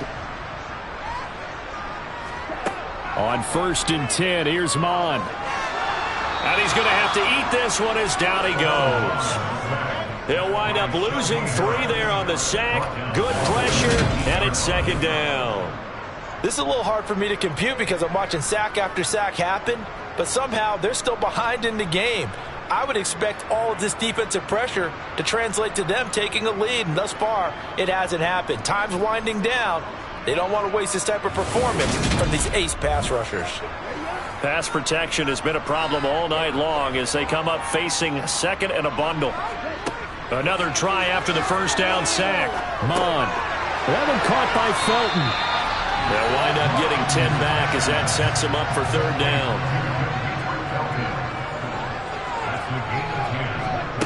Here's Mon. That's going to be taken in by Felton. And boy, he is very close to a first down, but from where they're spotting that football, he's going to be a foot or so short. Only able to gain a couple there. And it'll be fourth down. If this were baseball, we'd call this small ball. Instead of pushing it downfield, they throw a short pass trying to pick up the first down, but the defense rallies to the football and stops him short, bringing up a fourth down. On fourth down, the punt team is on as this is sent away.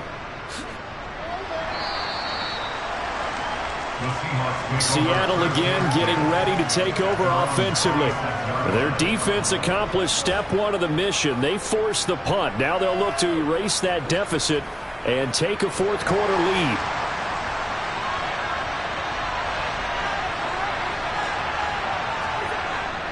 They defer to Brown to start the drive. And he's taken down but able to slip across the 35. A gain of 11 to kick off the drive, and it's a quick first down. We'll definitely see some open running lanes, and he's taking advantage of it right now, but that shouldn't be a surprise. Defense has the lead. They're playing for the pass first.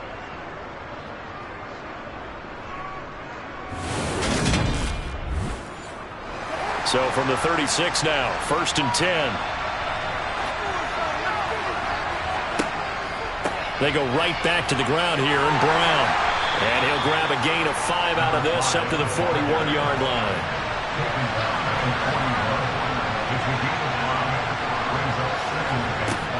They keep it on the ground. Again, it's Brown. And he'll make it only to the 43, a gain of 2.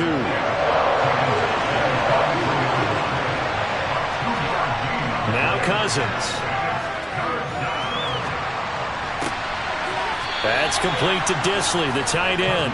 And they're going to have another first down as he's going to be tackled at the Browns' 36. Well, they were in search of a short gain on third down, and they wind up nabbing over 20 yards. Normally on third down and short yardage, you're thinking to throw to your tight end. It's just going to be a simple chain mover. But this time they let him roam down the field, and a nice dart picks up the first down and then some. So a 1st and 10 upcoming from Browns territory now at the 36. Cousins going to bat it forward here on the jet sweep. And he'll have a gain of 3 to the 33.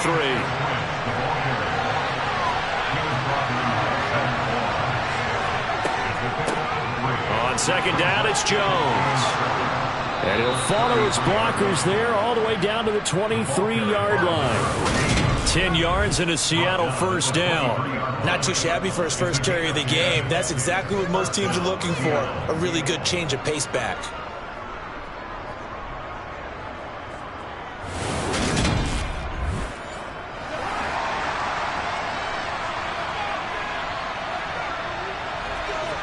Play action now. Cousins.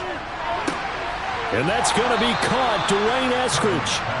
And all the way down inside the 5 to the 4. Another big gainer that time. This one goes for 19 yards. Just picking up yardage in bunches here these last few plays. They have moved right down the field. And just like that, they're going to be set up with a 1st and goal.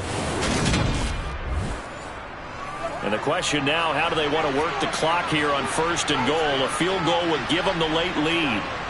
Now Cousins.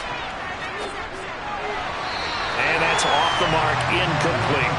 Line of scrimmage, again the 4-yard line. 2nd and goal. Here's Cousins. Toward the end zone, but that's going to wind up incomplete. You know, last week I remember asking you, what would an offensive coordinator be looking for week 2 of the preseason? Now we're in week 3. Defensive coordinator-wise, what's he looking at? For the most part in preseason, you're playing pretty basic stuff, pretty vanilla, deep. Touchdown! From 4 yards out. And the Seahawks have moved out in front here in the 4th quarter. But he is such a matchup nightmare down near the goal line, CD, and another example right there on that play for the touchdown. It's borderline impossible to defend this guy because that kind of size, he can still get out and run a crisp route, and he has excellent hands. Even if you stick with him, all the quarterback has to do is lob it up, and he can win almost any jump ball. Extra point right down the middle, and the lead is up to 5. So the drive goes 75 yards, 10 plays, and the Seahawks capping it off with a touchdown. Fielded just outside the goal line. And some good special teams coverage as they bring him down just outside of the 15. Cleveland offense making their way out. And they will be looking to answer the touchdown their defense just surrendered. Still a good chunk of time remaining here in the 4th quarter and a chance to regain the lead in a tight one. They'll begin the drive with Hunt. And good yardage as he gets this one up to about the 23.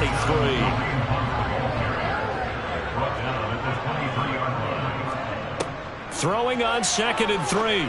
Mond. He'll find Smith-Marset complete. That one a first down pickup of 8.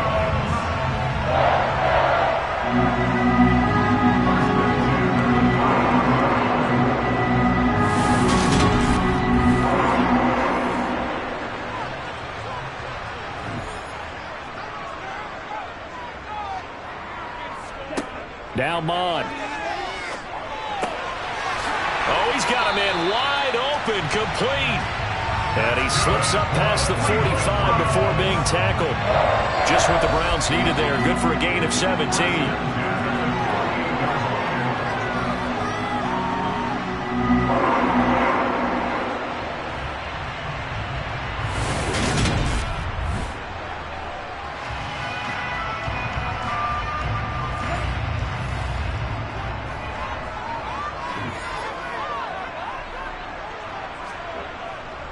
Hunt will try going up the middle. And he's up across midfield and down into Seattle territory.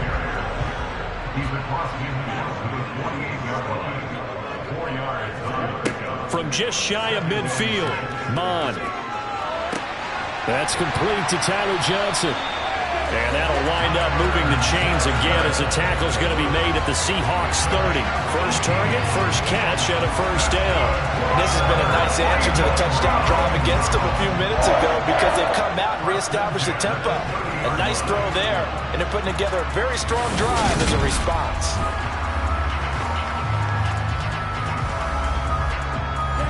So 1st and 10 now from the 30.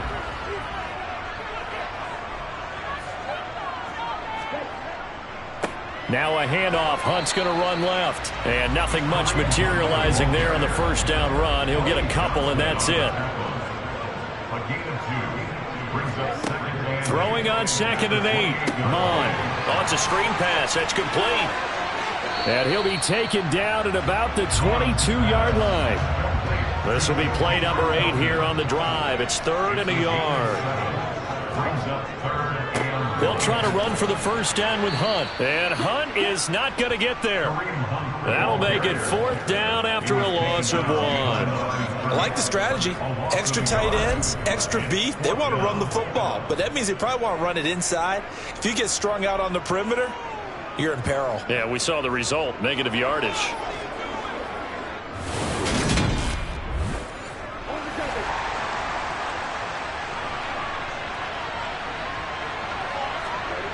Fourth down, 4th quarter. Here's Mond.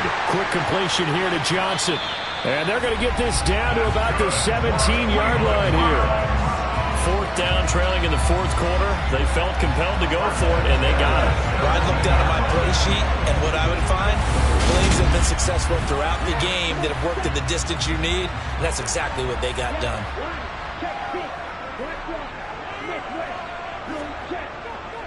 On first down, they'll run with Hunt.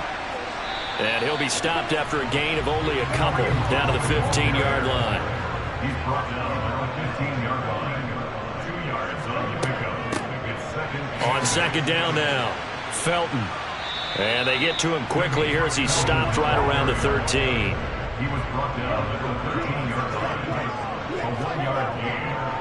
On 3rd down, here's Hunt. A loss of a yard, and it brings up 4th. Brought down behind the line of scrimmage. An interesting and intriguing decision there defensively because they kept extra DBs on the field despite seeing the multiple tight end look that came out for the offense. I thought they were going to switch out of it. I didn't know if they felt they didn't have time or what the case was. Well, in any event, the extra speed allowed for great penetration as they stuffed that one behind the line of scrimmage. A lot of pressure here for Cade York. From the left hash, a 31-yard attempt. York able to send this one through, and that will cut the lead down to just 2. So that gets him a little closer as he converts there, but you have to think back to the field goal he missed earlier. Right now, that's the difference between leading and trailing.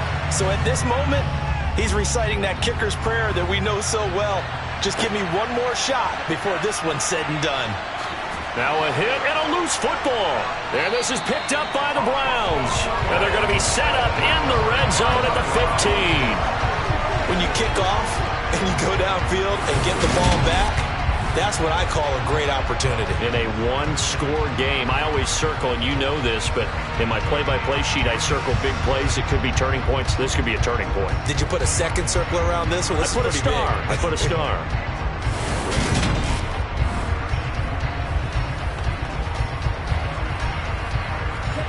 Line of scrimmage, the 15. It's 1st and 10.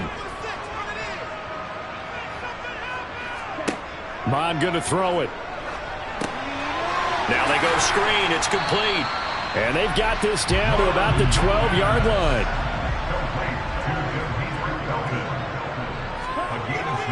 Throwing again on 2nd down. Mon. And he takes a shot on the release as this will be incomplete. So the failure to connect on 2nd down, that leaves him staring up here at a 3rd and 8. From the gun, here's Mon. And he'll be hit as he releases it, and that'll fall incomplete. We've seen this quite a few times in this game. Offensive line unable to keep leverage, unable to keep people away, facing a lot of pressure. Fortunate just to get rid of it. One of the reasons they're down is that inability, though, to stop the pressure. We saw another example of it there. York able to send this one through, and they have taken the lead here in the fourth quarter. So the big return had them fired up, but in the end, the offense stalls out. They only muster 3. Yeah, the excitement was there after the return, but they didn't move the ball at all after that. They didn't even get a first down. Fields it right around the goal line. And up to about the 26-yard line, just across the 25. And Seattle now ready to march out of the field. And as the offense begins another drive here, pretty simple, Charles. They want to carbon copy what happened the last time out when they ended their drive in the end zone. You're right about that, partner. It sounds pretty simple, doesn't it? Just score again, but we know it's not that simple because we don't just make adjustments at halftime if you're a good football team. You spend that time on the sideline, you study what's on the notes and the tablets, and you make those adjustments, prevent a repeat of the last drive. Series to series, the best teams, that's how they get it done. And we'll find out here soon enough whether those adjustments are enough defensively. And this will be a Seahawks first down as good running gets them to about the 44. Now that's the way to do it. Hand it to someone with vision and good footwork and add in a little bit of power, and you find a way to pick up first downs.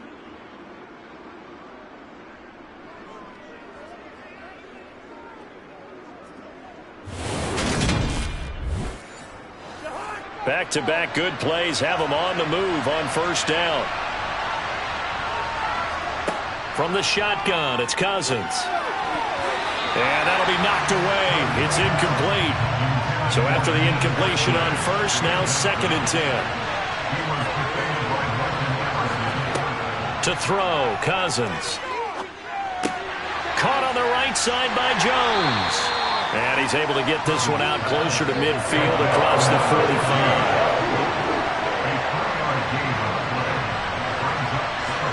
On 3rd down, Cousins. On the sideline, did he keep his feet in bounds? They say yes. Great job, both feet in, first down. The drive stays intact with a pickup of 13. Heady on that one, huh? Getting out of bounds before the 2-minute warning. They get an extra timeout, extra opportunity to move the ball downfield. Very smart football. Kevin Stefanski consulted with his guys above, and they've told him, throw that challenge flag.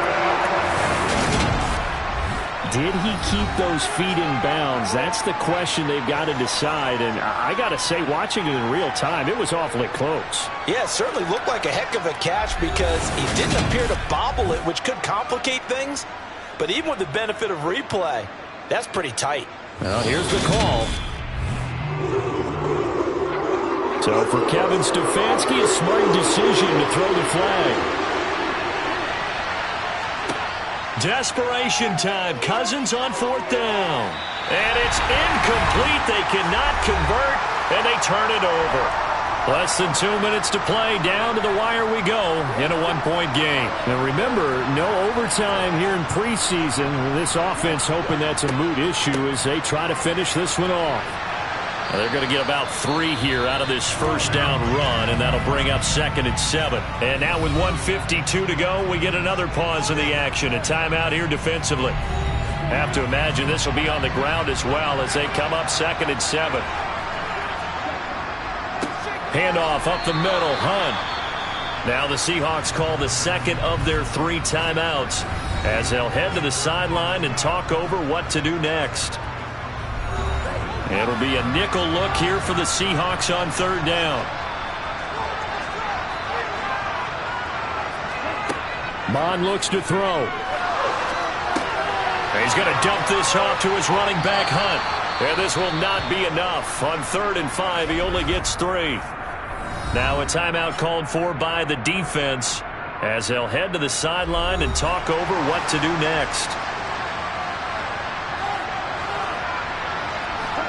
On 4th down, Mon. And he's brought down. Can't do anything with a football. It's a sack and a turnover on downs.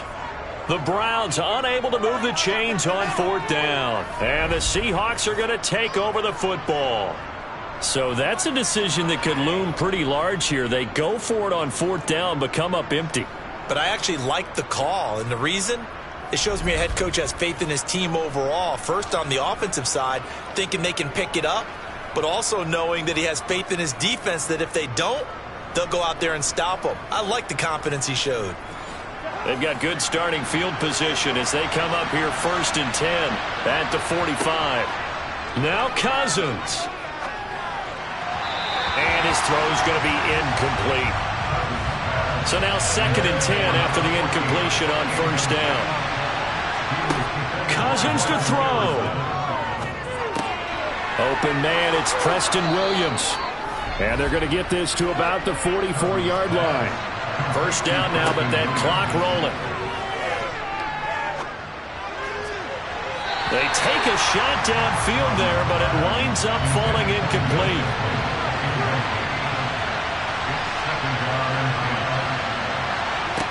Here's Cousins. That is caught. It's Williams. And he'll get this one down near the 20-yard line, just shy of the 20.